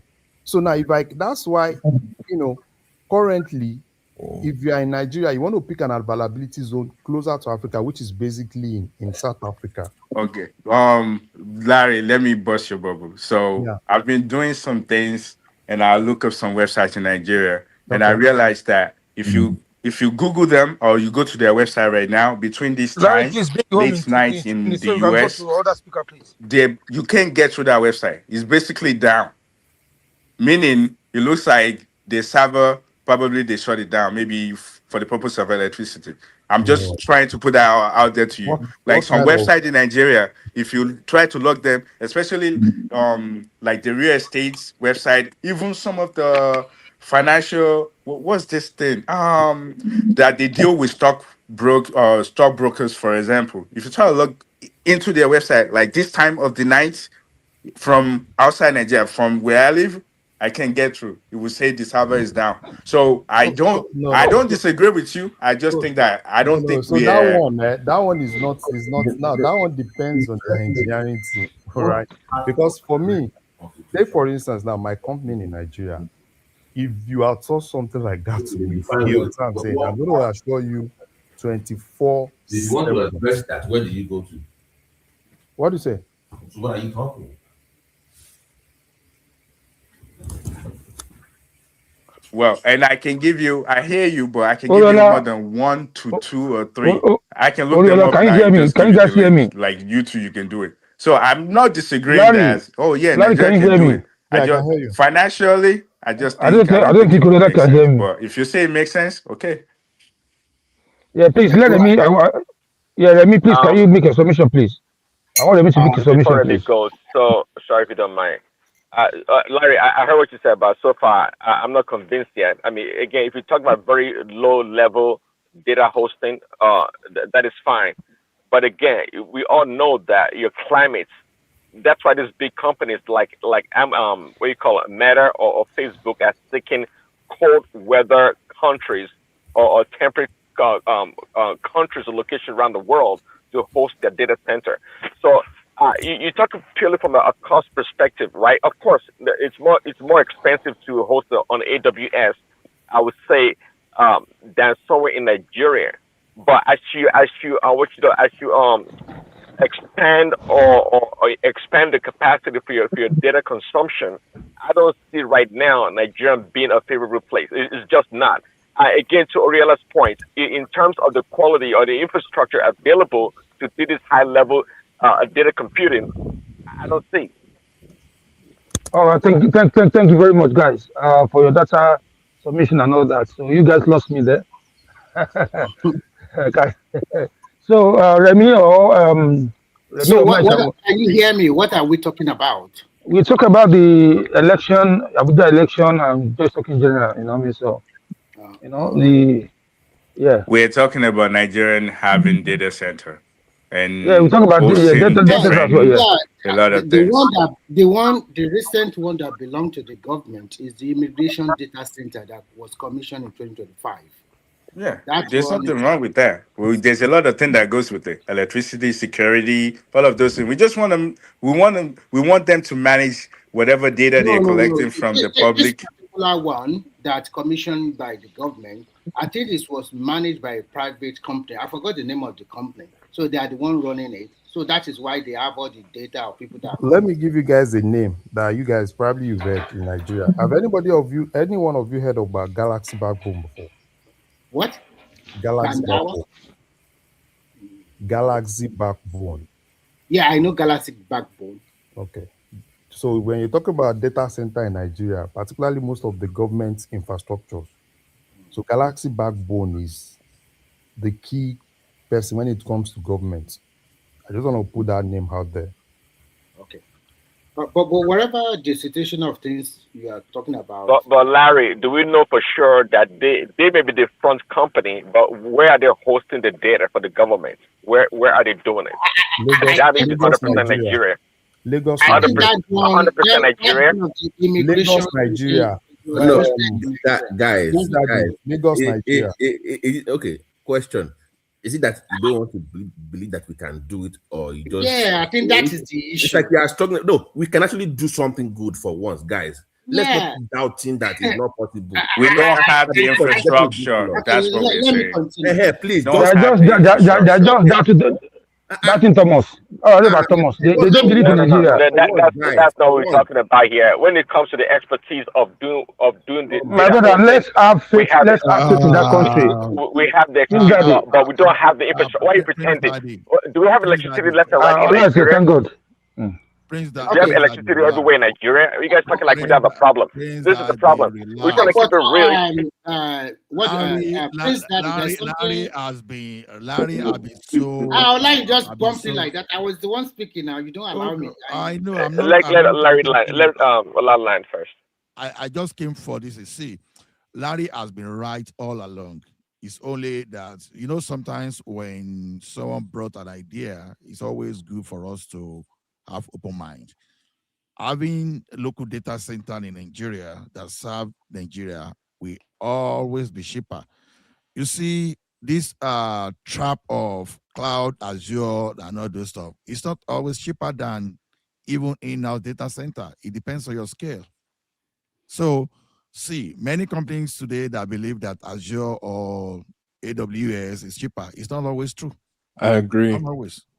So, when you now, we're not talking about cheaper. We're not talking about cheaper. We're talking about capability. What is capability? What defines capability? You understand? This capability we are talking about it depends on what we are talking. Okay, someone want to start a data center in Nigeria. It's a serious business. We are talk of investment of that we go into billions of dollars. We are not talking of millions of dollars. So there we have everything, redundancy, you understand, the continuity, everything. And it is always cheaper to generate your electricity when you run such kind of projects. You understand? You won't see any reasonable data center that you want to commit your electricity. They call that in behind the meter power.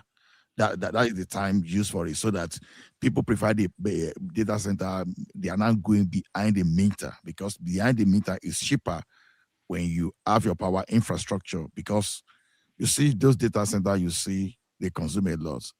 There are some many data centers have more than 100,000 devices. I'm even sure that I'm even sure there are some that are even close to 500 devices there. You understand? And you will see many of them built that we connected together. So there's a project going on in Nigeria. The purpose is to serve the country. So, and expect a lot of data center, you understand, that will be providing services to businesses in Nigeria to come up in the future. So Nigeria is gradually becoming a serious hub, and it's going to happen whether we like it or not. Yeah, but our when it comes to transfer of information, which is access to internet, our internet service is very weak, meaning that when you consume the type of data you're going to need in order to access website is very tough, and when you're hosting, your server need to communicate with whoever is hosting on your stuff. They need internet access. Do you think we have that type of 24/7 to be able to communicate? Okay, I know we have enough. Let me give you a name. Here, okay. Wait, let me give you a name to go look at. right? That's what I told you. I'm lost. I'm not an Oriola, architect. I'm I listening. know I'm that listening. let me give you everybody is just showing their a name muscle. of a company to go look out for, right? Kasi Yeah. Cloud. Classic Kasi, cloud. Kasi, Like Kasi that Cloud. cable that they ran from Europe down to what's that No, cable? You are Oh, talking about fiber. marine cable. Fiber, It right? That's is the optic so marine go fiber look they are at doing Kasi around Cloud. Nigeria. Kasi Cloud is currently building 100 megawatt AI powered in Lekki. Oh, Hey, I'm aware of that. Yeah. Larry and Nola, what about the optic fiber that they are doing around Not, Nigeria? no, we are not talking about that. We are not talking about connectivity now. We are just talking about Because data that is center. about connectivity. I would just want you to talk about it a little bit. Yeah. Because I don't So know what you know percentage. that Lekki axis, Wait, you said Kasi Kasi, KASI Cloud. cloud. Okay. KASI Cloud is an AI powered agree for one data center. 100 megawatt is what they are building. Babati, I agree now. What do you Thank mean? you. So Larry, I want to ask. It's I possible. want to ask another question. Is it possible to use off-grid power like solar power to power this No, kind of? Nobody would build that kind of a Larry, thing on the grid. the two ones in Equator Atlantic, they're getting gas powered. You know, they Everything is gas powered now. Okay. What do you think Dangote? What do you think Dangote is using? Everybody is using gas now. Let me tell you something. Can I That person comment that to acts this? power. You see, sorry, Larry.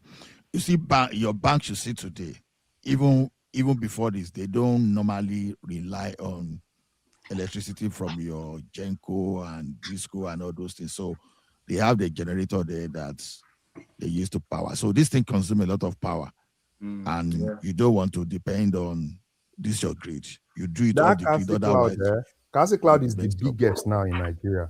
I think they are doing 100 megawatts. Even MTN, I think MTN is still doing the one MTN is building. I think MTN is around. Well, MTN is just around 10. Where are they building that one? Where? No, it's in around Lekki now. So There- look no, from there's one- Lekki. no, See, no. I hear you, but 100 megawatt is nothing though. If you're No. running like a travel website, I told you not. okay, I'm sorry. All Agree, right, please. we did If you look something. at I in agree. Lagos alone, right?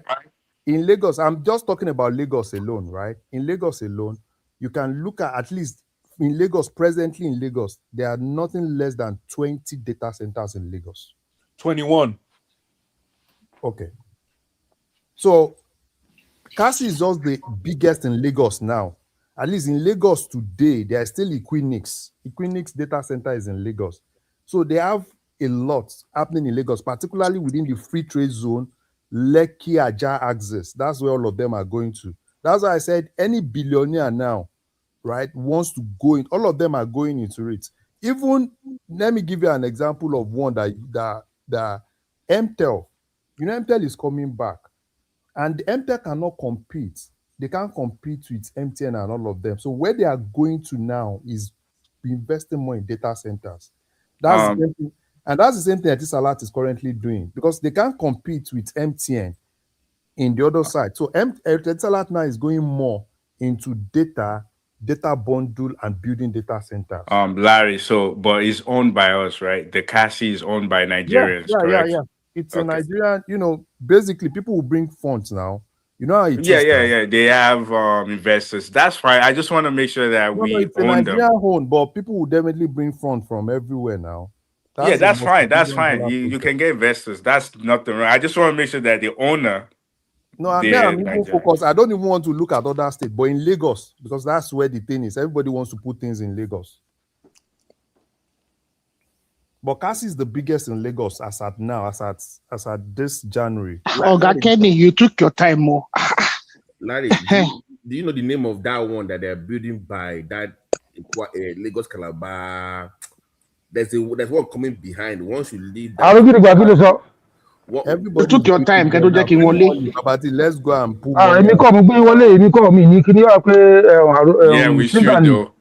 Okay, can I say something? Can I say something about this data center meeting? Okay. I think when we look at it, okay, the nature of data centers is that number one, they disrupt. Can you hear me? I'm speaking already.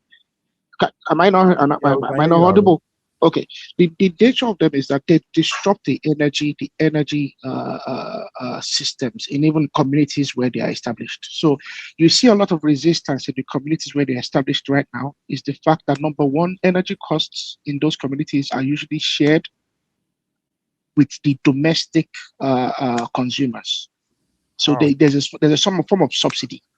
And that is one of the complaints, you go, especially in America especially, and even in Europe. Okay, they consume so much energy. Nigeria are not on grid now. I know, no, that's why I said Nigeria is different. Okay, and that is probably why Nigeria is attractive, because in other parts of the world, what you usually see is you see a lot of counties and states are trying to attract the business. Okay, they're trying to pull the business in, and one of the things they do is to kind of give them a subsidy.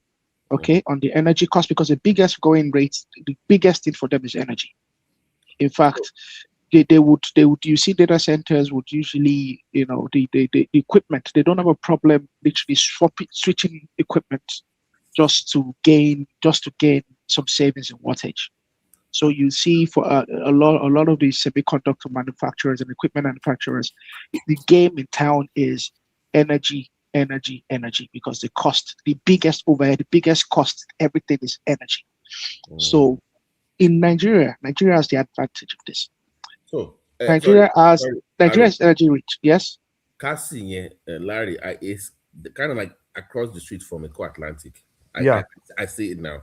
So they're gonna just link up with them for that gas energy. Yes, because there's any gas supply, and that's what I was coming to. Let me douse that fear of that.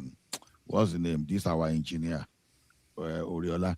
See, you don't have to use a public internet to connect data center. You can do private connection from data center to businesses. So, why you come to that idea of that internet is just because when you are dealing with AWS, because they are the popularly known public cloud service providers. So, but all these data center too, especially those people that are locating themselves around Victoria Island, so they can have some kind of private connection. So you don't have to use internet. You understand? So it depends on how the environment is planned. You can lay cable directly and find a way to do the connection. So to be frank, that Atlantic, that Eco Atlantic is perfect for everything, because you have to understand that fiber optic, that transatlantic fiber optic system cables that was laid. Remember, it was rerouted. Let's go and build. It was rerouted because of the Calabar Eco Calabar route. So it comes in that way. That's where it lands. It lands in Nigeria right there. Aruguda, sorry, Larry. If we are to build a small data center, can you briefly, under some few minutes, tell us how much it's going to entail? And location. Simba, there's nothing like small data center. Larry, at least at the minimum, we just want to build, probably put some rack, and put some machine. Larry, there's nothing like small data center. If you want to compete, now, okay, the problem, man. I was Simba low, Simba. At least at the minimum, if it's just I like learning, okay? At the minimum. Remi ló sọ̀rọ̀ kó ṣe Simba. But I don't know, ṣé first Remi àti Simba papọ̀ ni? First wọn papọ̀ now. Àwọn ni Simba kò fẹ́ kó wọlé, ó ti aláwọ̀ kíbi kọ́. At the minimum. Oh, say PT, you are not serious. No. Just have like 10 Larry, at the minimum. No, Larry, be careful before. No, be careful before you answer that question. When you say data center, you understand? You can even use your PC to build a data center. So, of course, yes. Of data center. No, I think he's talking about commercial one now. Commercial. Because as I speak to you, I have data center beside me. It's my private data center. Mm-hmm. And of course, yes. I think he's talking about commercial, at least mini commercial. Yeah, I wait now. I have Power Edge 420 Air, and I have 520. You understand? How did I get them? I got them from a decommissioned data center like this. Yeah. My 4230. You understand? How much did I buy it? Just $100. But what's your power consumption? No, this one that I'm talking about is just 350 watts, but Okay. it has a dual power system. So Okay. so You have a redundancy, yeah. The other one, But redundancy. let me ask Prince Zadi and Oriola, why can't you believe for once in our country, for God's sake? Anytime you have opportunity, you always say we don't. Even you don't even believe in the expertise of the people in that country. Anytime you have opportunity, you believe that we are empty-headed, we are good for nothing. I'll say something. With their data or with that data, I don't dispute what It's not even I say. about data. I remember even when we are talking about things, it was even earth, anything, it will always criticize. Nigeria don't know, they don't know this, they don't know that, they don't have this, they don't. What is your problem with No, that? it's not. No, see, get them, right. The thing is this: if you've not gone home for long, you won't understand what is currently happening. And if you are not playing in that space, so why I'm saying all this thing is because I play in that space in Nigeria. So if you are not playing in that space, you won't understand what The same thing, Prince Daddy used to do that a lot. And for example, when he even come to earth, I don't know why Prince Daddy hates earth workers. Anything hurt like this, you see him, he will be charged up and be criticizing them. That could be too strong. Come on. But it's in that feed as well. Dr. Labere, oh yeah, can Prince Daddy ni. Am I Okay, worried? I don't get do you want to take on back to politics, please? What do you think about the election that I just gone through in Abuja and all that? Please, Okay, Allah is showing us his data center. Can you Wike is a man, and that is what I can say. Wike is a man. When they talk say man day, now Wike is a man. If I show you the major one, you will know. So No, don't show us your. No. Ezekiel, no problem. What are you going to do with it? It's just my. Allah, that is your work now. You have to invest in your work now. You have to invest in your work. Yeah. Let me clap for you. Any engineer on this platform that Yes, sir.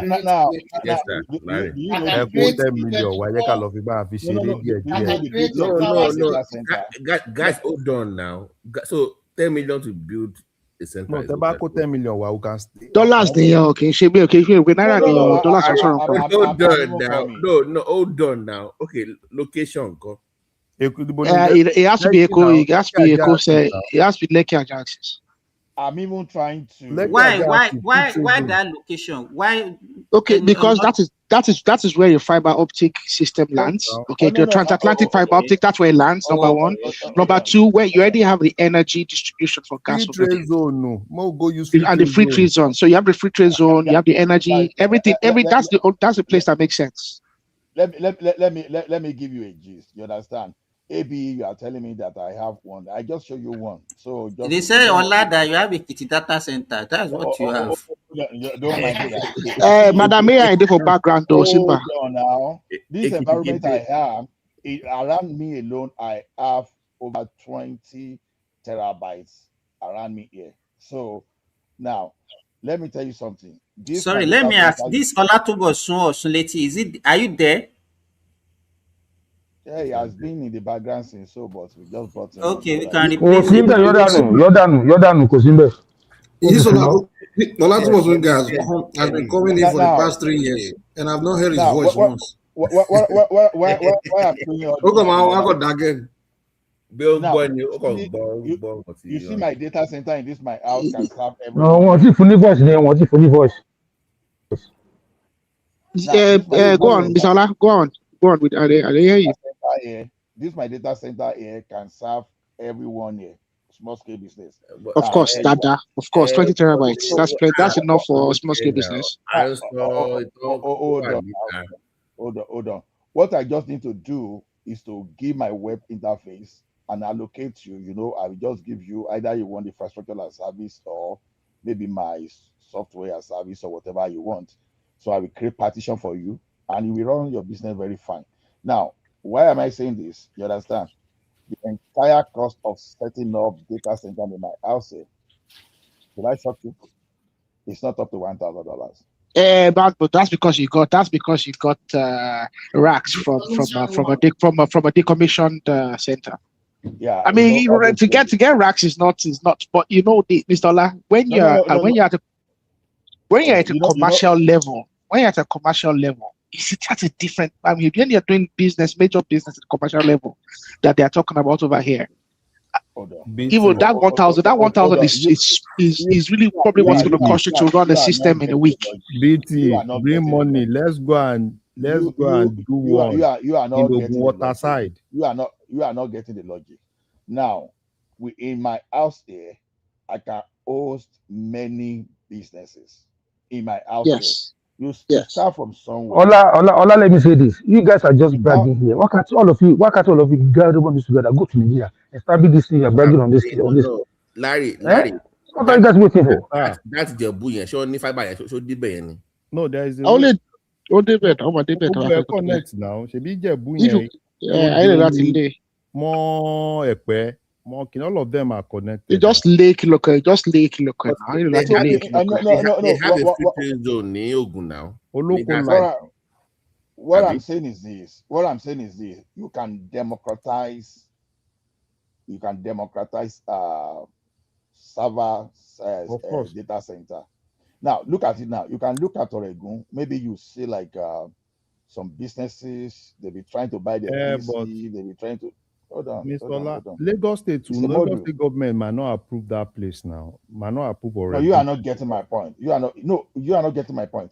You can rent 3-bedroom flats in Oregon and be providing data center services to like 50 businesses, and you'll be running it within your house. And can it be cost? You think it can be cost? It can be cost. You can run a cost-effective center like that. The balance you might not. I mean, at that commercial level, you wouldn't even want to do that. You may do it if you know how to sort your parts. Now you think if I'm going to this thing properly, do you think I'll be revealing the cost? I'm doing it. I'm revealing the cost intentionally for whoever that is interested. So if I could look at it this way, if I could get server decommission, some of these servers, their lifespan within data centers, some are just like 5 years. 5 years. These days, Mr. Ola, they don't even last 3 months. 3 months, not a change, not a swap. I have a guy.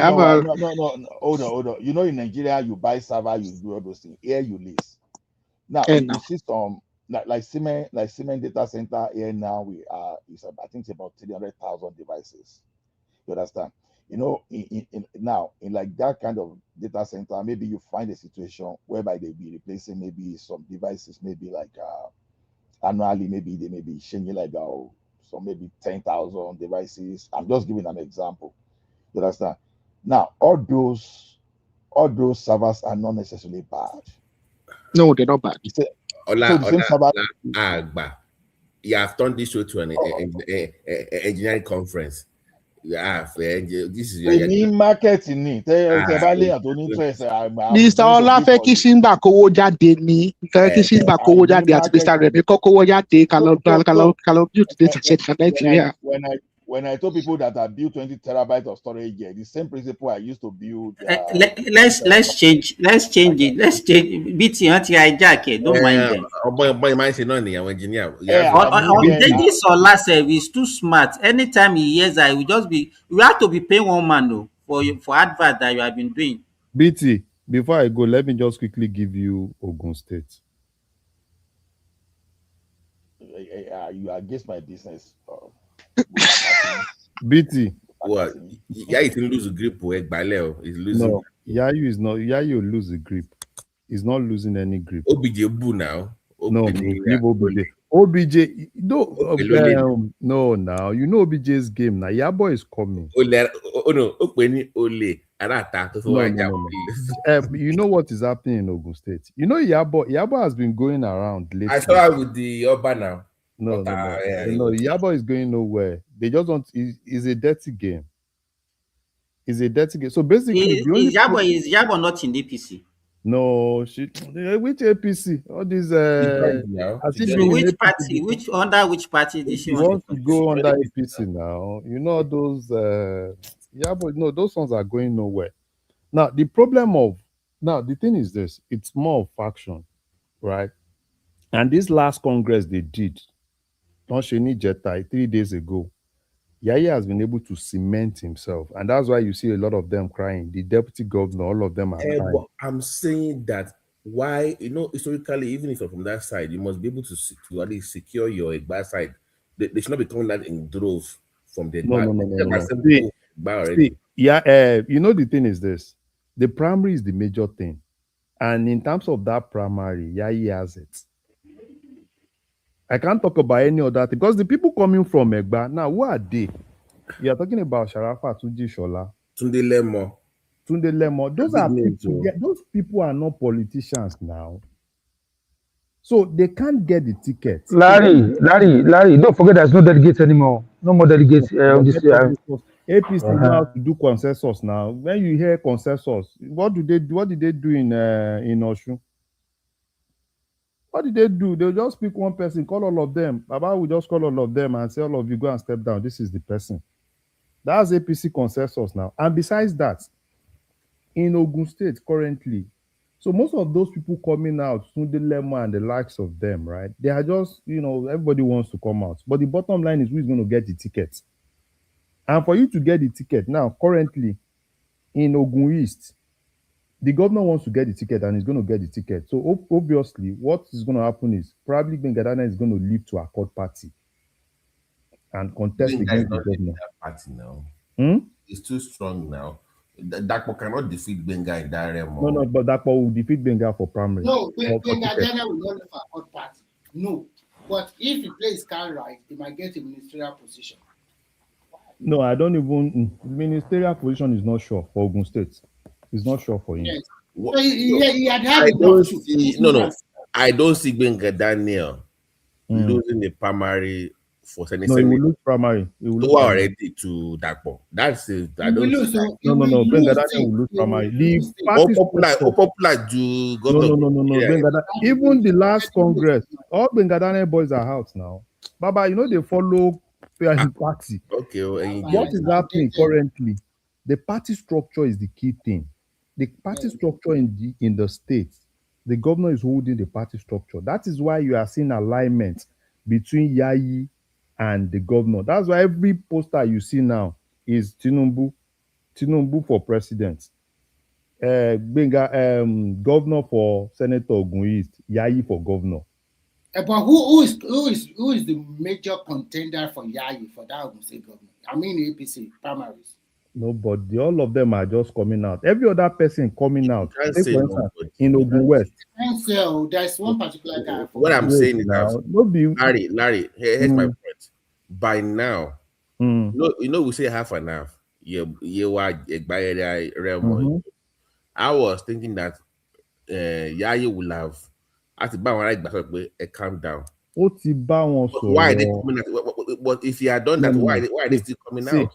See, the people coming out. See, you need to understand something, BT. You can't stop Egba people from coming out, right? But the major thing is who is going to get the APC tickets. That's the major thing. People will always come out now. Even you, the way you are now, you are from Egba, you can always come together tomorrow and say you want to be governor. That's normal. But the party ticket is the major thing. No, some of them are pulling their muzzle because of they don't want to be. Majorly, why you see all of them coming out is not because of probably they want to get governor, right? They want to negotiate. Yes, exactly. That's why you see all of them. Tunde Lemo, who is Tunde Lemo in Ogun State politics now? That won't be get like that. So you understand what I'm saying? So who is Tunde Lemo in Ogun State? So at a point, people were even saying Bosun and all that. I'm like, no, all those ones. No. For where? No, people now, people always push a lot of things around. So in Ogun West, you are seeing a lot of people coming out in Ogun West. GNI wants to come out, the other Akinlade and all of them. Those ones are coming out not because of Akinlade is not that one of Amoso boy or something like that. No, there's another Akinlade. There are two.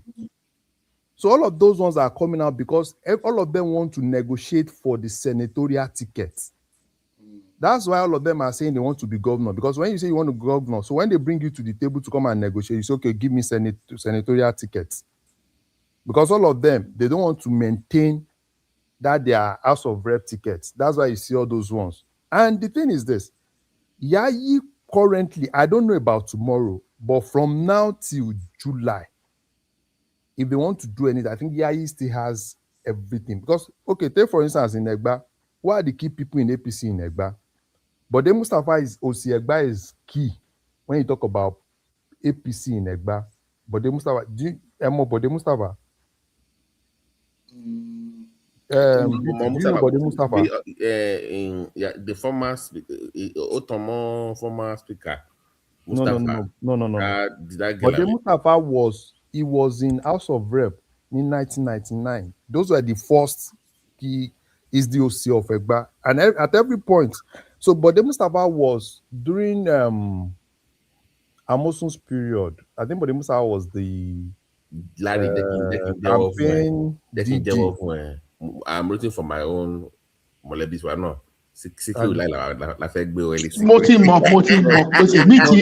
mọ̀ pé bàbá tí ní position olóṣèlú ló bàbá tí. He just changed before he was supporting here. You see him just change. Now, I know where bàbá tí just in case, just in case. Bàbá tí I know where bàbá tí tẹ́ bá ti wọlé ẹ mú mi dání o. Bàbá tí. Yeah. Me, I will tell you plain the way the thing is. So you understand? And the way the thing is now, because Yayi has been able to penetrate everywhere. And it's also Tinubu boy now. So he's been able to penetrate, and it's not even only Ogun West. He's even been able to penetrate Ogun Central and even Ogun East. And this guy has basically has projects in every other senatorial zone. So it's been how can he do that? Is that possible? What are you saying? But so I want, but Ogun, what about the other senators? The Ogun East PDP. I want one new PDP. I don't know what it is. No. You know what is happening in Ogun East now? There is this fight between Ijebu and Remo. They are the same people. No command. It's like they're like the Yewa of our own. You know, Bengadane played the game for them. But Remo think about it now. The Ijebus are even angry with Bengadane. You know why? Because of the issue of the states of Ijebu State. Yeah, so Daniel is playing two-face with them. And Daniel started this whole thing after Awujale died. So, like this, between Ijebu State and Ibadan, which one is more likely to get the state first? No, I don't. It's Ibadan. Forget it. You know, the thing is, I don't even see any states coming now. Probably Tinubu second term. I don't know. I'm just saying that, it's a push from both sides. Like, everybody is pushing now. Everybody is lobbying. Everybody's pushing. But do we really need more states? Why don't we just focus on local governments? Any state is coming now. Probably after, maybe second term. I don't know. Maybe Tinubu second term. The point I'm making, like, that factors into the Ogun politics now. If I'm from that part of Ogun, is what Larry is saying. So you must play that game of, I will fight for you, blah, blah, blah. Can we put a pause on Ogun state politics? If I can chime in, if you guys don't mind. Go ahead. Are you not from Ogun State? Prince Daddy? No, I'm an Egba man. That's what my ancestors called. You are not an Egba man. Stop saying you're an Egba man. You're not an Egba man. You're a fake Egba man. Okay, whatever. I'm not fighting that. Don't be like Dr. Simba. Simba, I've seen a pattern with Simba. Anytime Dr. Simbara, if he doesn't understand something, if you disagree with him, he's quick to label you. I don't think I've ever shown any tendency or proclivity to be a pessimistic person. I'm not pessimistic because I'm asking questions and trying to learn. And I did approach Larry that way to explain to me because I'm trying to learn about something or I question something doesn't make me pessimistic at all. So this notion that anti-Nigeria is totally false. That's Simba's false narrative. And by the way, I'm glad Aroki showed up and Larry, of course, is still here. And what I said is not far-fetched from reality. And I just said it about Nigeria's data ability to host AI-level data centers. It's not strange. You said yourself, I wrote, let me line my point. We was talking, let me line my point. You made a point that power, energy, electricity is a big part of it. That is true. Am I lying? It's the biggest part of it. It's the biggest part of it. Okay, I also made a point also that usually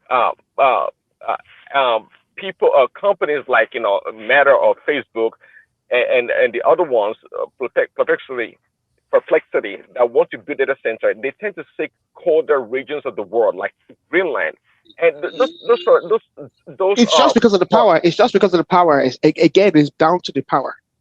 exactly because it reduces your power consumption. Okay, Yeah. so I make some Yes. valid points. So why don't you try to question which Larry did, by the way, to a certain degree. Why don't you challenge those points, Dr. Simba? It has nothing to be negative. I don't think negative at all. I mean, what I said, is that crazy? No, they're not. They're not negative, but you have to look at. You have to. But look, you have to look at it this way. Okay. I was not attacking the listen. That's why I said earlier. Let's categorize data hosting or data centers. They've been hosting data in Nigeria forever, for a long time. Of course, the small scale. Okay. So now, when I raise my point, I'm talking in relative to countries like China, that even America can't even compete when it comes to power and hosting big data. No, so that's my point. So I'm trying to see here where Larry was coming from, and he did a great job naming some companies and what they're doing. And he talked about dedicated power centers in the free trade zones. So I'm learning. I'm collating this information to make me a more informed person. There's nothing negative or pessimistic about that, Dr. Simba. So you have to learn to engage in a more logical, robust conversation. It's got about go. Leave Simba. Talk about go. That's our all. Simba is barely a Nigerian anyways. He's Saudi Arabian. So I don't know why he always comes to this platform and challenge us. Please, Daddy, oh my Jegba, Simba trigger Prince Daddy tonight anyway. So no. You always go back up. He's always taking jabs at me. No worries. I know. Okay, so the date, so Larry, so the smallest we can get is 10 million. That is, we can't go 5 million. There's no, it's $10 million. Dollars don't sort of BT. It's a euro, it's a naira. You want to build something that it will be easy for you to quickly break even. Probably in like 2, 3, 4 years, you can quickly break even. But you Ogun guys, let me ask you, what's the difference between you have Ijebu, Remo, Egbado? What is your problem? Just tell us. I clarified those issues. They are the same. It's just all political. Remo Jebi Omok Obìnrin, Ijebu Omok Ọkùnrin. Yewa is more of they want their own political power. That's it. So the Yewas are the Egbados. Yeah, but they want to have kind of Egbado and Awori kind of mixed. And Awori kind of Simba. If you look at, I think Bega Dane and Dakoda from Remo now. Yeah. Ijebu has never produced any governor in Ogun State. Didn't work. So we don't Simba and Wawanla and Love Lepo. No, because they want to dance in Loshu State. You know, everyone don't want Loshu State, so they come and dance in leave them alone. Ijebu and Remo are the same senatorial zone, so we don't even care about maybe this one or this one. The same senatorial zone. We don't need airport by the way. We don't need Ijebu State. We don't need. Jerry Kosimba, I told you to leave them alone. Leave them alone. Mama ko dancing governor like me. If you want airport, no, say airport. Hold on. What we need do you have a airport?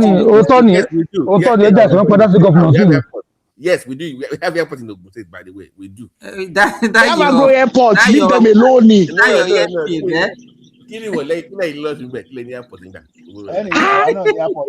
They have a grow airport. What do we have? Leave them alone. They might be dancing one. An airport, Okay. But by the way, that's it, Governor. Own Jale. Yeah, you see the fraud is involved in. See the fraud is involved in. I'm telling you, they carry document to his brother. Is his brother an elected official? When did they can become an elected official of state? You know, Aro, what that one tells you that is the guy that is ruling now. Do you think Maybe I was Simba? He's ruling from background. Simba, maybe I was here insulting him the other day. People were telling him to calm down. How can you have one account with 700 BVNs depositing money every month in Osun State? What kind of So, robbery is that? hey, don't say that. Oh. If you audit your own account in the state, you find worse things. But why did he commission an audit and then refuse to actually go through the audit? What is he running from?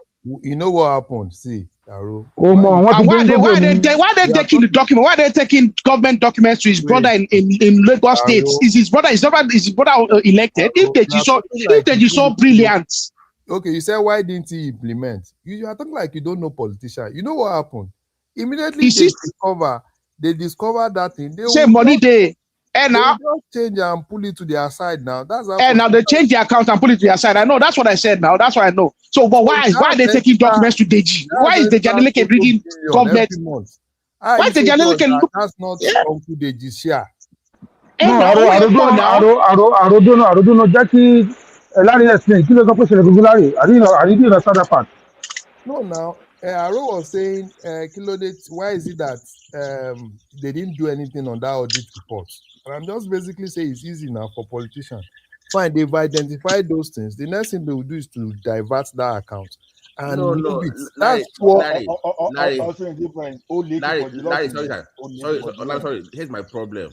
As a country, if you have 900 BVN to one account, nobody flagged that in the industry. No, in the banking. And now, what banking sector doesn't flag that? Come on. I mean, why? Yeah, it's not a government account. That's a private account. If I'm right, it's not a business account. If it's a private account, why at night? I mean, that means in a month, when payments goes in the month, so you're gonna have 900 transactions within less than 10 minutes.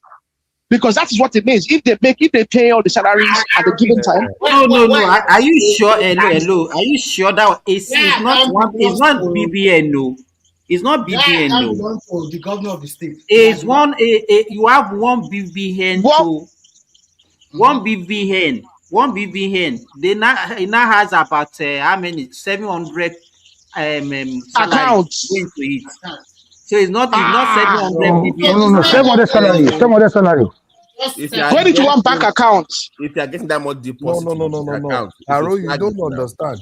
The account can be in several other banks, but it's 1 BVN. Okay, so one identity essentially. And now, so if you do the trace to the root is 1 BVN now. 1 BVN. So that means it's a government official. That's a government official that opened it up. That means they get hand for the thing now.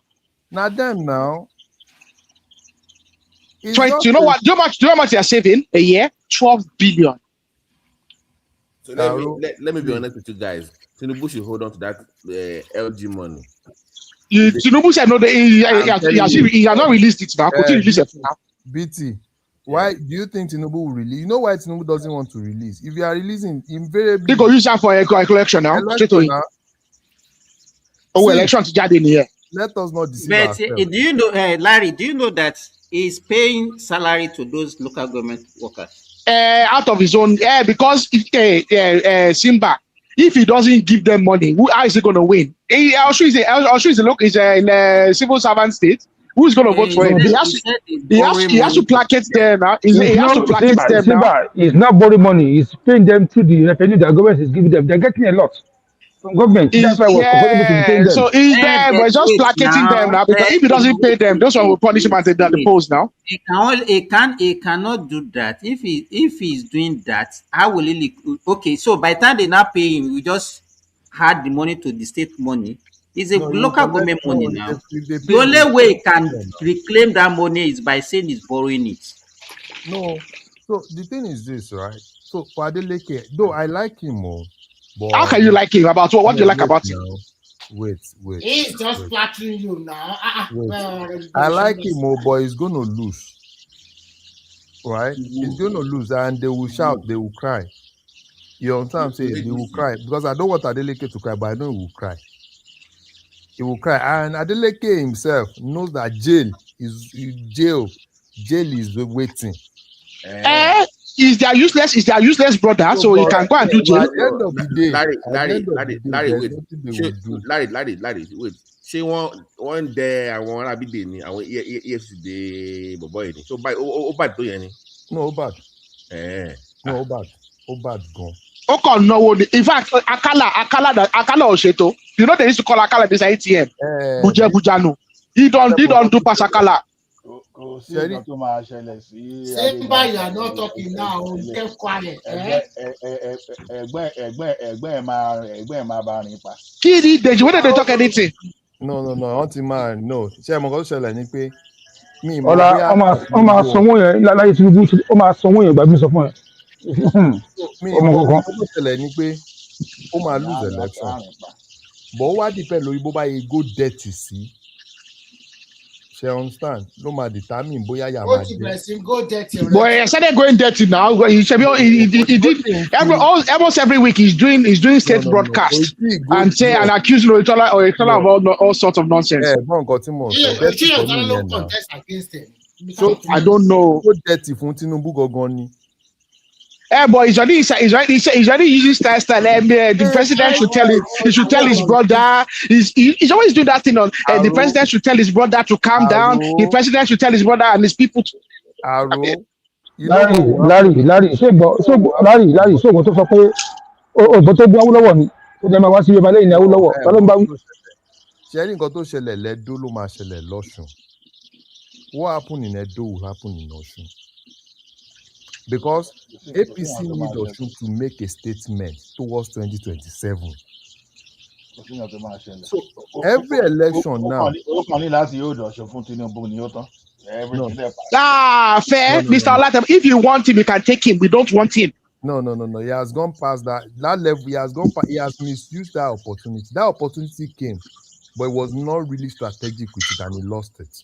Yeah, now 2023. 2023. They now rigged everything. So besides, he lost it. So what I see that is going to happen in 2026, because 2020 that election is going to be closer to 2027 election, and they need to make a statement. Tinubu needs the whole of Southwest. So Anoshun is going to be the same thing. So Adeleke will cry. Larry, before Osun, there will be Ekiti now. Why is Ekiti not relevant? Because nobody is even talking about it. Ekiti don't deal. Oh, it's not relevant. Ekiti is a don't deal. It's a don't deal. Nobody, even the opposition, are not contesting. Let me give Babati Owambi Uncle Simba to sọ̀rọ̀ fún Ekiti ṣe. Let me give Ola before you say. Let me give kudos to your Ola. Let me give kudos to your governor on a more serious note. What that guy is doing with tourism, it is mind blowing. The issue site, Ifa site, all those I mean, what they are really doing there, they are even going religious. That Ikogosi now, he has redone Ikogosi as well now. It's not the one that did Ikogosi. It was the previous governor, not him. He said our governors doesn't mean only one. Simba won now. It won the Tanu Yi. She won't look now. But Simba must make a mad that's one leg come, but make a mad that's one. The guy is trying with you. They have the airport now. It's about modernize here. I'm telling you, they launched their 10-year plan 2 days ago. I followed it. They are really doing well in that. Texas lẹ́gbọ́n yẹn wà. Àwọn ló ń bá ṣe Kọ́gùsì yẹn náà. Èròkúnbẹ̀ ní last year this December o. Èròkúnbẹ̀ fún December o. Bàbá tí ìjàre ẹ mọ̀ pé àwa àwọn ṣàwọn tó jẹ́ pé wọ́n wá ṣe gómìnà tó jẹ́ pé ẹ̀sìn náà fẹ́ ṣe. Àwọn ìṣèjì kan láti. And another thing, that guy, Babati, that Ekiti state governor, that guy is investing heavily in agriculture. I'm telling you, what they are doing over there. Money to only beat in Southwest.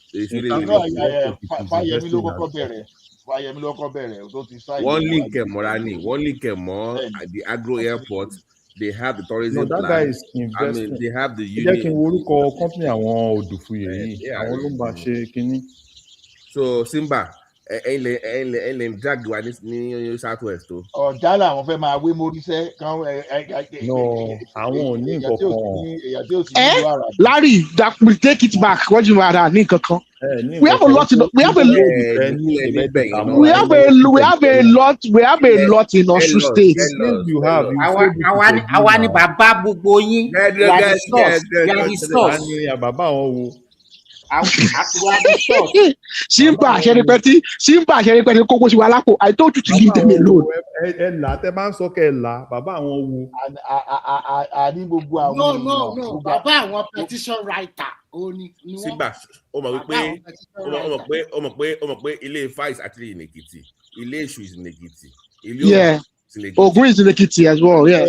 Ogun came from Ekiti. Even Obatala, I think, came from Ekiti as well.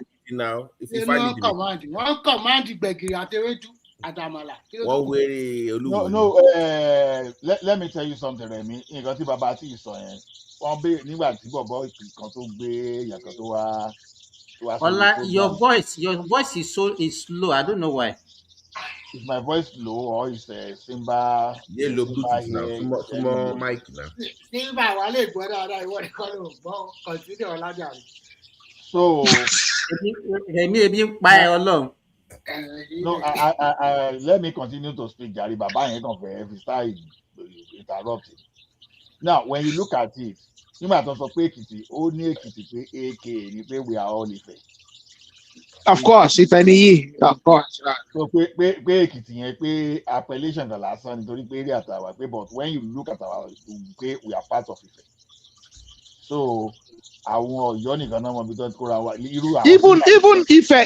Ife's language, like if you listen to Ife, it's very similar to Ekiti. Like if you listen to Ife people talking, it's similar. It's more similar to Ekiti. Or similar to Ekiti. By the way, but that's what this is actually Owu, not Oyo. Yeah, now there's that language. Owu language is not Oyo language. Yo, I want to laughing boys. Oyo Katunga. There's nothing like Oyo. It's Oyo Katunga. Don't look bad about the phone. Why? You ba see àwọn ọmọ ogun Ìbàdàn ni. Lákùlì o. Àwọn ló ṣe for Ọ̀yọ́ náà. Gbogbo ilé ìtàn gapá pé kìíní yẹn. Ọmọ ogun àwọn Ìbàdàn warrior ló ṣe fún wọn. Pé in fact àwọn ni rúgà ni wọ́n bá máa ní lọ́yọ́ nísìnyí. Àwọn Yorùbá kan wà lọ́yọ́ yẹn tó jẹ́ pé Fúlàní ni wọ́n. Sọ̀rọ̀ ẹ̀ pé torí pé wọ́n kọ bàmú omi ìdìbò yá ṣé bàmú ní Ọ̀yọ́ àbí Dọ̀mbọ̀ ìwò náà máa ń kọ́ bẹ́ẹ̀ náà. So I can't wait for us to get rid of our own governor. That's all I know. I want him gone. I want him gone like yesterday. Seeing him just annoyed. I just get infuriated looking at him. Who is the ideal replacement for him, though? Well, the guy that's coming in is good. Okay, and I'll tell you why. He was a financial officer, I think, under Rebeshola. Then it was a finance commissioner under Oyetola. So the problem with us is, number one, we need to balance our books. Okay? Because from almost time immemorial, our books have never been balanced. From 1999, we've struggled to balance the books. But Abisi Akode came in, he tried to balance the books, they ran into trouble with the civil servants. Okay? We need civil service reform in Osun State. We are a state that is still so heavily dependent on civil service activity, and there's not enough private sector action and activities going on. A lot of everything that happens in Osun State revolves around the civil service, and the state cannot. Look at Osogbo. Osogbo is the capital. If you take the civil service out of Osogbo, a capital of a state, that city will collapse. Like everything that happens in Osogbo revolves around the civil service. It's not tenable. We are an agrarian state. We need to improve on our agrarian situation. Look at the airport. The airport was making progress. The airport, we already got a license for the airport. They already had land. They already started the construction project. And then what did the governor do? The governor wants to relocate the airport closer to Ede. Why? Sorry. The hospital that this woman built for you guys. Follow Alakija, yes. Is it close? So Osumo, the new proposed airport? I think it's towards Elisha. I think she built the hospital towards Elisha. Am I not correct? I can't remember. I think it's towards Elisha. She built the hospital.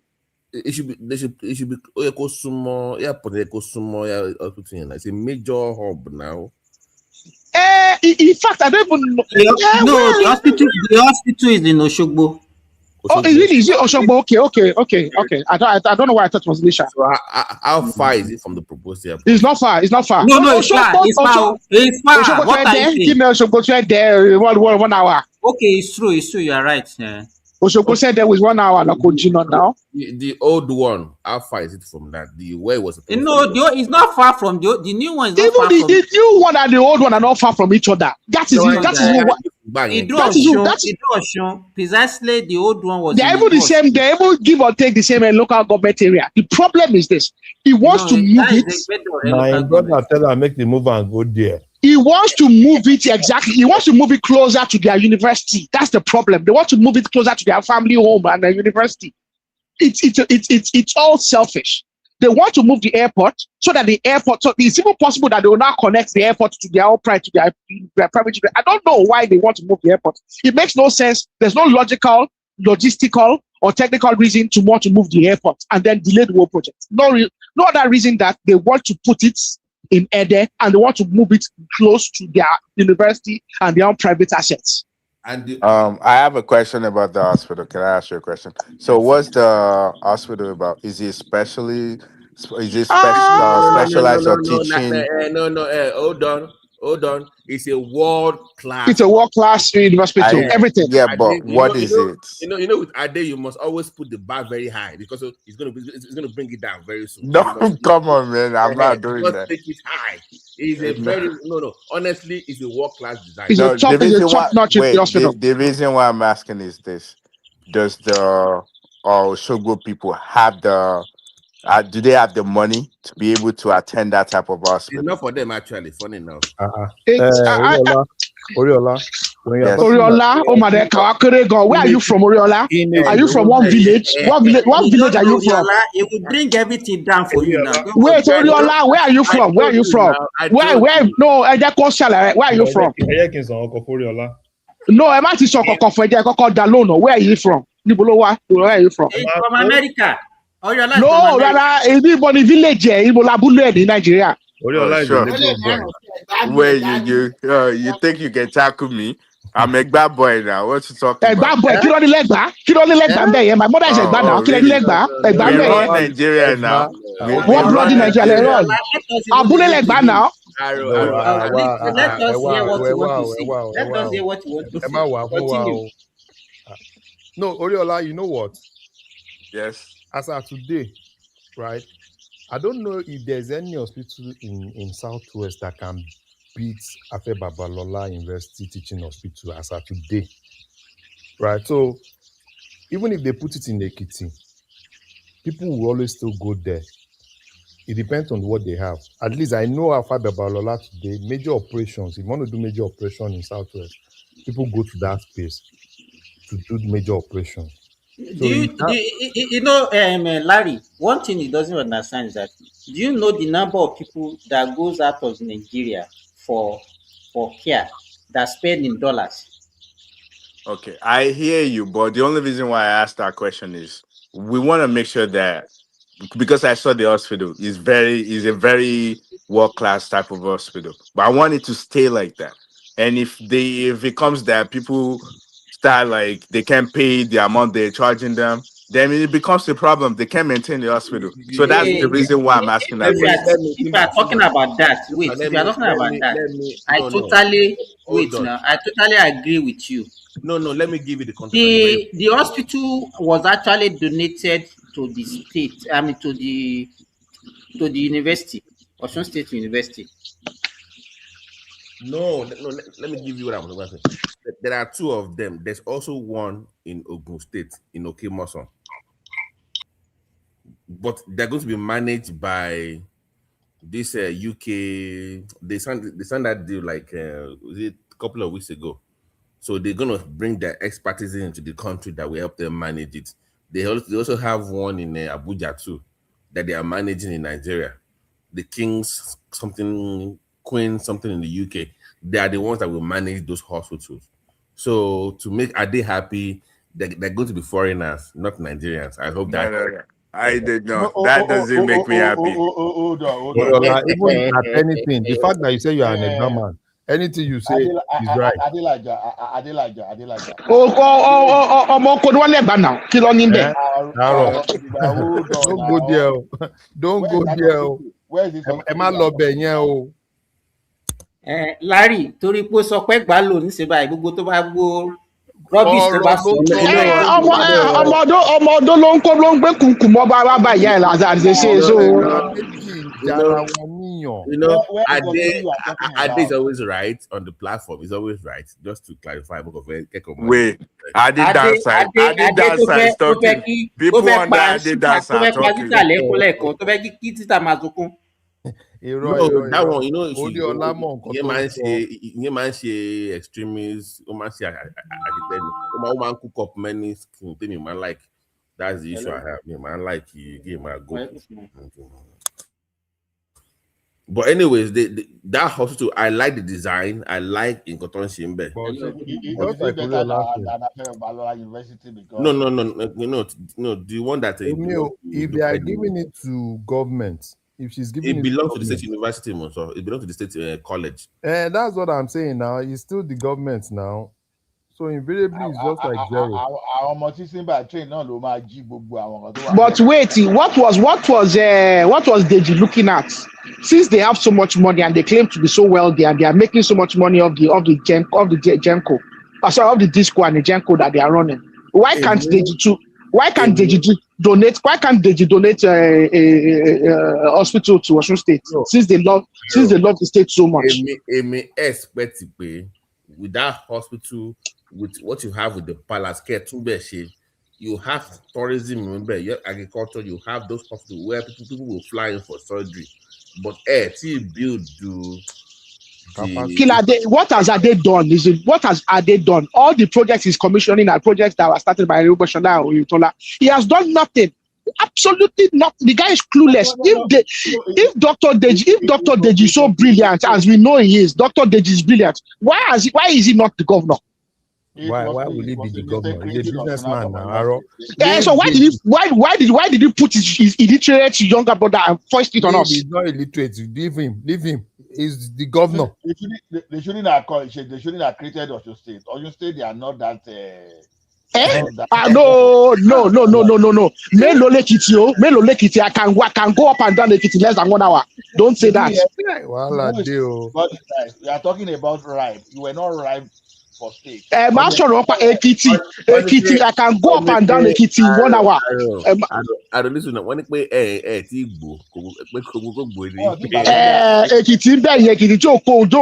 Ekiti is just a strip. Have you been to Ado Ekiti? Ado Ekiti is just one strip of road. Their main road is just one strip. You can go up and down Ado Ekiti. We are talking of majority. We were the one ruling the old Ondo State. Now, what are you talking about? I'm not there. No. Because it's a fact. But Ondo is actually losing because I read that almost half of people that were using the Ondo airport are actually from Ekiti. But now that you have your own airport now, they are losing revenue at that airport in Ondo because the traffic is now moving to Ekiti now. So once again, I cannot say enough about Ekiti State.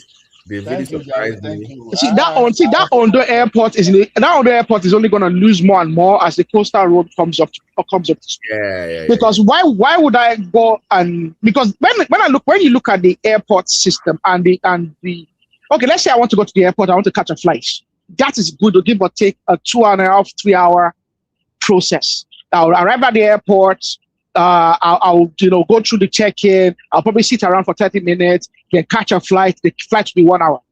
In that period of time, you can be in a car with the coastal road being functional. You get to Ondo. You get to Ondo in that same period. And I think the airport would only just lose out on business as that coastal road comes up. I think I saw Agbola one on YouTube. It's about 45 minutes to drive from Lagos to Ondo or thereabouts. Yeah, it's not far. Ondo is only down the road. Yeah, so it's now then if they are smart, they can then look at other ways to generate business for the airport. Calm down. Part do don't so yato accurate to that place is not what. No, it's far. No, I'm saying at least you are because that's you know one people want to. No. The point is that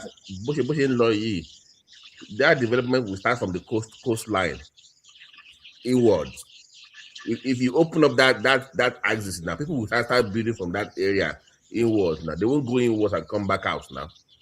So I'm looking at Mr. Ola, even most of the people I know that leave Lagos and go to Akure, yes, it's a capital, but it's not like, I mean, bro, most people go to Ondo town or what?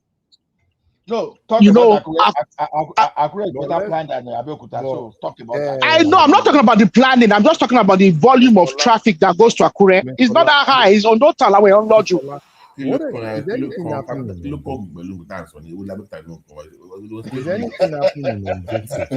Oh, sorry. At least we are better planned than Oshogbo. Yeah, at least Oshogbo. Is anything happening in Ondo State? I hear that he was busy slapping people and fighting. I heard he got into a bus stop like this week. I think they had like their convention, their congress, and they had issues at the congress. Hold on. What happened to their refinery coming up and their seaport or in Ondo? Ogun State and Lagos State happens to it. Okay. So Ondo is basically aside. No. Find another contract to build an airport. So that's Dangote one. This 500,000 barrel per day is another, and it's going to have seaports and fisheries or so. But that is just MOU and all these things at the moment. When we see things being laid down, we'll believe it. The only people I believe right now are Dangote and Bua. Anybody else is a joker. These are the only people that seem to be putting their money where their mouth is. Everybody else is just, I mean, there's so many licenses. There's so many licenses out there. I think the last count of refinery licenses that are literally active at the moment is well more than 20. You know what those people do?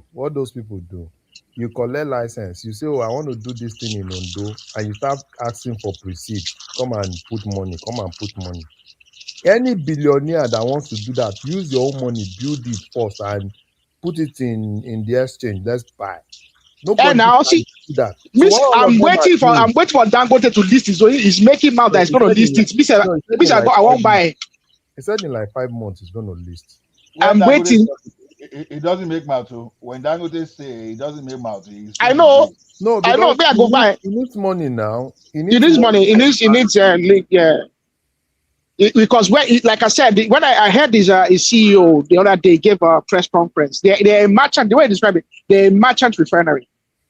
Okay, they are not sitting at the end. They are not sitting at the end of the pipeline owned by the government. They're a merchant refinery, so they need a lot of cash. They're bringing a lot of product in every single day, so they need the cash to run the operation. Mm-hmm. So yeah, I'm putting money in. I'm putting money in definitely. That man is very smart now. You know that they increased the capacity. They are going to frustrate.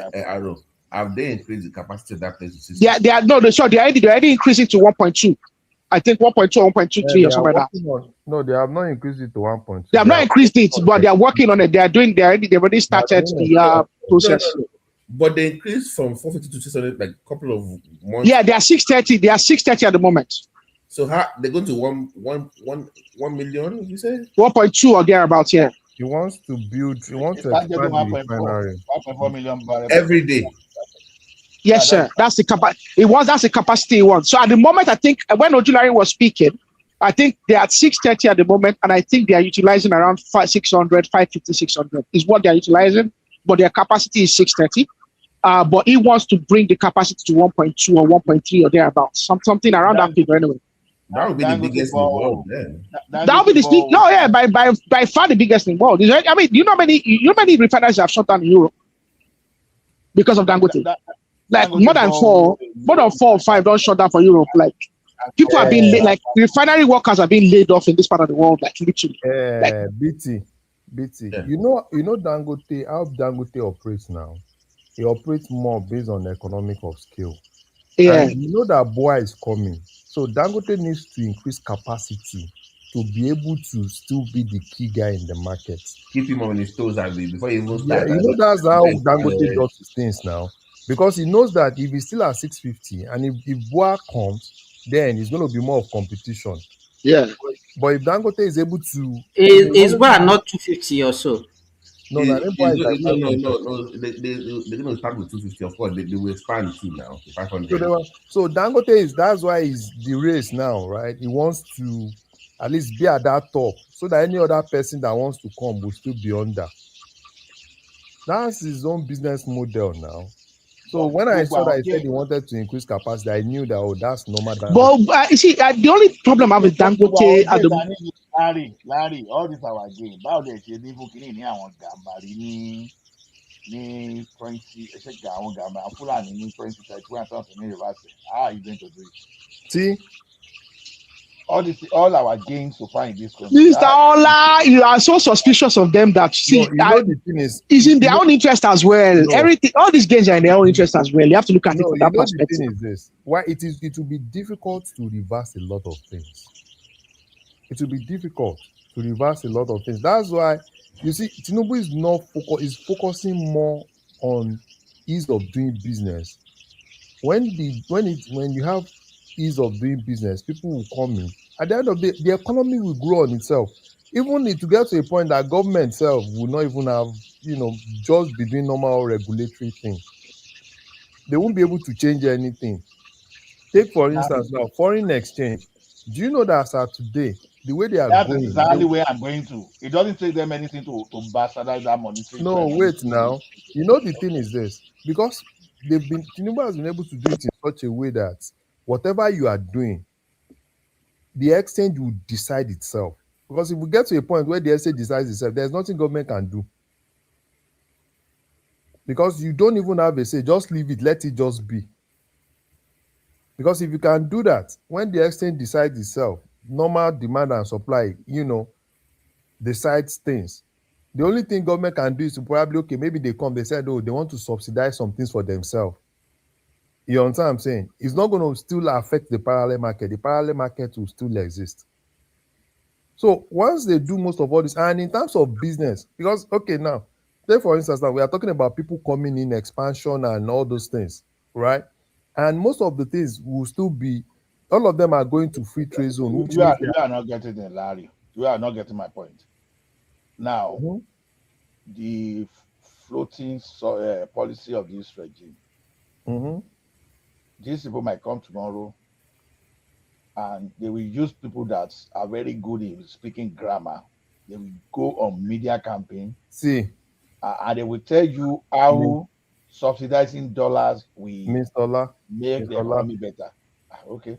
Do you know why there is a lot of fight in the north? It's only about 2027 now. Because they are seeing 2031.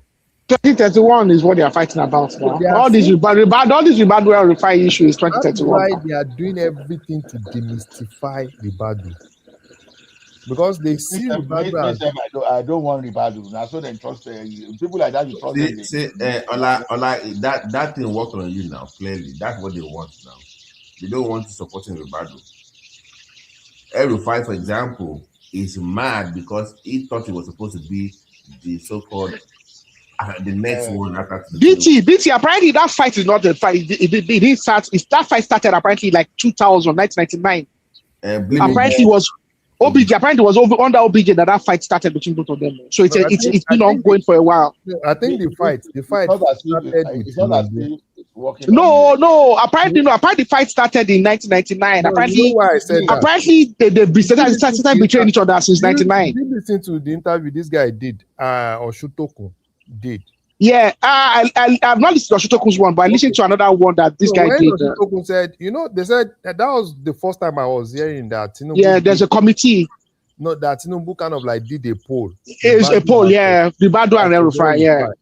So in 2011, at that time, El-Rufai felt that where Ribadu was then, because was junior to him. Because Ribadu, yeah, he was already a minister. We are talking about former presidential candidate. Ribadu is there. He was a former presidential candidate. Yeah. You understand what I'm saying? Larry, you are not getting my fear. My fear is not because of Ribadu. Let me say one thing.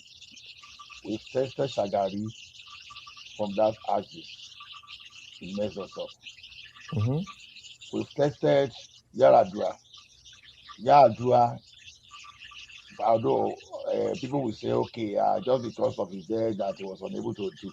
But that step, he did that of Niger Delta, but some step he took that people were stealing under him. You understand? Probably he will have bastardized the economy too. Mm-hmm. Then Buhari, Mr. Honest came and they messed us up. Can we get another ethnic group from the north, but still be full? Okay, Mr. Ola, all the people that you said, put all of them in the same category. There is something, there's a similarity, right, across all of them. You talk about Buhari. Buhari was never a politician. He doesn't understand anything about economy. The only thing Buhari understands is power. Former military guy, put him there. They said he has integrity and blah, blah, blah, blah. Even though the integrity as at that time, a lot of people were misquoted. It was 2 days ago that was doing the dirty job. But yeah, Buhari inherited everything and they said, yeah, Buhari go there. Right? Shagari, I don't know. I think Shagari was a teacher, I think, or something like that. He's just a civil servant. So Shagari actually came there by virtue of, Shagari served in the political office before these people were just saying that Shagari. But Shagari was a party man now. He didn't get there because of a politician. He was just a party man that they just said, let's reward the party man. Let's now turn things around, right? Now, because the person coming from the north, is that person a progressive, somebody that is progressive aligned, or somebody that is religiously aligned, right? So those are the two things. If we today, a person like me was rooting for El-Rufai at a particular point in time, right? No. El-Rufai hold on. I found out how wrong I was by the rubbish he did as the governor. And El-Rufai is smart, is this, but it will be so dangerous for Nigeria. El-Rufai is even in the north, they don't trust El-Rufai. You are not getting my point. I said there was a time that I was rooting for everyone. Minister Ola, if APC present El-Rufai, they will lose because even in the north, they won't elect him. You don't get my point. I'm not saying you should present. I said there was a time, especially during that was based on respect. Yes, I was expecting. I thought he would be a very good governor, but I haven't seen what he's a volatile character now. I do not say. Oh my goodness. That is exactly why I cannot trust. You understand? El-Rufai is a volatile character. You don't even put those people in power. Can I say something real quick? Larry, the way because I kind of understand a lot. I kind of understand him. Don't you think whoever comes from that side will reverse every single thing Tinubu is doing? No. That's why I said it depends on the person, right? Yeah, because but an average Tinubu will not do what Buhari did, though. An average Tinubu that Tinubu is a politician that lacks power, and Tinubu is a politician that wants to keep growing his legacy.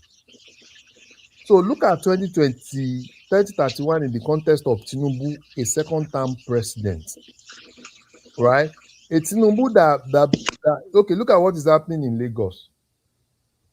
In 1999, 2003, opposition in Lagos was a little bit powerful. What did Tinubu did? It demystified them. And that's the same game Tinubu is currently playing. And that's exactly what is going to happen in 2031. That is why you are seeing a lot of fights coming from that side now. So who do you think will continue the legacy from the north?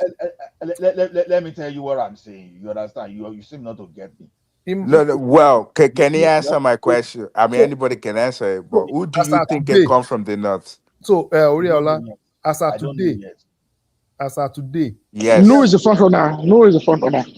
So, as of today, I'm still looking in the direction of no. No, he's the front runner. That is why everybody is fighting him. I do not know the game that Tinubu wants to play. Me, I might be thinking of no, but probably Tinubu has, probably when he's in his second term, he might actually have somebody in mind. All I know is that it's not going to be Shetima. You don't think Ganduje? No, Ganduje. No, Ganduje, like, why now? He's too old. He's too old already. Ganduje is very old now. He's an old guy now. He's not I that know. young. But it's loyal to him, though. It's loyal. No, You understand? Ganduje for what We are now? talking of Tinubu today. We are just talking of Tinubu today because of his knowledge of finance. Now, who was that finance person that came from that north that time that Normally it should be Shetima. Normally it should be Shetima. But to be frank, No, it's not Shetima. Let me contribute a little bit. Let me hold on. Let me land it now. Hey, what did you hold on? You magic we are not in the classroom. No, I was continue. talking. Let me just. I was giving. I continue, Professor. Continue. See, Shehu Shagari, you understand? People call him a teacher. Now lie. That guy got a portfolio because those are the wrong information we used to get. This guy served as a minister, otherwise known as federal commissioner, under this thing for economic development, rehabilitation, and reconstruction. You understand? It was even the one that oversaw the introduction of Naira. So it was like a normal equivalent of finance minister. You understand? So even in the First Republic too, you understand? He was the federal minister for commerce and industry, economic development. So he was in that around economic and finance thing. You understand? This guy was knowledgeable.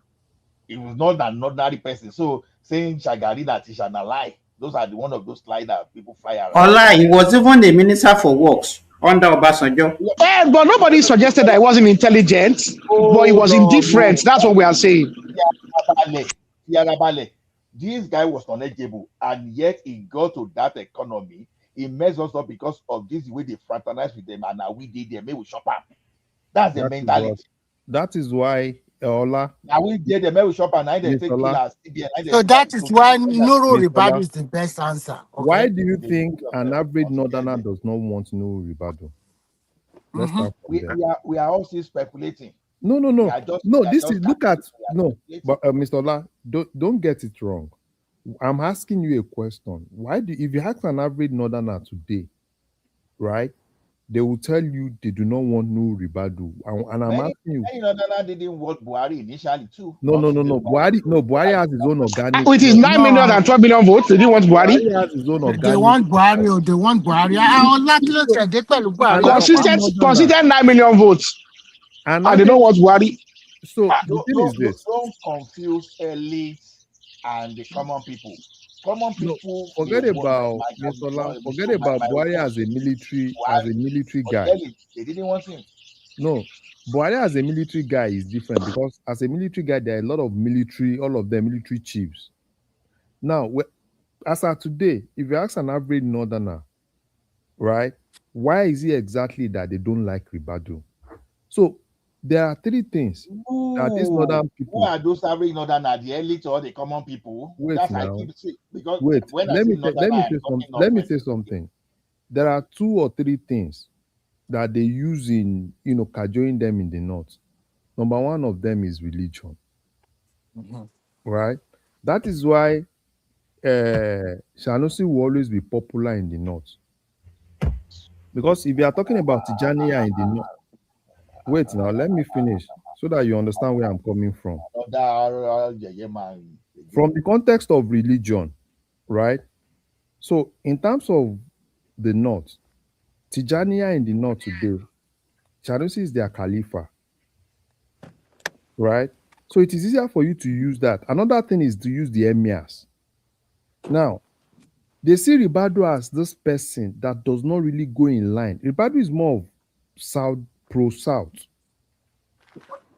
And that was why it was easy for Tinubu to put the value up for ACN then. So today, what they are doing to Ribadu today is not because Ribadu is not competent. Larry, we don't learn something. Buhari driver for 20 years. A Christian, you understand? See, these guys, they know how to position themselves for that position, but it doesn't change whoever they are. So because Atiku marry around all those countries, does that mean if he gets to that place that No. it's not going to See, mess us up? Mr. Ola, that is what I'm saying. You see, sometimes the person that trains you matters a lot. Buhari was even saying Jesus Christ. Forget about. So, Mr. Allah, what do you want in 2031? We should do. They should not. They should give. They should give presidency to another southern president. He has to. He has to rotate back to the north now. Hold on. What I want is what you ask. I want us to change the system. You ask me.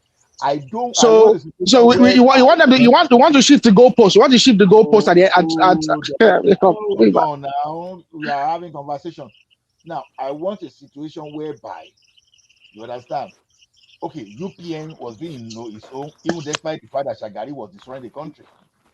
Not destroying the country like that, but corruption, you understand? It was doing a project really, but very inflated project, you understand?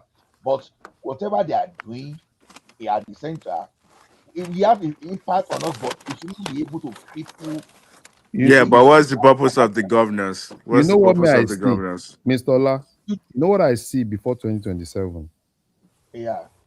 I see before 2027, Tinubu is going to focus more on decentralization.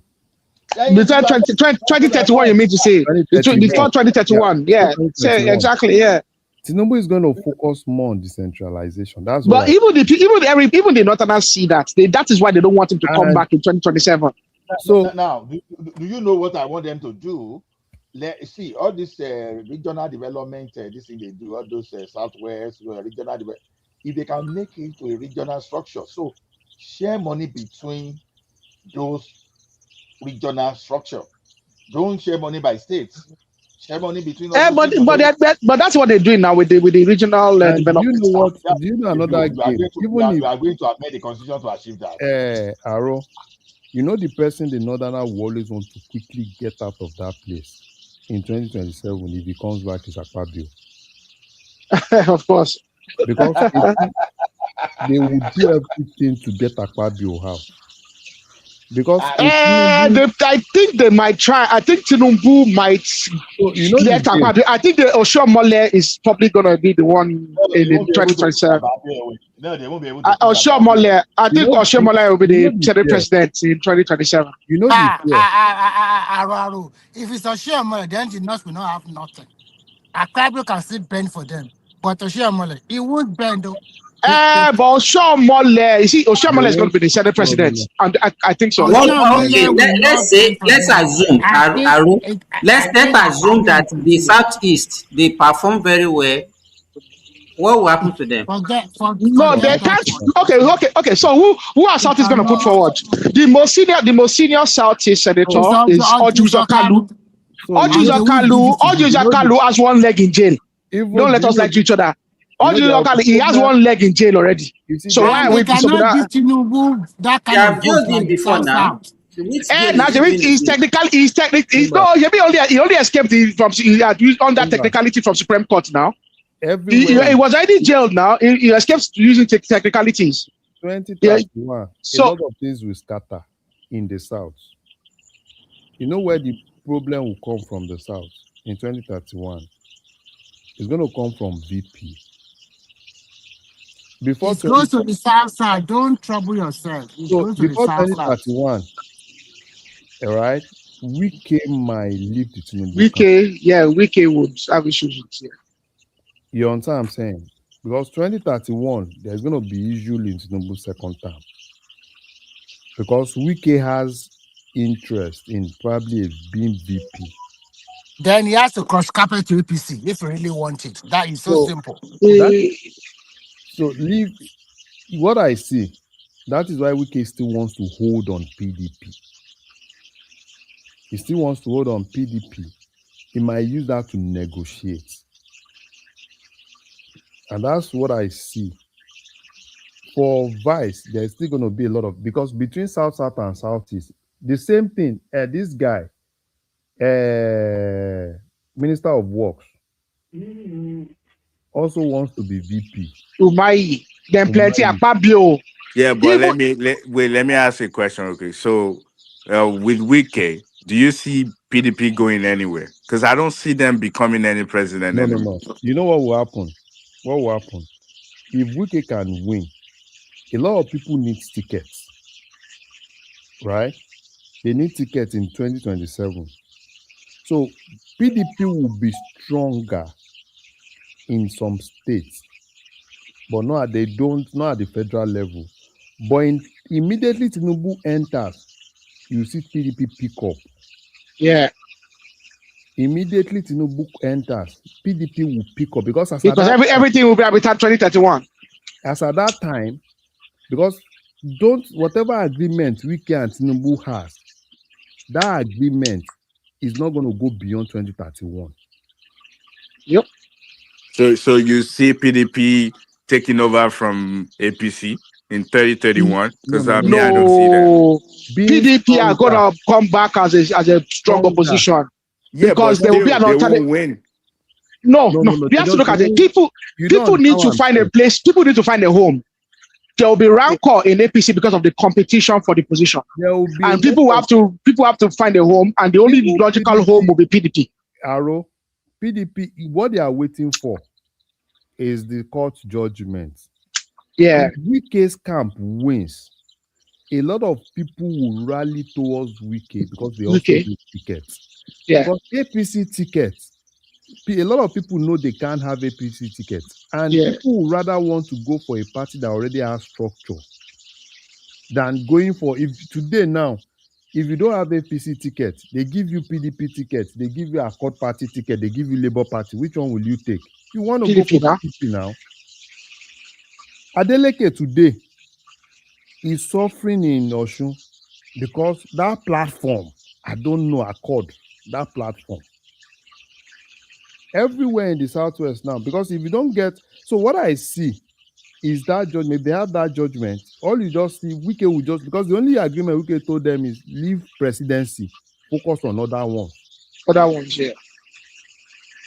So basically, what you just see is just that, let's do presidency. After Tinubu's election, when it comes to governorship election, that one is Taton level for everybody. That one is to every level. That is why Wike is telling some of. So are you saying Tinubu is also using Obasanjo's style? So immediately he wins, he will abandon the governor that actually works. No. That's not 2027. That's not 2027. We are talking about 2031. 2031 is not Tinubu again now. But Tinubu will not want to hand over to somebody else now. He will want to hand over to somebody. But the fallout of there's only two positions. Simba, you don't understand where this thing is coming from. 2031, Wike will use PDP to negotiate for VP. So you can actually see that probably in 2021, PDP will have gone stronger. Wike has more things. So don't be surprised when you see in 2031, you see that alliance, then it's going to be Wike. Now, what are you bringing on the table? Why do you think Wike did not give APC 6/6 in Abuja? Even in Rivers now, maybe PDP won his local government area and APC won everything else. Wike knows Tinubu now. All of them, all of them know themselves that this guy is smart. Okay, me too. I need to hold my own. An average person will say, oh, because of this, I want to give 6/6. No, Wike gave 6, gave 5. He held on to Bagawada. Not because of Tinubu, but because of all those people around Tinubu. Everybody needs a constituency to negotiate. Now, Wike's negotiating power has increased after FCT election. Because before the FCT election, when Wike was having problem with Fubara, a lot of people have started doubting his capacity. But with this FCT election, he's been able to renegotiate his capacity. Even Fubara will shake at the moment, will be shaking. So you understand? So he's been able to, now they are now seeing Wike now on basically two states. They are seeing Wike on FCT, they are seeing Wike on Rivers. So if I understand you clearly, you're saying that he's going to use the power he has in PDP in 2031 to negotiate VP in APC? Why not? When you see Rainbow Coalition. Oh, okay. Yeah, When they that say makes sense. Rainbow Yeah, but Coalition, don't you think it's Igbo turn? Are you guys okay? Igbo In in 2031. 2031, For VP, for VP. oh, VP. forget VP Igbo. Yeah, but we Umahi maybe Umahi Soludo, but they have to play their See, game right. forget all What No, those no, no, no. Umahi, How can you forget be all talking those, about Maya where a wicked day? forget all those Umaya. It's all about piercing will get capacity. Oh. In 2031, Southeast will still go their normal route. They are not going with APC. Till Kingdom come, Southeast will still no. Let us see what they do in 2027 forget first. that thing. They will still do the same thing. I don't know if you are involved Mr. in Larry, don't foreclose that matter now. Rossi. Why, I am telling you. Aro, why you can easily be deceived though. No, it's not about a deception now. Don't let us foreclose Bros, it now. They are humans now. let me tell If you, you are follow history, if you they follow will politics never in go with Nigeria, anywhere Yoruba is going. Forget if about you it. follow politics in Nigeria, you will know the Right only from thing time that will happen, immemorial. the only thing that will happen in 2027 in Southeast is just that the way they did in 2023, all the rigging, pursue everybody away, everybody must follow Obi. That one will not happen. So that one will not happen. But that Tinubu will win in those spaces, probably, I don't know, probably some of the governors want to show He them. might get Probably more Ebonyi, votes, but probably not Ebonyi winning. but now in 2031, who in that place do you think has the capacity? No, now for a VP. So Soludo. no, none of them have capacity. Now even Soludo does not have capacity. They won't follow But him. Soludo can bring vote, you don't think? Rossi, I am telling you, Soludo bring vote in Southeast. Did they South. He like can him bring. like that? But he did well. He did well in. I mean, okay. Oh, Look at no. But look at he did well in his elections, and look Yes, at you Imo but State forget as they well. said they are going to Look at start their Up zone as at well. Ogido. Up won in all his local government elections as well. I mean, he won all the LGAs as well now Aro, it for seems his governorship. you don't understand the politics of Southeast. Those people, you don't understand the politics of Southeast. A Soludo as a vice president is different from a Soludo as a governor of a state. Sorry, Larry, I want to ask you, Ola, are you there? Ola, It seems to be okay. a Let me shut down so that you can be at the background. I'm going to work. You okay. can continue. So, Mr. Aro, forget Southeast. Tinubu cannot do any magic. Those people. He can only get that 25% there, but to He win, can we just forget it. those They, people. they, they, Even they will, Tinubu himself, all he just wants to do in Southeast is just to ensure that at least let me get my normal. 25%. I think what Tinubu is He banking just want on show. is, Yeah, he just show face. Yes, now. what Tinubu is banking on is North Central and solidly behind him. Southwest and South, and part of Northeast. But leave that Northwest, because that Northwest, because they are playing that, if they lose out, it will take them 16 solid years Because Northeast, to get back to power. Northeast And wants. unfortunately for them, unfortunately for them, they don't have a kind of politician that is totally accepted to Nigeria as now from the Northwest. They don't have. So what can they do? And Northeast or North Central, this is their chance to become president in 2031. And I think Tinubu is going to pick somebody from that place. I can guarantee that. Mr. Remy, you're saying 16 years. There's no guarantee that he might not even first go back to North Central before he goes back to Northwest again. So you're looking at it could Yes, be more than so 16 years. because they are too arrogant, too stingy. I don't want president from area where they fraternize with a bandit and terrorist. Ola, will you shut down? No, shut down before you go. They go by 8 minutes from now. I want to go sleep tomorrow. Okay. So maybe we shut down after 6 hours. 6 hours, 5 hours, 57. 3 minutes. Okay. So whatever Tinubu wants to do, at least that those Wike look for Wike presidency No. Wike vice president It's in going to be very 2031. difficult for Wike to become president of Nigeria. Vice president, now they talk, not be president. Okay, it's possible. It's possible if he corresponds to APC. But whoever Wike is a vice president to any man is gone. Because the president you So sometimes you don't understand this man. Me, I understand Wike very well. Wike is a performer, and he's going to, and I think he's also loyal. He's loyal to his organ.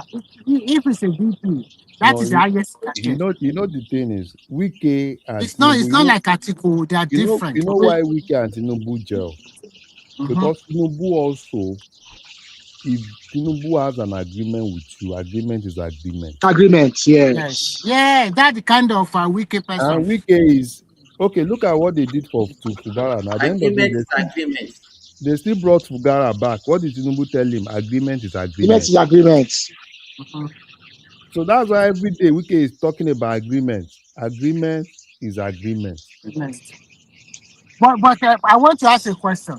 Do you think Fubara will come back for second time? Laye, Oti law, Ambode, Oti law. No, the thing is this. What you say we face picture, but second time back there, you are not going nowhere. You know the problem with that second time is getting tickets. Because currently, as it is now, Wike controls APC in Rivers State. Apart from that, you remember that there's no more delegate selection. Now consensus or direct. So just embarrassing. So what I embarrassing. You don't say but Lambo they just see that direct they use. Embarrassing. I see Fubara facing. I said probably if Tinubu saves him, and it's going to be difficult. There is no way. It's going to be difficult. It can't save him. I think what they agreed upon is that let it be for this first time. Don't impeach him. But Fubara, you are not going for second time. And he accepts. Because the guy is already tired. All those people that are supporting, where are they now? All those... anyway, ladies and gentlemen, General Musa retire is my choice for 2031. I beg you, Jerry, go and sit down. However, I want make Musa first deliver first. Make it deliver. Never deliver nothing. Now you are talking about. He never deliver. Make Musa deliver. However, I want my region to be immune to some extent to another Buhari rubbish that will come from that region. That region, I don't know why we all just bow and pander to that region.